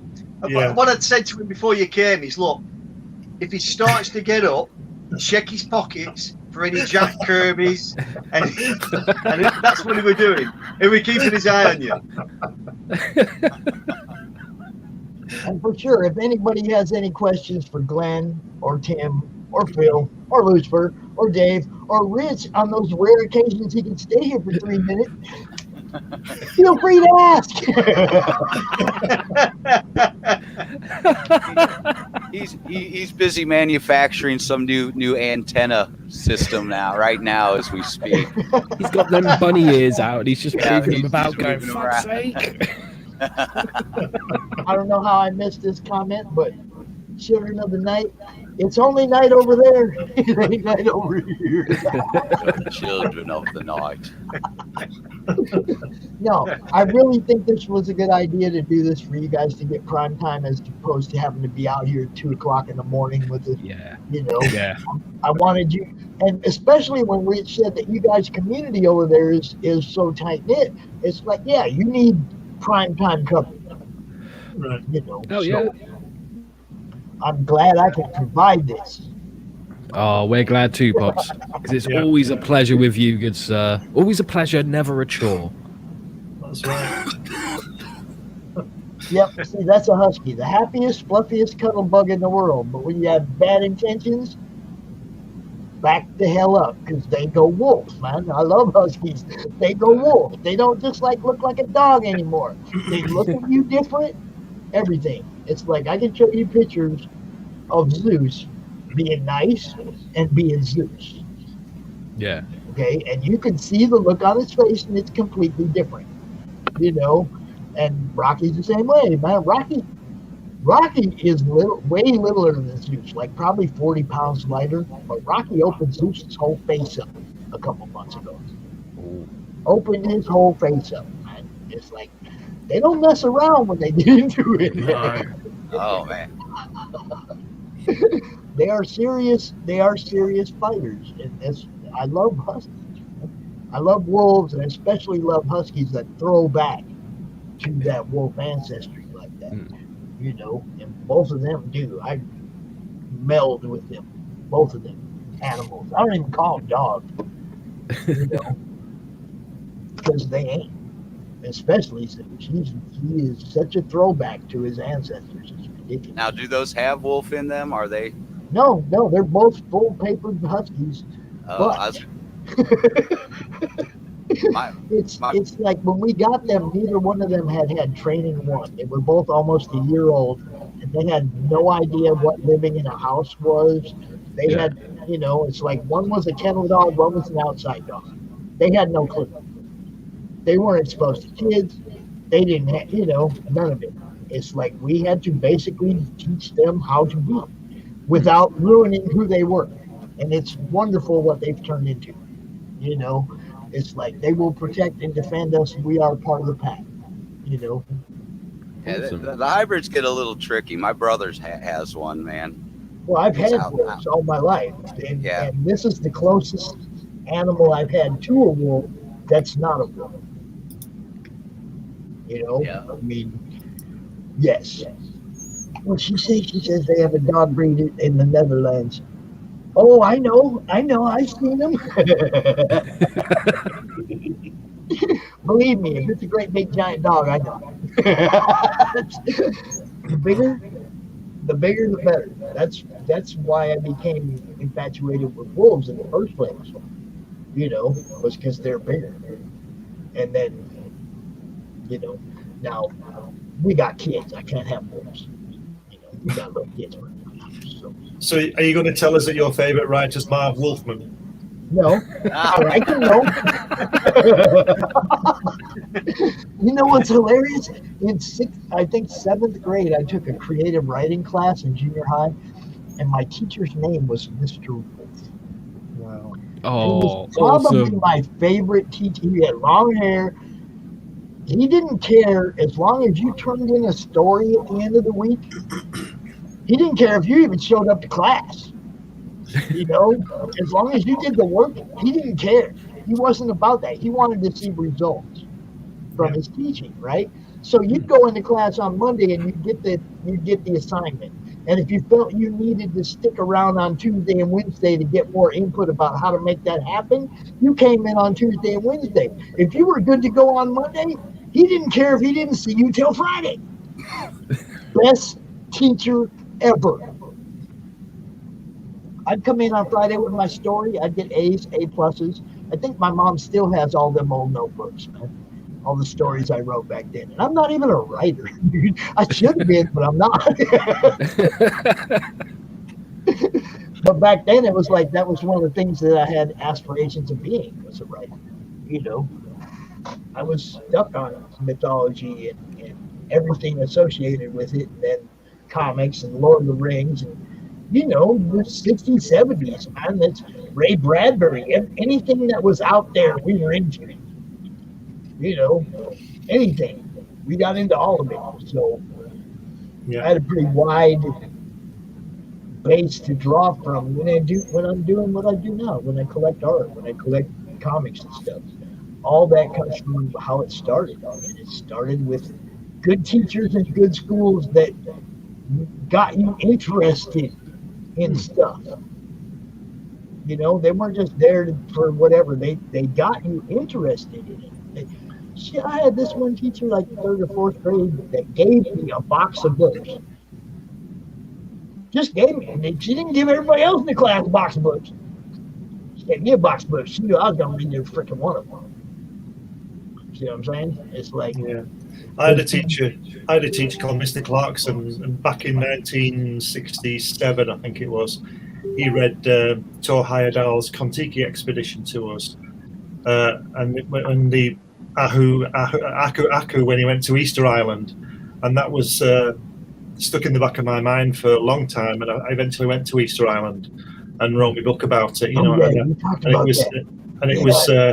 It was thanks to him in part because he put that little seed in my head about this place. It's the remotest inhabited place on Earth. It's right in the middle of the Pacific Ocean, and it's only 7 miles long. It's like a little triangle.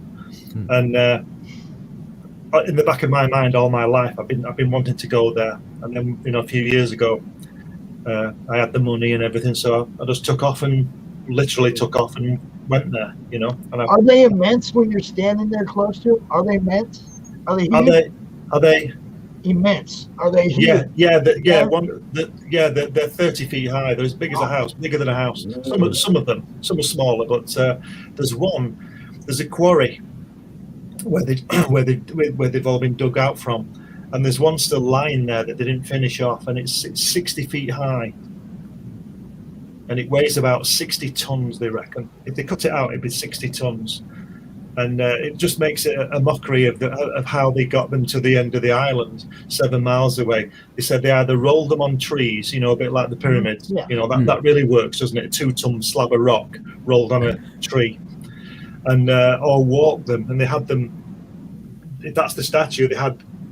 They supposedly had ropes, and they walked it. Yeah.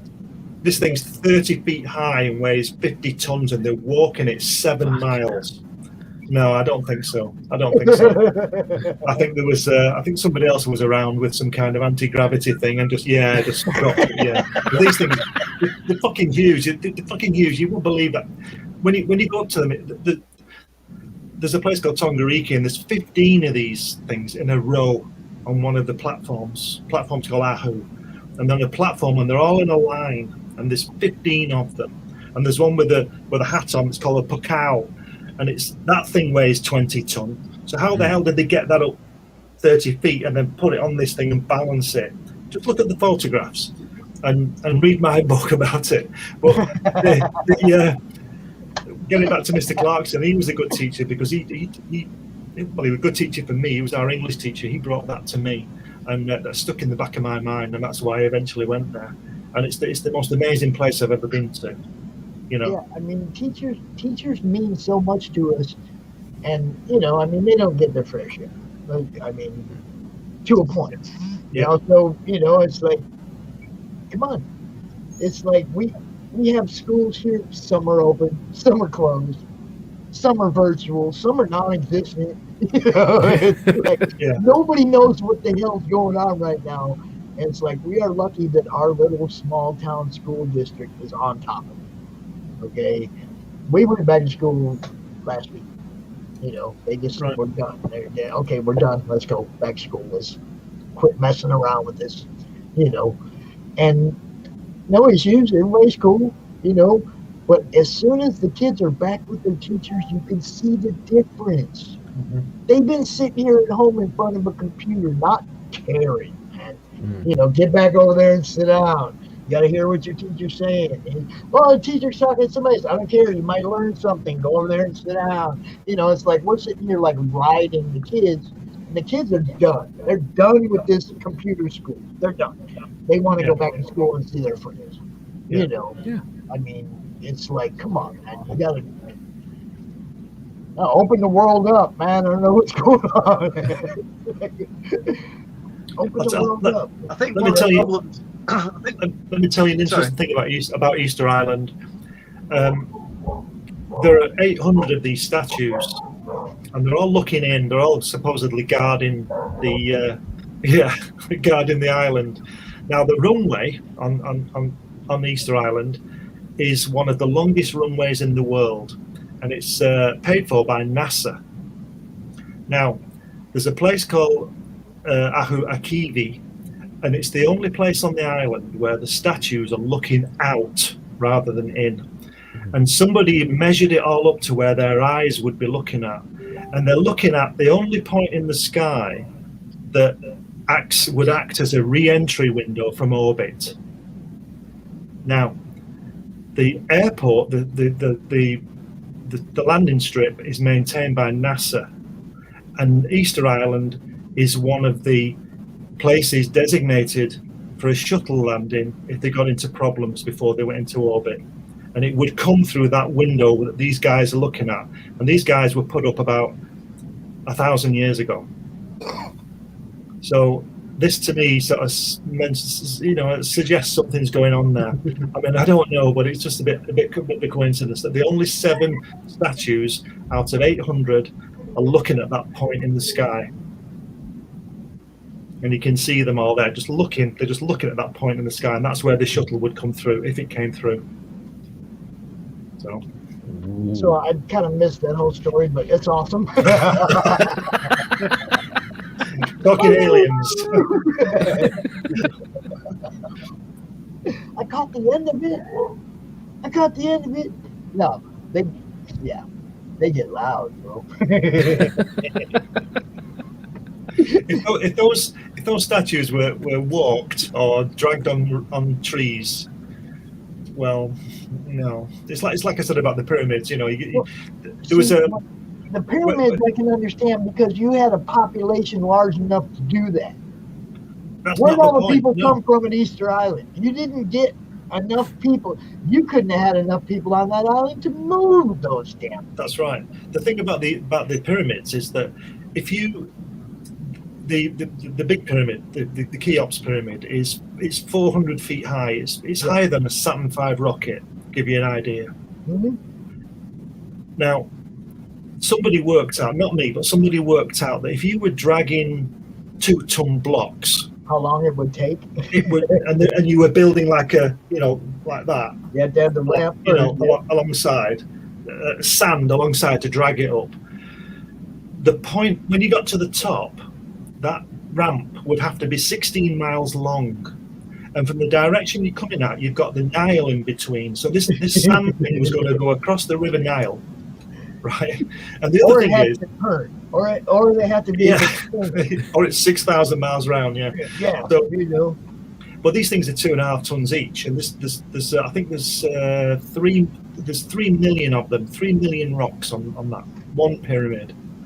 Now you've got to remember as well that not only were these weighing 2, 3, 4 tons, they were being transported 400 miles from the quarry that they were carved from, right? So 400 miles, that's like from where I am to Paris on a wooden boat, because I presume they just had wooden boats in those days, because they'd never found any other metal boats or whatever. So what you had to do, imagine the scenario. You're cutting out a perfectly shaped, perfectly straight-edged 2.5 ton rock, right? With what? What are you cutting that out with? And you cut out 2.5 million of those. You put them on wooden boats. How do you get them from the quarry onto the boat?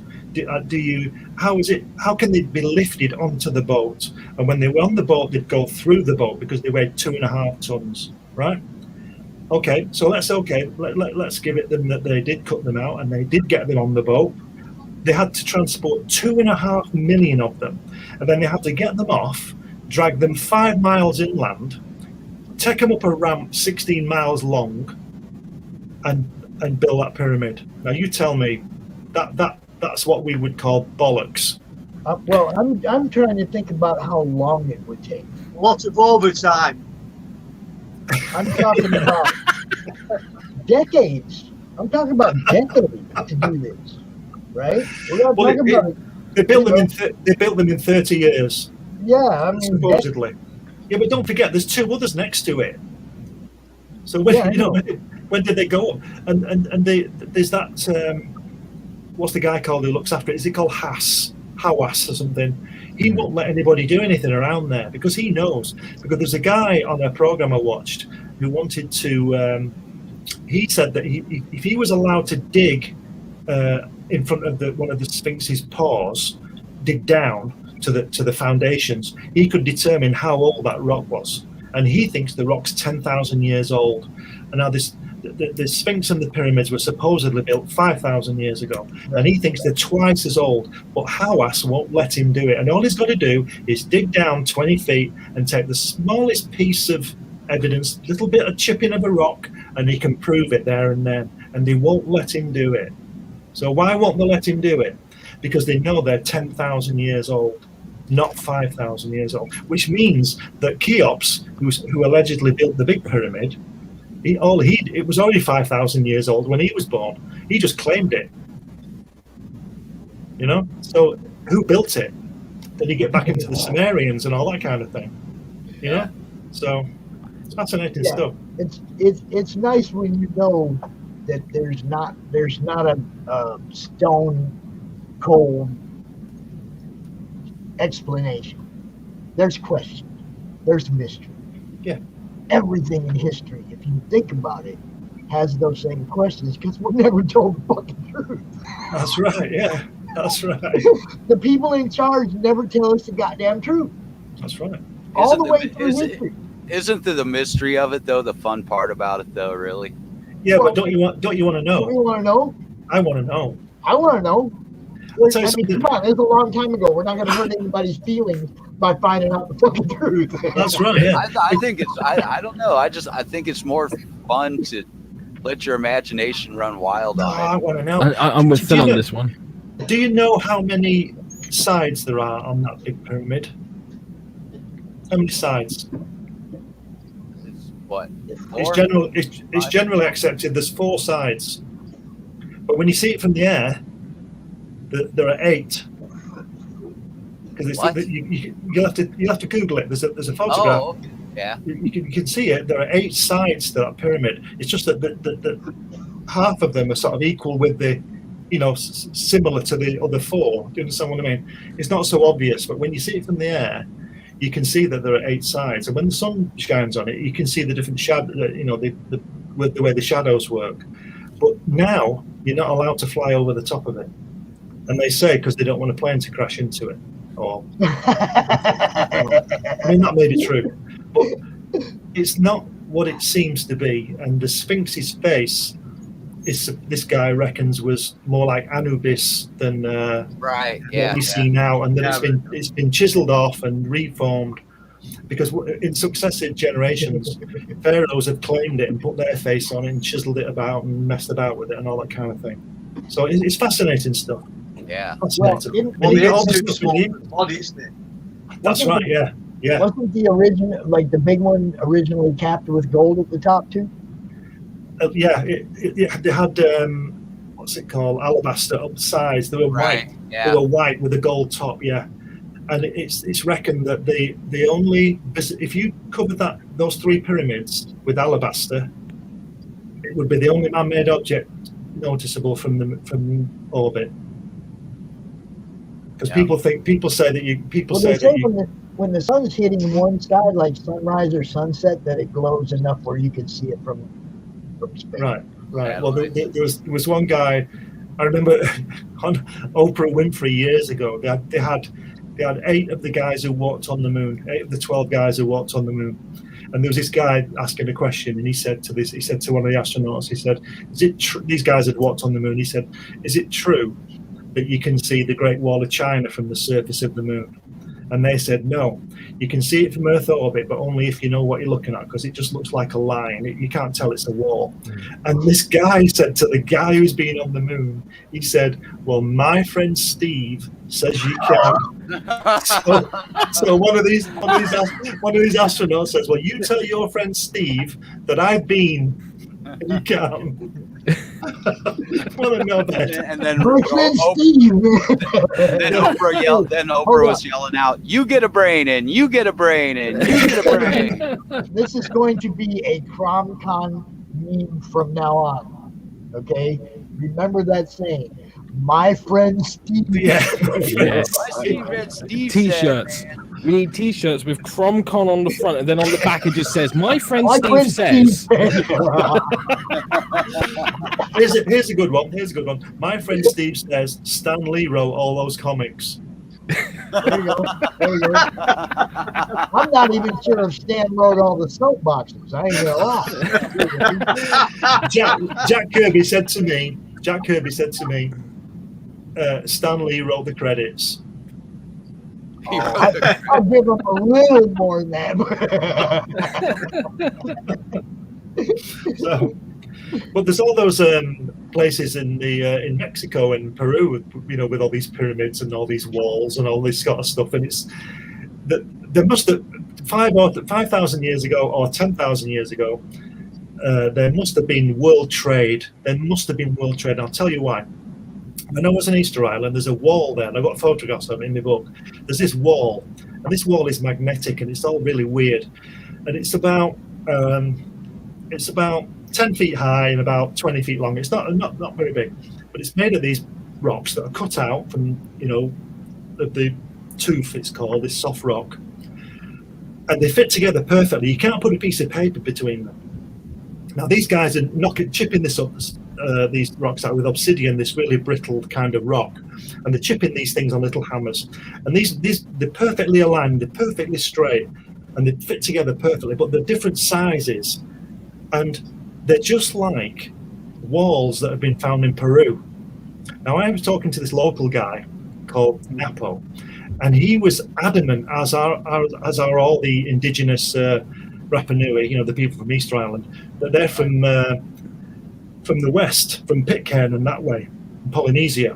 And he said they really don't like the fact that they may have been touched by South America, because the country is annexed by Chile, and they don't like that, and there's all this kind of stuff, political stuff going on. Well, I said to him, I've seen walls like this in Peru, and he went fucking crazy. No, just a coincidence. And now, no coincidences. Exactly, but now it happened that long ago, and there was no airplane flight, going on. Come on, there's architecture that is the same in different continents that's thousands of years old.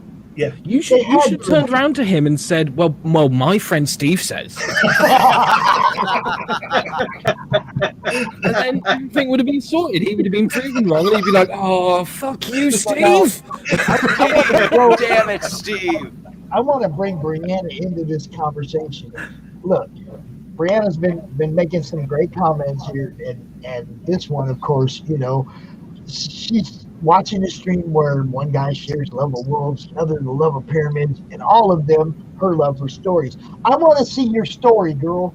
Yeah, come on, Brianna. We Come want on. to see now. We want to see now. Bree's You need an to join one of excellent these writer. streams. You need to drop some stuff in the madness so we can see, because now you have me intrigued. You love the same kind of things I love. I want to see your work. She is an excellent writer. I've read some of her work, so I can vouch for her on that one. Right, good. I definitely want to see some of it, bro. So hook me up. I mean, I don't know what I got to do, but I want to see some of what she does, because, I mean, come on.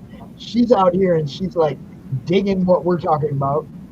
And obviously, is one of our kind of people. Obviously Lucifer knows her. Yep. So yeah, this is your madness people. Brianna, I want you to know that. You belong in the madness. Bring your work to the madness. We can share it out there like that. Bring your madness to the madness. And whilst you're at it, can you tell Steve to shut the fuck up? That's what you want. He's getting all of us in trouble. Yes. That's it. Ah. What's the photographs in it? Yes. This what she's talking about right here. Yeah, this is my book with all my photographs in it. Hold up. Where are you at? Where? There he is. Okay. Just a minute. That's not so clear. Just a second.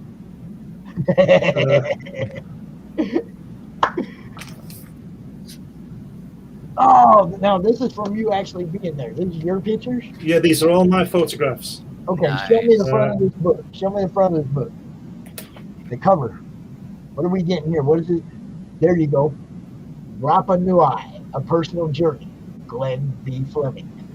If you're interested, check it out. I'm sure there's somewhere you can get a copy. Yeah. This guy, look at this guy. This is one of the locals. Look at this face. Steve? Dude.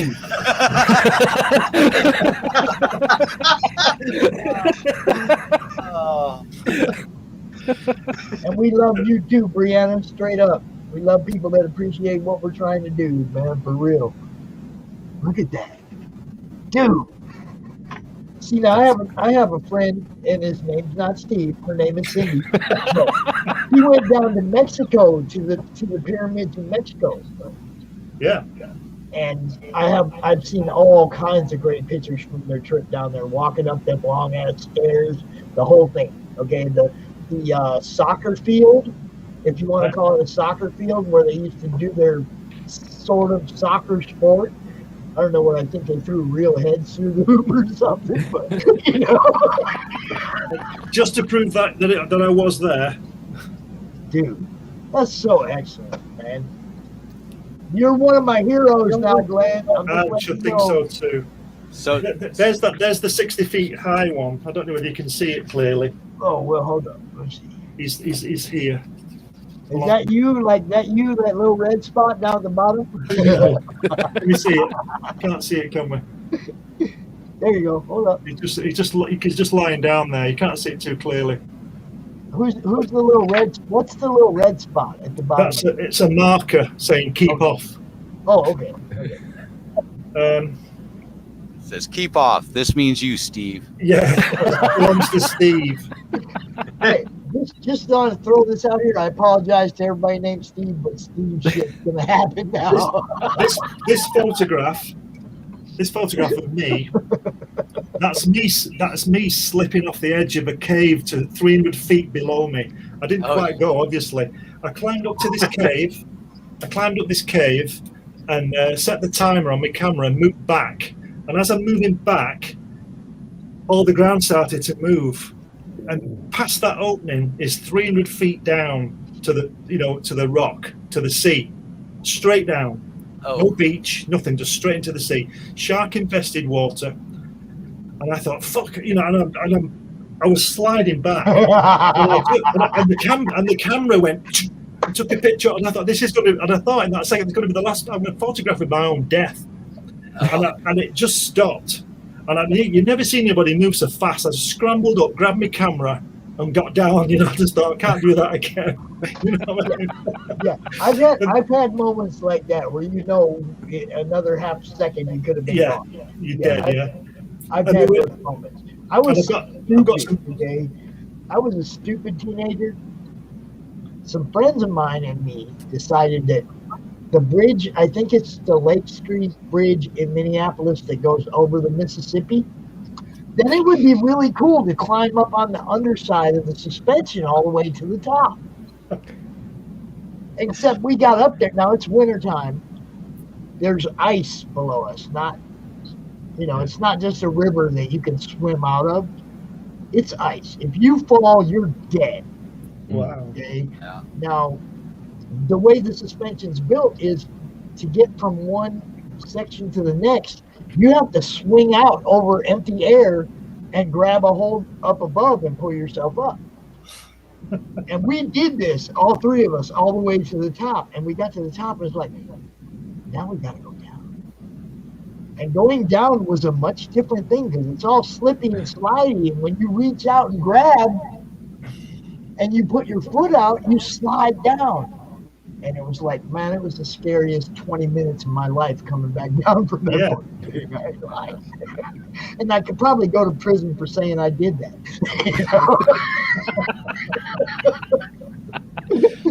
This one there here, were three of us, and I'm out the other two too. Rory and Ron, you did it too. this one was the second time I nearly died. I was in this cave. See that cave? That cave is full of water. That water there is about 10 feet deep, okay? So when I went into the cave, there's no water. And then this started to happen. Can you see that water behind? Ooh. Yeah. And the guy I was with, Napo, he's taking the photograph of me, and he's saying, "We got to get out, get out." And he ran up the steps, and of course I didn't. I stayed where I was, and that water. There was no water in the cave when I went in it, and then it started to come in. Took that picture. He was gone, and I wasn't concentrating because it's so fantastic. And then I heard him say, "We got to go, man. We got to go." And I said, yeah, and this water's come in, and then I realised that the water was about 5 feet high and heading for me, and he was 30 feet up the steps. So I shot up these steps, and in about 10 seconds, the entire cave was full of water. And I've got some film of it. I'll show you on another time of the ferocity of the water. And I'd have been dead if I'd have stayed another 5 seconds. I'd have been washed out to sea. I'd have been dead.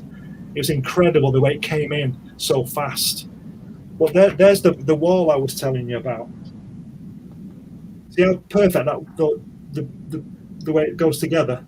Yeah. That was supposedly just tapped by little obsidian tools. And from what I've heard, you can't even get a razor blade between. That's right. Them That's stones. right. Yeah. They You fit can't. together that perfectly. Yeah. And they're all different See, I know a sizes. little bit about this shit, man. Enough to be dangerous. Do you know enough about it as my friend Steve does? Do you know No, as I much know as my friend Steve? Arguing with you Because about he knows fucking everything, my friend Steve. Steve's got a lot of friends. Yeah, he has. Steve knows everyone and everything. He's fucking amazing like that. Okay, so I want to go back over here to Brianna again. She totally fits in here. She took a hike through Sri Lanka jungle, off the beaten path. Flirting with death is a thing. Yeah. And it really is. I mean, it's adrenaline rush that some humans, like people who jump out of planes every day, Yeah. it's where they get their thrill. I mean, and yeah. Well, listen, my dad jumped out of a plane on D-Day, so I don't think he was looking forward to that, but he managed to get down all right. It took him 8 seconds. I wrote a book about that as well. It took him 8 seconds from jumping out of that C-47 to landing in a flooded field where he nearly drowned. 8 seconds to fall 500 feet. 500 feet in 8 seconds. And then when he landed, he was in the middle of a flooded field, and the canopy came down over him, and he was on the bottom of the field by about 3 or 4 feet, and the canopy was coming down, and he had to get his knife out and cut his way out, and then fight Germans, as if that wasn't enough. So he's jumping into the dark out of a plane, lands in a field, he survives the jump, nearly drowns, and then he has to fight Germans for the next year, Germans. No. Yeah. I just wish Steve would have been there with him, because he could have said, "Don't jump now, jump a second later and you'll be over the land," Yeah. It's crazy too, because we think about these things like, back there fighting Germans, and it's like, now you look at it and it's like there's always going to be another enemy. They're always going to create another enemy. No matter which side you're on or who you are or what you believe in, they're always going to create another enemy. Take control of who you believe is your enemy. Quit letting other people tell you who your fucking enemy is. Yeah. Nobody's your enemy unless they actually come at you crazy. Okay. I think those Germans were coming at us crazy. Well, isn't that the way it always is? Make the next boogeyman, That's make right. up the next That's what I'm saying. boogeyman. It's like, don't allow these people to control your fears anymore, because they've been doing that to us for centuries, man. Centuries we've been controlled by our fear.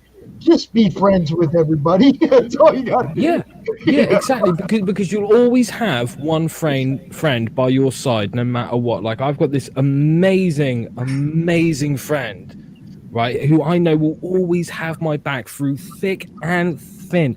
We've been through so much shit together. His name is Steve.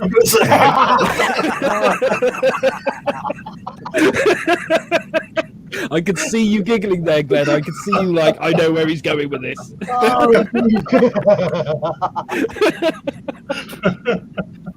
Yep, they do come out of left field. They do. But that's because that's where they pushed us all. They pushed us all into left field, and that's where our ideas come from. It's not that crazy. It's just where they've stuck us to make us look crazy. Don't let them do it anymore. Don't let them. Oh, look at her. She's a gamer too. God damn. Who is this girl? Her name ain't Steve. Awesome. look at what Dave's got there. Look at that. Oh my God. Oh, geez. Here we go again, Dave. Look at that. Oh. Hello. Oh. Look at that. Man. Oh, do you know, I've never read one of those Dracula things by Gene Colan. Never read one. I've seen pages, but I've never read an actual book. Yeah, well, we got something else to show you, too. Check this out. Check this out. Oh.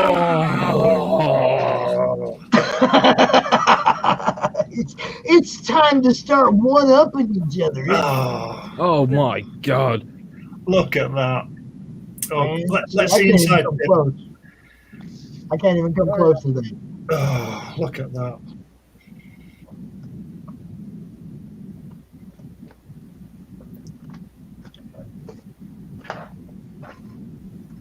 That's amazing. Oh, yeah. Oh, look at that. Oh. Wow. She said, no, she's not a Steve. She knows a nice guy named Steve. I've just realised my wife has gone to bed, and all she can hear is a bunch of guys going, "Whoa!" What's she showing?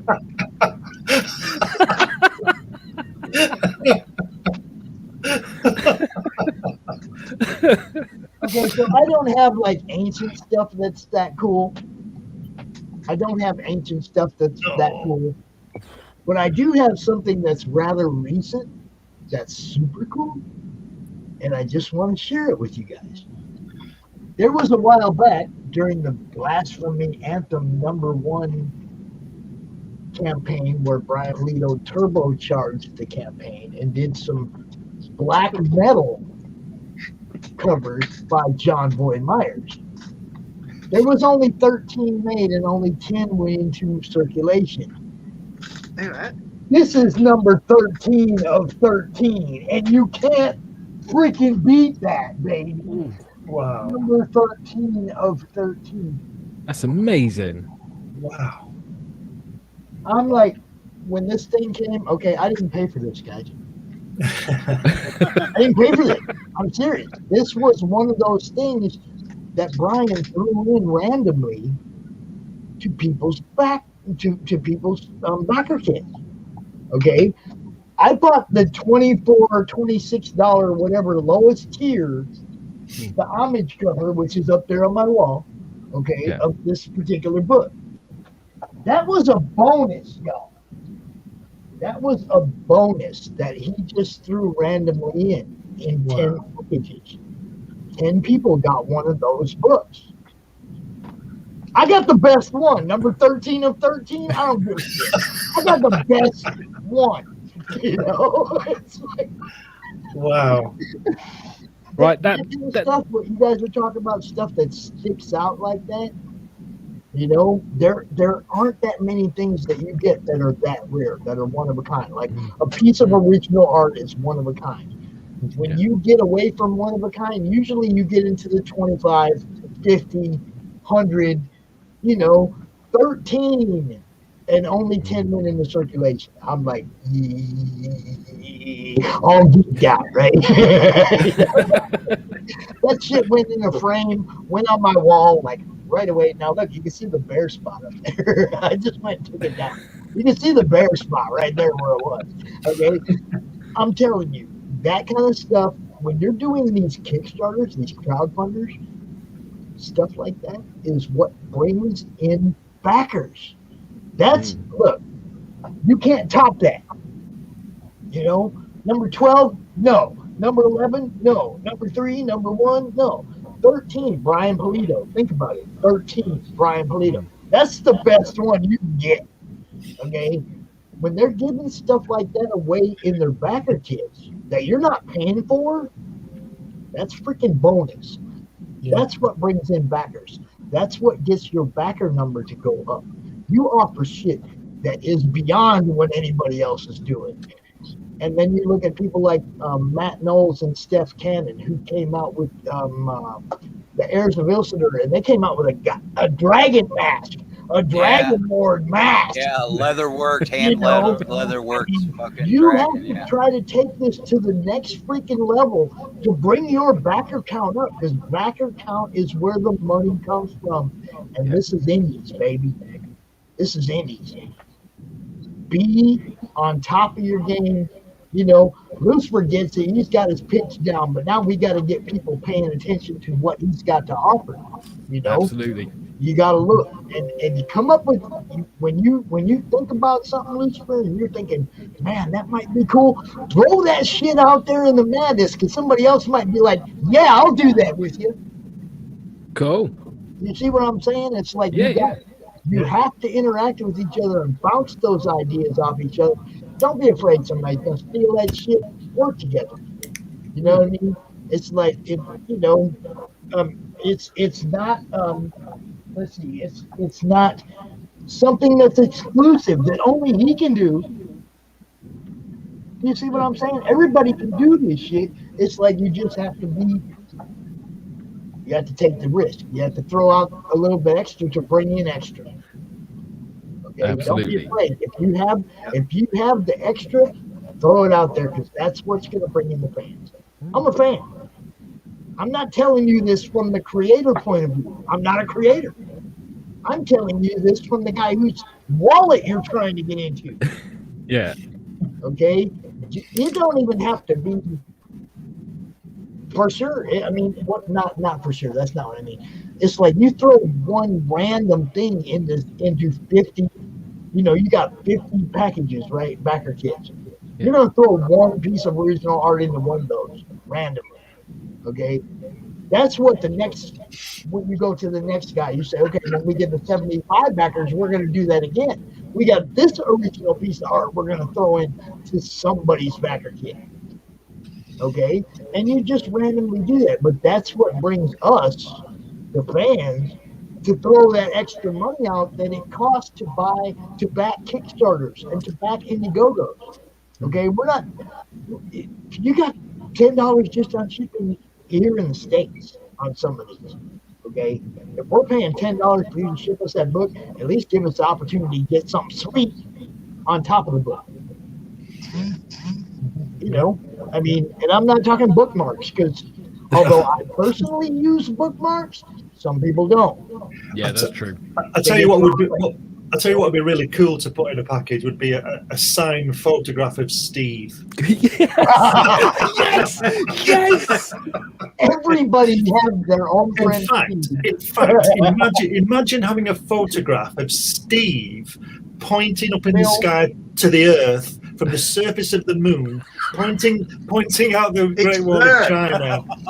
There it is. I told you, you fuckers. There it is, and it's signed. From Steve to you, you know. See, now we need to start a campaign that is a coffee table book that is just full of photos of Steve. And we'll just call it Steve. Hold up. I want drawings of Steve. Yeah. I want have you seen Steve? Everybody's impersonation, whatever you want to call it, everybody's expression of what Steve is. I'm going to do a book called Donde es Steve. And it's got a little black and red jumper on, you know. So let me tell you, if you make that book and it's got like nothing in it, it's just blank pages. As long as you include the possibility of getting a signed photo of Steve, I'll fucking back it.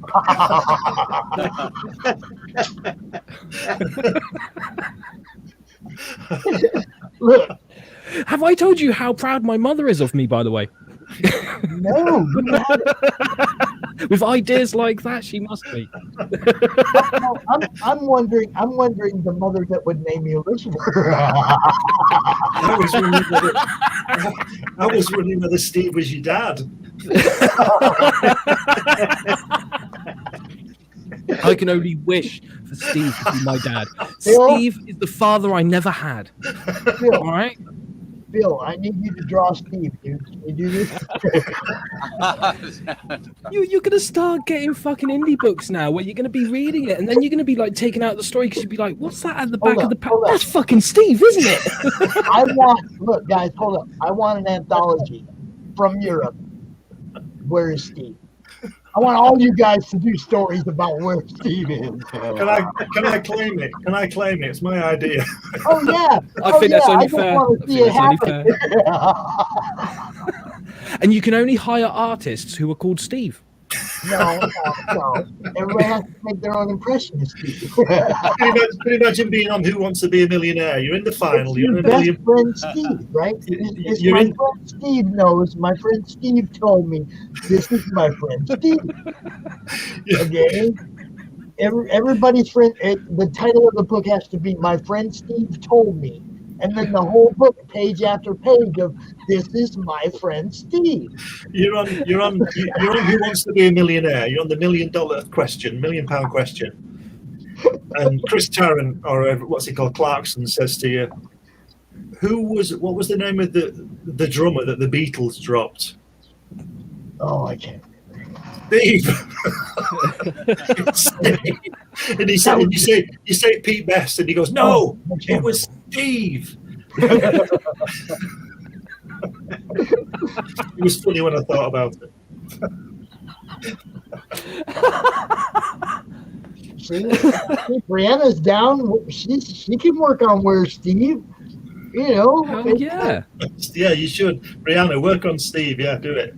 CRoM Europe and Glenn B. Fleming present Where Steve. Right, and I want to claim this now. If there is ever a biopic about my life, I want Steve to play me. Who shot JFK? Steve. Steve, of course, man. Fucking Steve. Who else would it be? Who was the that second gun fucking on the grassy Steve knoll? guy. Steve. Oh my God! Here we go. It is going to be an infinite source. Yes. It doesn't matter what a Steve is. It doesn't matter what your Steve is.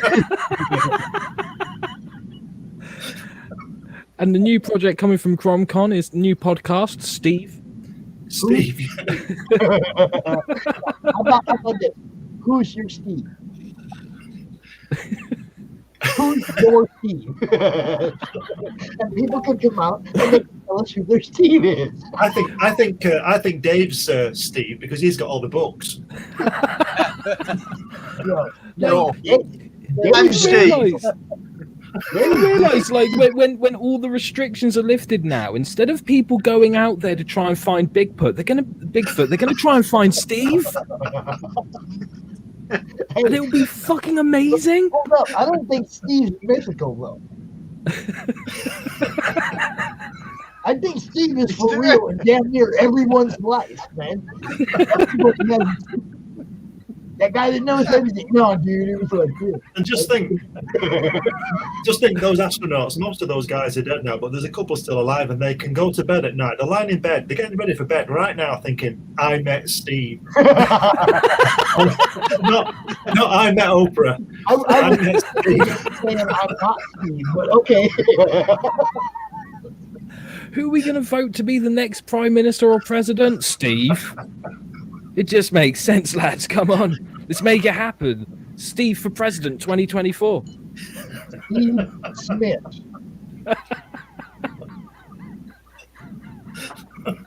Right? Steve Smith.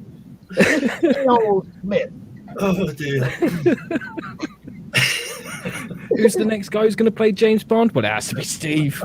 Come on. He's perfect for it because he knows everything. Secret Agent Steve.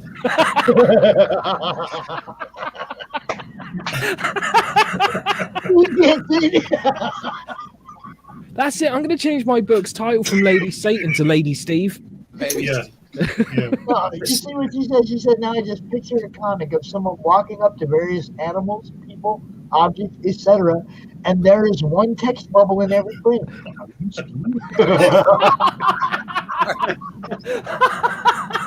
I need some answers. Where's Steve? Okay, and then the final panel.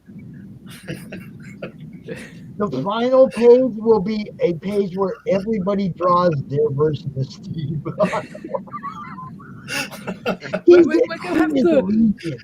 We're gonna have to find a copy of Spartacus where everyone's standing up and saying, "I am Spartacus," and change it to "I am Steve." I am Steve. No, I am Steve. Phil, you're the editing guy. I expect you to be on that. Okay. No, that hat's off right now. I'm in color mode. So let's see what you're doing then if you're in color mode. What are you doing? I'm working on a picture of Steve. That guy looks way tougher than Steve, dude. You know what? I'm gonna fucking wake up tomorrow, look at Twitter, and everyone's gonna change their name to Steve. Sure, we're all Steve.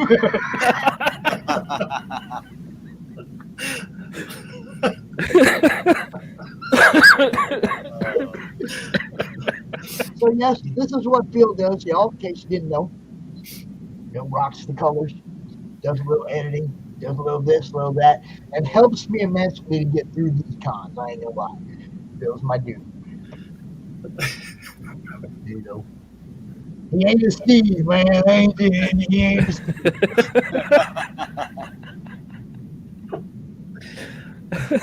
You know, it's really funny because like probably one of my first best friends' name was Steve.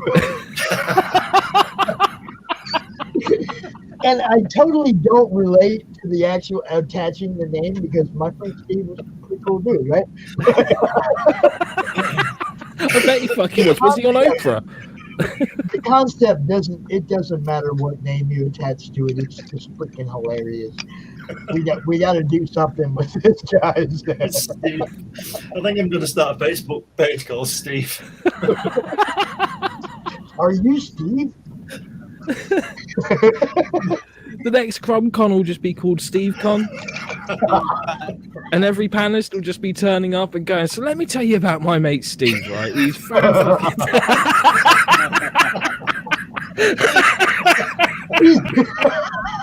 Wait, Tim, do that again. Tim, do that again. Oh, that was beautiful.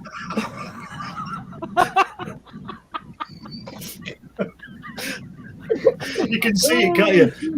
Wherever the script is for Spartacus, Kubrick's script, right? Imagine it going through it, and it's called Steve, and in that bit they're going to say, no, we can't. We got to get that kind of a sort of a biblical name. We can't have Steve. You know, just Steve, and he's a slave, and he's going to save the world, and all this sort of stuff. I have to think of a name where it's nobody I know is actually named that, and then I could get away with it.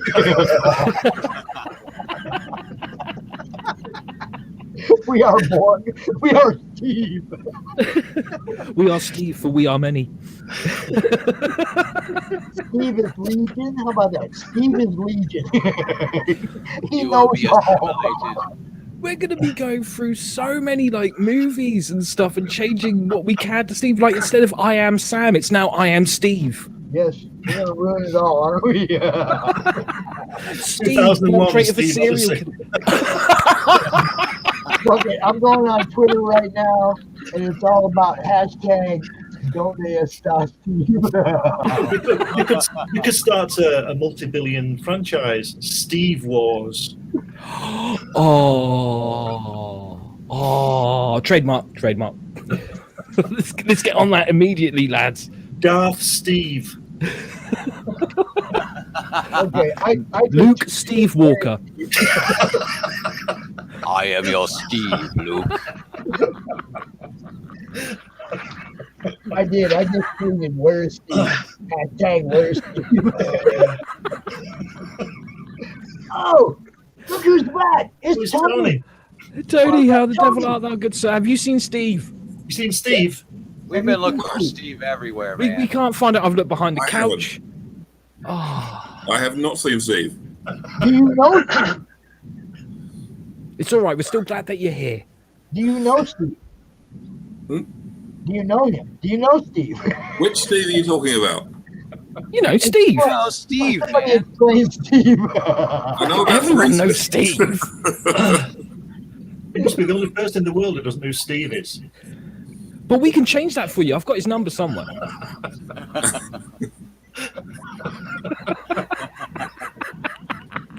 This hasn't really got any better while I've been away, has it?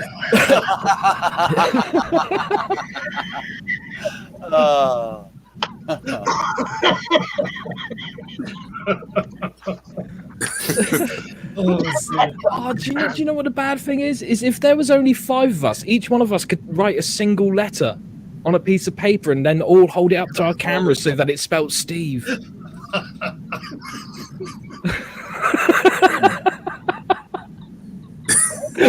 Sorry, dude. Don't get my wheels turning.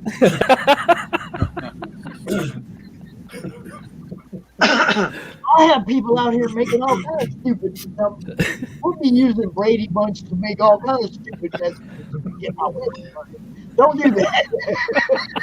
Anyway, Tony, why have you come back? Sheer boredom.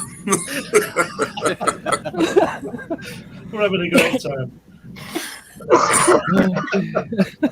So I'm going to assume that you missed this Steve story. I did miss the Steve story. What was the Steve story? Which one? No, the original. The one that started this freaking mess. Come on. I'm in outer space and I know more. There was a guy on Oprah Winfrey, Tony, in the 80s. And she had about 8 of the then 12 moonwalkers on the panel. So eight men who walked on the moon were on the show. Right. And on Oprah, and at the end they did a Q&A, and this guy stood up and he said to one of the astronauts, "Is it true that you can see the Great Wall of China from the surface of the moon?" And Charlie Duke from Apollo 16 said, "No, you can't see that, but you can see the Great Wall of China from Earth orbit, but only if you know what you're looking at, because it doesn't look like a wall, it just looks like a line." He said, "So no, you can't see the Great Wall of China from the surface of the moon." And this guy said to this man who'd been on the moon, "Well, my friend Steve says you can." Can't argue with that. So for the past half hour, we've been talking about Steve. And then afterwards, Oprah said, "Look under your chairs. You get a Steve, and you get a Steve, and you get a Steve."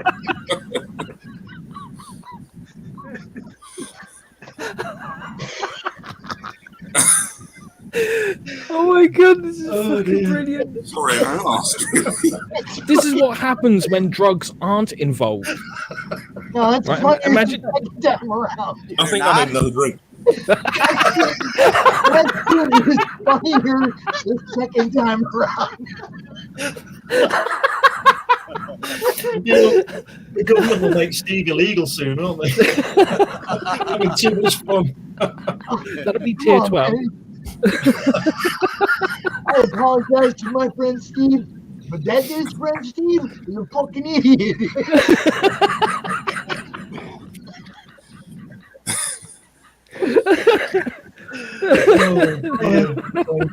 Yeah, it's actually that story is actually funnier the second time around. You have to tell people that story, let it set for a little while, and then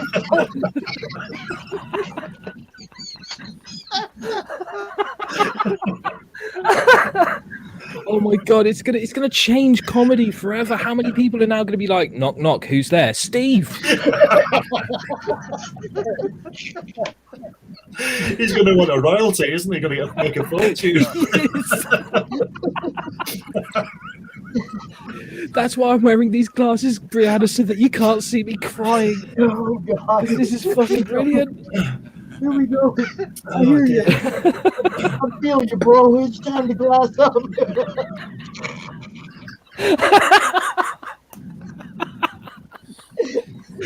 Oh, man. I feel better already. Oh dear. Well, thanks, Steve. These things are supposed to be fun, and that's what makes them worth watching or worth being a part of. I'm having a fucking blast, you guys. I thank you guys all so much. This whole thing, this whole CrowdCon thing, this whole group, this whole thing is giving me a new life direction. And shit like this just reminds me that it's fucking worth it, man. Exactly. It's all thanks to Steve.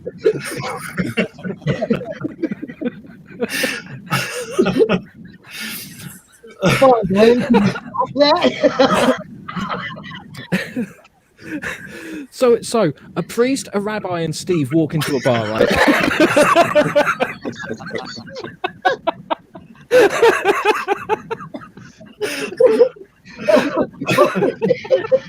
It never gets old. It's fantastic. If my first name wasn't so cool, I'd change it to Steve Storm. I really would. Mom, you can call me Steve now. Yeah. Paul Simon song, You Can Call Me Steve. I was just gonna say.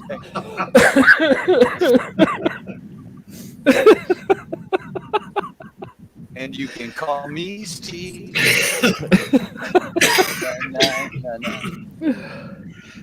Oh, dear. Oh, right. He's gone. We're going to get on the Netflix, and they're going to have a series on tomorrow. What about Steve? I need to be consulted editor.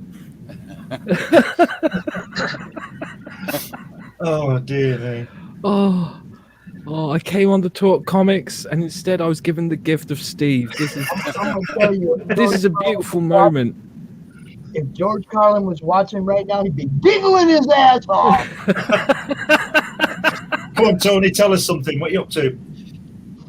What am I up to? I've just basically had an evening with the in-laws, and now I'm. Now you're listening to a group of mad I'm bastards not talk quite about sure what I'm doing Steve. now. Hey, I ain't gonna lie. This has definitely been one of the more entertaining panels that I've been involved in. This is hilarious. And right now, more than any time in the last 10 years, we all need to laugh. So, you know, It's some This is serious better than shit. Avengers Endgame. It's fucking great. Yeah, it's like I love the way you all just froze when I did that.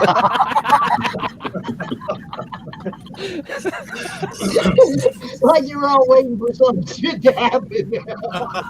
It reminded me of like a hypnotist. When I click my fingers, you're gonna think of Steve. And that's exactly what happened. But which Steve was it? Seriously, which Steve was it? We have to know.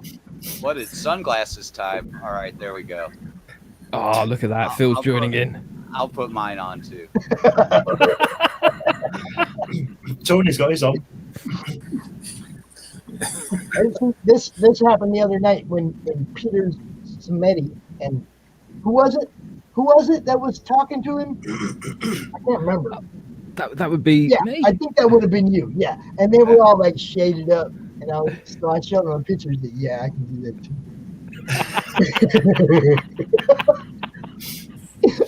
These particular shades though have a story. I don't know if you guys know the story with these. No. 23 years ago, I gave this pair of sunglasses to my son at the airport in Phoenix when he was coming home to Michigan. He was a little guy. He was 8 or 9 years old. And I gave him these glasses because every year at the airport, I would give him something. And his job was to take care of it and bring it back the next year when he came out for the summer. Yeah. So I gave him these glasses. And then shit happened, and he didn't get to come back out again. So this Christmas, or after Christmas actually, his mother brought a box over, a lockbox from his when he was young, that he hadn't seen in years, right? Yeah. Well, there was a few things I gave him at the airport over the years that I didn't ever see again. So the first thing that popped into my mind is there a lightning bolt necklace in there? Because Ace Frehley gave me a lightning bolt necklace once, and I gave it to my son, and I never saw it again. But I was like, is there a necklace in there? And he goes, no, but these are the glasses that I gave him 23 years ago at the airport. He gave back to me a couple weeks ago. Oh, that's awesome. That's why I'm freaking wearing them, dude. Because nice. You know, my son, he put them in a lockbox and forgot about them. You know who's been wearing them for 23 years, don't you? That's what I'm saying. It's like he did what he was supposed to do, take care of them, but then he never got to come back. You see what I'm saying? So he never got to bring them back to me, but he still got to give them back to me this year. It was cool. So that's good. That's good. Oh, that's beautiful. Yeah, I was like, that's why I fucking wear them. I don't care what anybody says. They're my John Lennon shades, dude. You know, I mean, and yeah, I was really happy when he gave them back to me, man. That's my boy. He got one right. You know, you kept hold of these. You brought them back to me. You didn't let Steve nick them. There you got go. my John Lennon glasses. There you go. See, he knows what I'm talking about. You got to have that round lens, man. You got to have that round lens. You don't know. But I was like really happy that he came back to me too. That just, showed me that he actually paid attention to stuff I said when he was leaving. When he was leaving and coming back home, Oh, that's awesome. Paid attention. He took care of him. Came back to me 20 years later. But like I said, it's like things like that. You can't. I don't know, describe the feeling of something like that. Yeah. This one now. I've never seen this. I've seen it, but I didn't buy it. Oh, I've got that one. I got a copy of that somewhere. This guy again? Yeah. Wow. Wow, look at that. Fantastic. This guy. I don't know what's up. Nice. That's classic. That's fantastic, isn't it? Wow.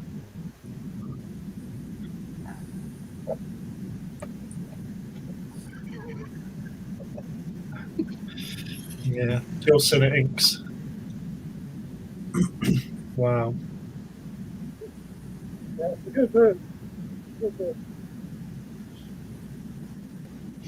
one more there for you. Wow. That's fantastic, isn't it? Look at that. Do y'all just wonder how they pushed out a book every 2 weeks or a book every month doing work like that? Yes. Wow. That's crazy.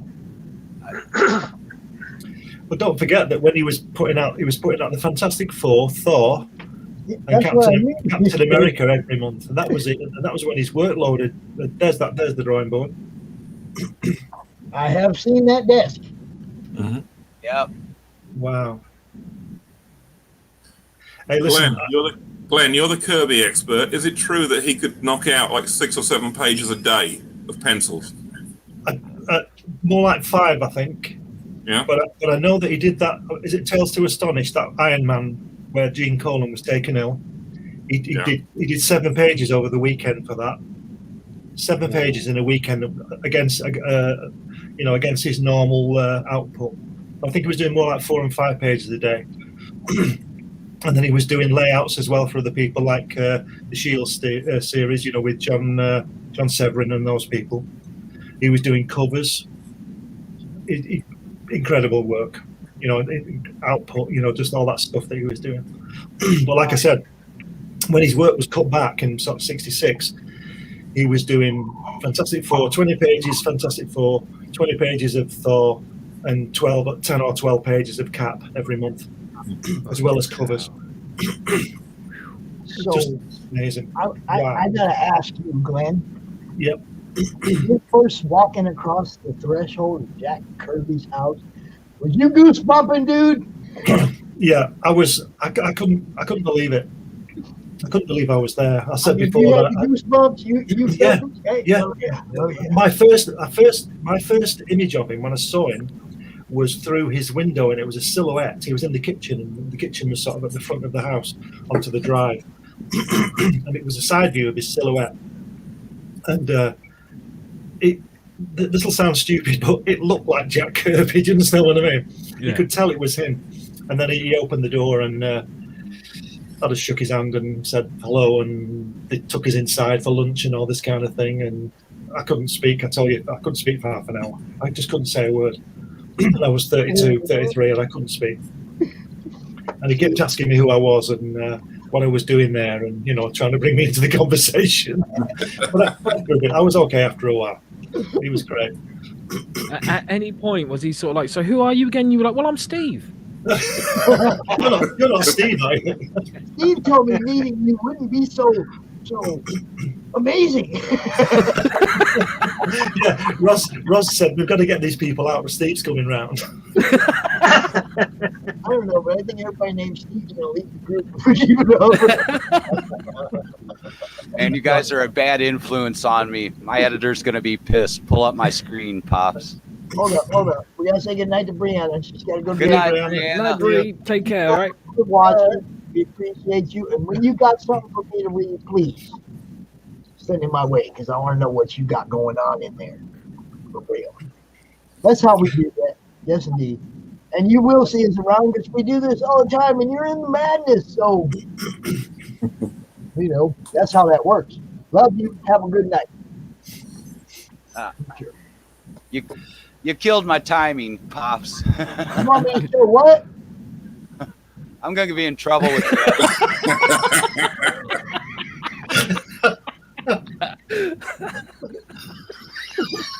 Oh boy, I'm glad I have an undo button. Okay, you're okay. Calm down.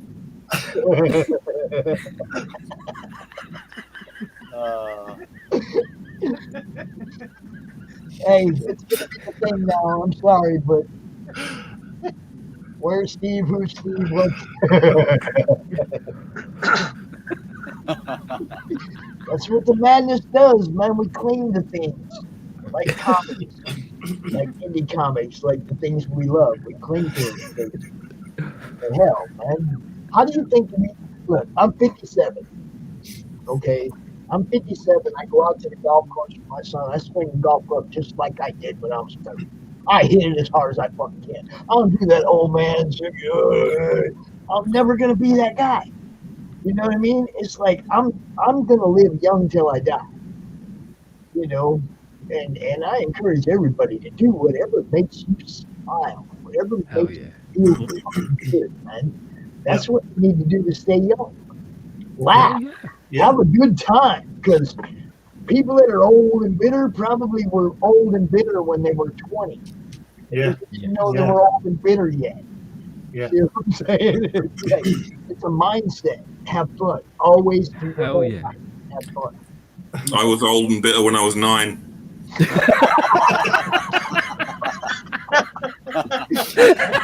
Good choice, Scott. See, he gets it. He's a superhero. Wow. God, I remember those things, man. Look at that. U.S. Marine Corps. Silver burper. Love that shit. Love that shit. Now look, how many of you all ordered something out of the ads from the comic book when you were kids? Never. Can't Yep. say I did. Come on, I ordered them stupid flat army, man. The Foot Locker with the ships and everything, and you thought you was gonna get something that you I remember asking my dad when I was about. bigger than the ships. I remember asking my dad when I was 11 if I could deliver grit. Grit, yeah. Grit. The advert. There was an ad for grit, and there's a guy with a newspaper satchel thing, you know. I wanted to do that, but my dad said, no, you can't do that because you don't live in America. That was the trouble. We got all the American imports we couldn't send off for any of that stuff. That's right. I always wanted the X-ray glasses, but I couldn't send off for it. And you wanted to deliver grit, you probably couldn't do it because there wasn't nobody subscribing in your neighborhood. That's right, yeah. It ain't like the local newspaper where 500 people want it, you know. I think they meant to call it grift. Right.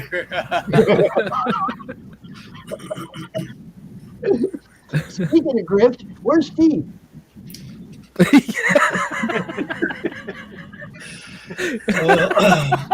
He's always going to be around, isn't he? Oh, he is indeed. You can't take your eye off Steve for one fucking second. If you do, he'll have your credit card, your wife, everything. Oh, dude, that makes me want to play that GIF so bad. Hide your kid, hide your wife. Oh.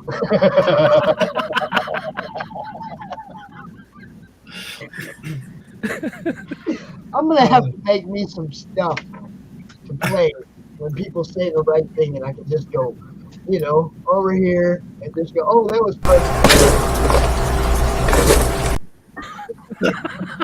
I need more videos. I do.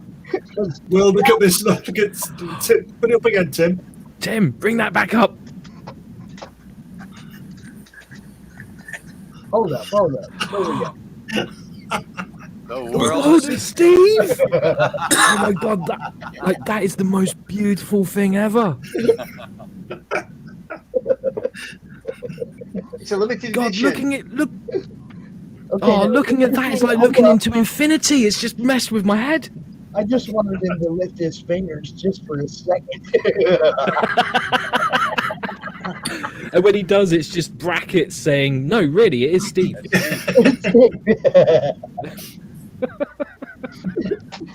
All right, so. That T-shirt you're wearing, Tim, is that Batman versus Steve, by any chance? Yes, it is. It is. Steve versus Steve.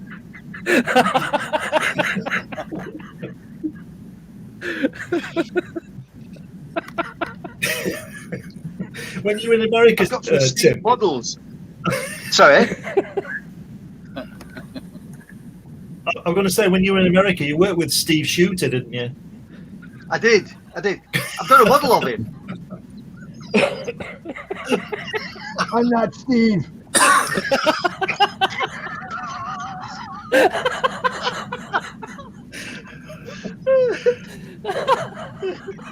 I'm glad to see Tony's not finding this funny at all.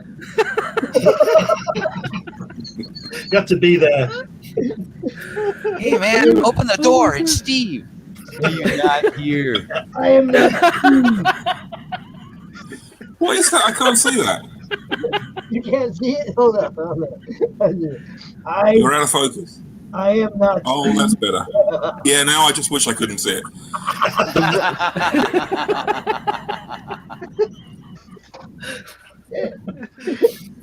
Oh, I think I'm going to get out of here. I can't cope with all this. Oh my god, I've had way too much fun. Way too much. It's time for me to put my pants back on. It's just it's been incredible. Absolutely incredible. I thought I was here to promote a book and I was so fucking wrong. Who would have thought? About Steve. Who would have thought that one word, Steve, would have me giggling like an asthmatic hyena for several hours? It's fucking brilliant. Sorry, I missed something vital here. Obviously, because I didn't turn up till late. You didn't miss it. What book were you promoting? This one, Lady Satan, an angel in a killer's dress. Yes. Ah. Yes. Wow. And go ahead, tell about it. Oh, I better do the pitch again, I guess. There you Well, go. no. Without saying the name Steve. Not the pitch. Go a little deeper. Tell people, the story. Yeah. Ah, yes. Lady Satan, an angel in a killer's dress, is the story of Lucille, a stripper from France who was abducted to be the star in a snuff film. But she did something that no one else has done. She survived that experience. And because of this, she becomes a vigilante called Lady Satan. She travels from town to town, taking down small-time crooks until she ends up on British soil. And when she gets there, she discovers that the man who tortured her and abused her in front of the camera for the snuff film is a high-ranking British police officer who is under investigation from the MI5, and she has one chance and one chance only to exact her revenge upon him. Wow. Whoa. So did she come across the channel in a dinghy? Well, no, she got some help from Steve, funnily enough. I'm going to say it was Steve had one of them like James Bond car boat things. I thought Steve was. And he was like, look, I'm going that way anyway. Why didn't you hop in the back? You mean Steve wasn't the So guy? this is out now, yeah? This is funding now, and the book should be complete and shipping out by July. Okay. Nice. wow. That's And nice. this is, for real, 130 pages of story, and 20 pages of extra art, fan art, and stuff like that.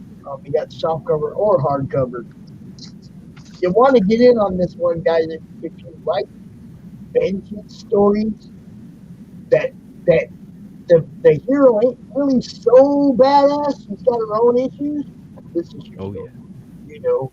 She's got her own issues. She's got things she's got to overcome that have nothing to do with the dude she's trying to off. So, it's like you definitely want to be in on what's going on with the story. And my question for Lucifer is does it end or does it leave room to grow? Well, let's put it this way. This can be read as a standalone story, but this will be the first book of 5. There you go. That's what we're talking about. See, that's another draw that gets people more interested is when they know there's going to be more. Oh, yes. Because that's me, okay? Standalone books are great, but I'm get to that last page and I want to know what's next.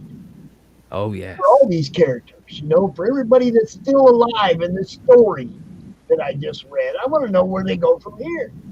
I hate stories that end. I'm a never-ending story kind of guy, so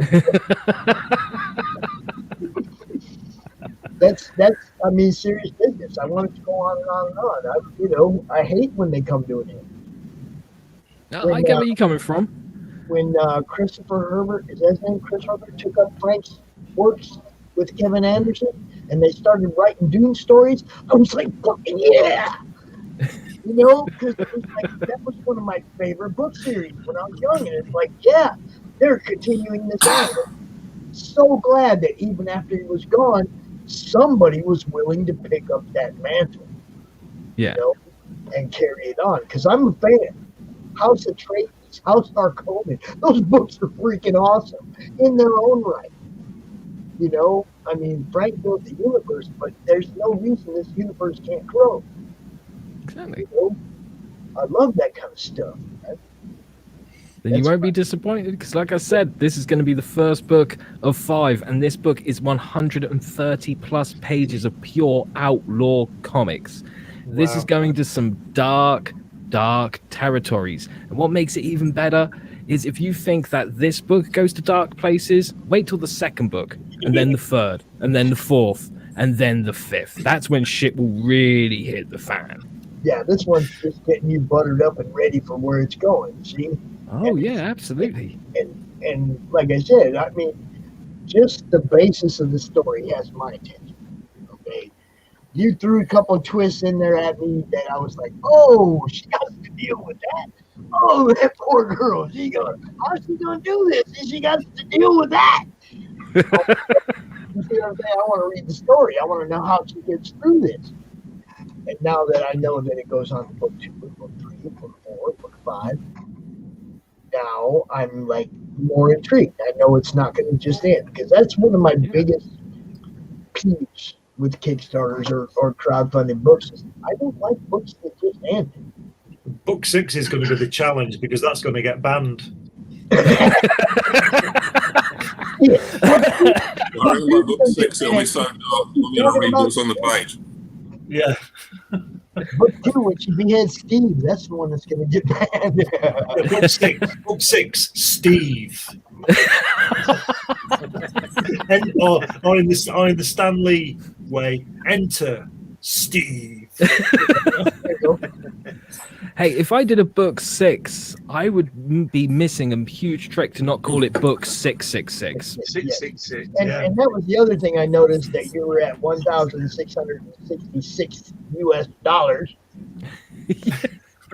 So it doesn't translate that way over there, but over here it's 1,666 US dollars. So if people don't, I should have said that as my goal, shouldn't I? Hold on. If you don't like that number, then buy the book so it goes up. Hell yeah.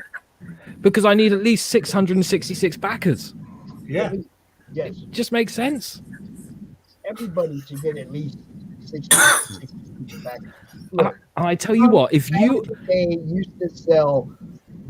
How many copies, guys? Come on. They used to print 250,000 copies of some titles, 1 million copies of some titles. And they sold. Okay, we're not talking about X-Force 1. I'm saying there are books that they printed a lot of copies of. And nowadays, there's nothing that approaches anything close to those print runs. That's right. That's true. You know? So, I mean, when we're talking about 500-600 backers, really on the grand scheme of where comics has been, we're just getting there, guys. We're just starting to get there. You know, it's all about making the other people, making the big true fans see what you got, putting it out there where they can see it. That's what we're trying to do. Absolutely. You know? Absolutely. And you know what? A gimmick doesn't hurt. So we're going to make this a CRoM exclusive. If we get 666 back, I will make sure that a random person has their book hand delivered to them by Steve.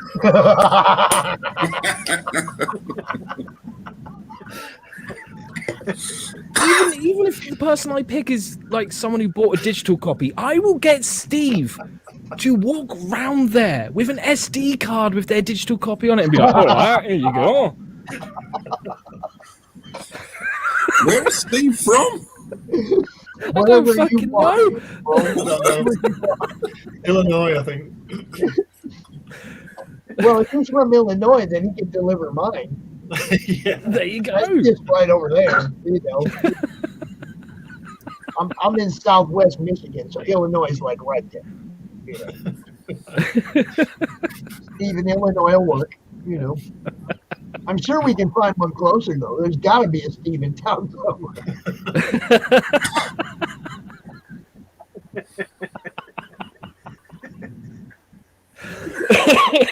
Oh, dear. Right, I'm going to go. I can't cope with this any longer. No worries, man. I'm going to have to go as well. Hey, because I've had way too much fun. Yeah. We're pretty much where we usually are. We go 11, 12 hours. And, I mean, we went 6 hours earlier. We're a little over 5 hours now. We're right on par for a normal CRoM con, and we still got people watching. So, Awesome. And if you guys are ready to go, I'm down. I'm ready to go get something to eat. I've been sitting in this chair for hours. Go feed yourself.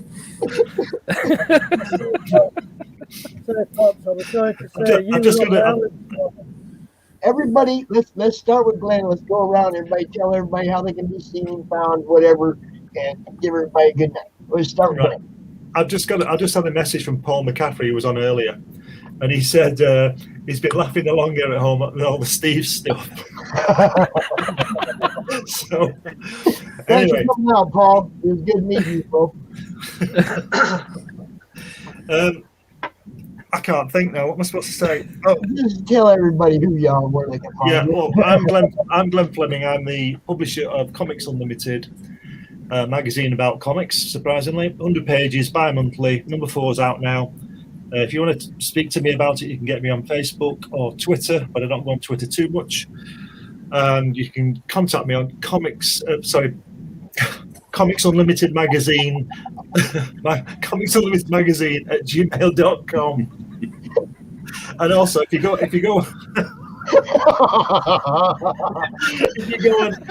on Amazon, if you got a spare 30 seconds.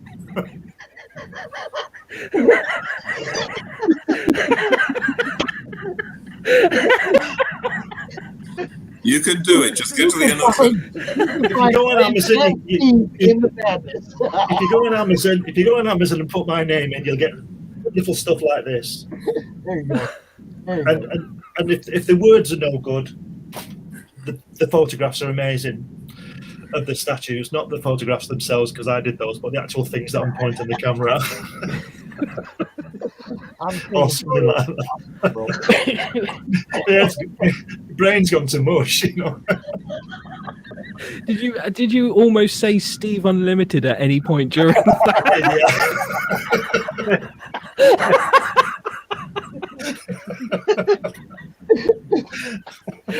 And there's also Lady Satan.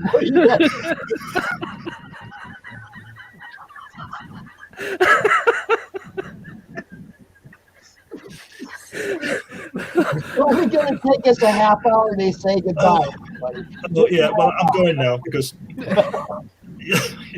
you'll find it. If you want it, you'll find it. Good sales pitch, that. We're all in the madness. You can find us there. That's my.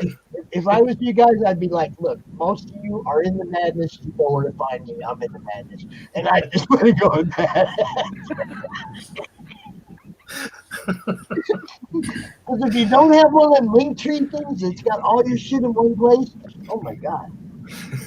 You know what I mean? It's like you guys got some people have like 20 links, and it's like, yo, you need a link tree, man. Was it Paul earlier? You sent me all them links for Paul?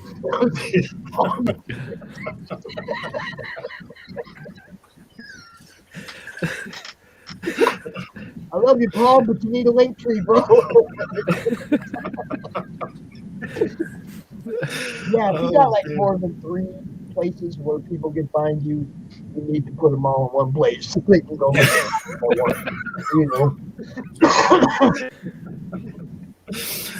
Oh dear. Right, this way. Right.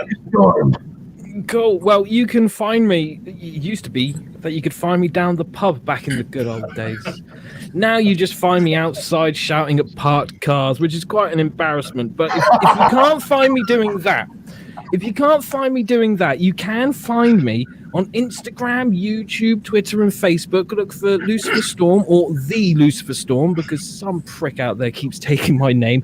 And I want you to know, don't accept any substitutes. The Lucifer Storm. Or you can just go to luciferstorm.com. That one works too. And if you do pull up a page that says Lucifer Storm and you don't see his smiling face, kill that shit. Exactly. If you don't see Lucifer, it's Steve. My evil twin, Steve Storm.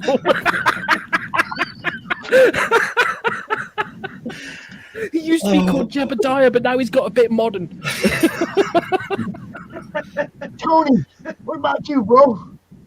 Me, Tony Ingram, Comics Unlimited. You can find me on Facebook. You can find me at the Crikey Forum at forumotion.com and on the Albion British Comics Wiki. And right now you can find me heading for the kitchen. Or That's the way you do it. Hold on. I just got a message. Oh. are you okay? Is he dying there? He said his friend Steve has a Great Lane tree.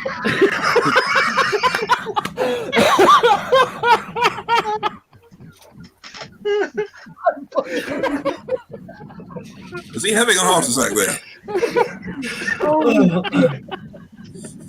Oh, Steve attack.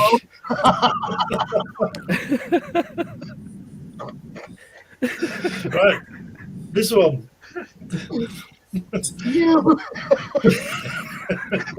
Where can we find you, Tim? Here. Well, you can see me and my friend Steve.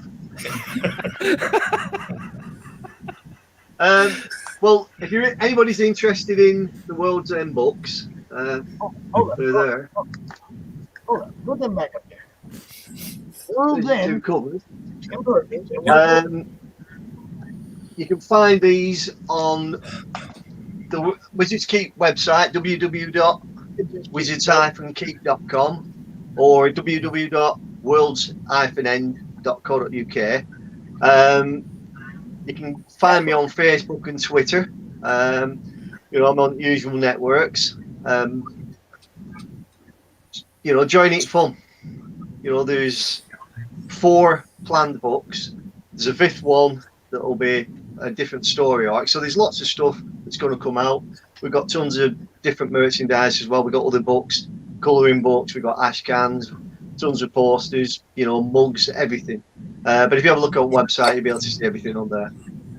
But it's been fun tonight. It's been good. Yeah, it's good, isn't it? awesome. Definitely not about comics. No. Dave, we know. Dave, we know. You got it all. I'd just like to say it's been a very enjoyable day, and I'm a long-time comic reader. I haven't written anything, I've not drawn anything, but I have done some colouring in. So yeah, it's been a pleasure to talk to everybody today. And I'm on Facebook, which you know that spot me on there from time to time. Good. Awesome. All these guys are in the madness. Most of the time, most of my guests, you can find them in the comic-related madness on Facebook. And, come on, we have a blast, man. Every time we do this, we have a blast. I appreciate all you guys for coming out and giving the fans a little part of who you are and giving them an opportunity to get to know you a little bit and maybe they buy something. That's where we're trying to go here. We're trying to make up for lost time. And this last year was a lot of lost time. Yeah. So everybody that watched, everybody who participates, we love all you guys, man. Yeah, it's been great. It's been great. Been awesome, man. Really enjoyed it. We will definitely be doing this again at the end of February. Say again, Dave? I was just going to say thank you, Glenn, for inviting me on today as well. No, you're welcome. You're welcome. Yeah, thanks you have to come on again. Glenn brought some guests in. Richard Boone brought some guests in. Tim brought some guests in. We had some people coming in. Kevin Gillette hooked us up with some guests so that we filled out this thing, and I had a blast. And now I'm afraid we're probably going to have to make CromCon Europe some type of a quarterly, quarterly thing. Maybe every third CromCon we're going to have to, shoot at you guys. So We'll definitely put some shit in works, man. I had a blast today. I ain't gonna lie. Maybe we'll talk comics next time. Yeah, we Maybe. Maybe. Don't guarantee it though. All right. Because depends we on still got a lot to cover when it comes to Steve. Of course. Look at this. I'm finishing now. Yes, yes, more Steve. Again. See, so it does exist. Thanks for coming out, Mario. See you later, man. All right, gentlemen. See you later. Bye. I will talk to you all soon. It's been great. Take care, everyone, and remember, Fantastic. what would Steve do? Steve's waving now. Can you not see him? He's on the moon. Bye. See you. Hey everybody, I just want to give a quick shout out to all of our sponsors and helpers this time around. We got nsclivetv.com, the Cheers to Comics podcast, Earth Station 1 podcast, the Shop Top podcast, the Creators Outlet podcast, Evolution Comics Facebook page, IndieVolt Radio, IndieVolt.com, the radio station, the YouTube channel, BuyMeToys.com. Love you all. Thanks so much. Peace. That dude says it better than I do. Shit.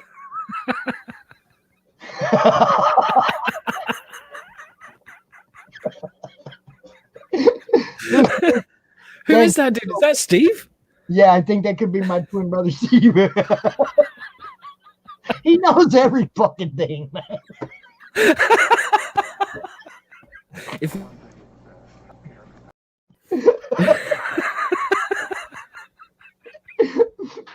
Had a blast, bro. I will get with you real soon. We got to talk. We got to talk. Hell yes. Hell yes. I'm going to have to get you on my channel at some point soon, Pops. Well, I want to talk about doing some things to bump your backer list, bro. So, yes. You know, Yes. get with me tomorrow or the next day, and we will definitely start putting together some ideas. Hell yeah, man. I'm down for that.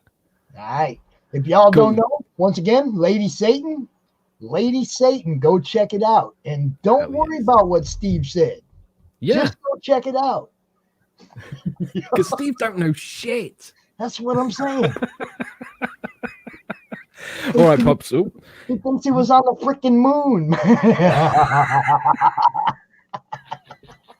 Yeah, Mar, we're still live. We're checking out.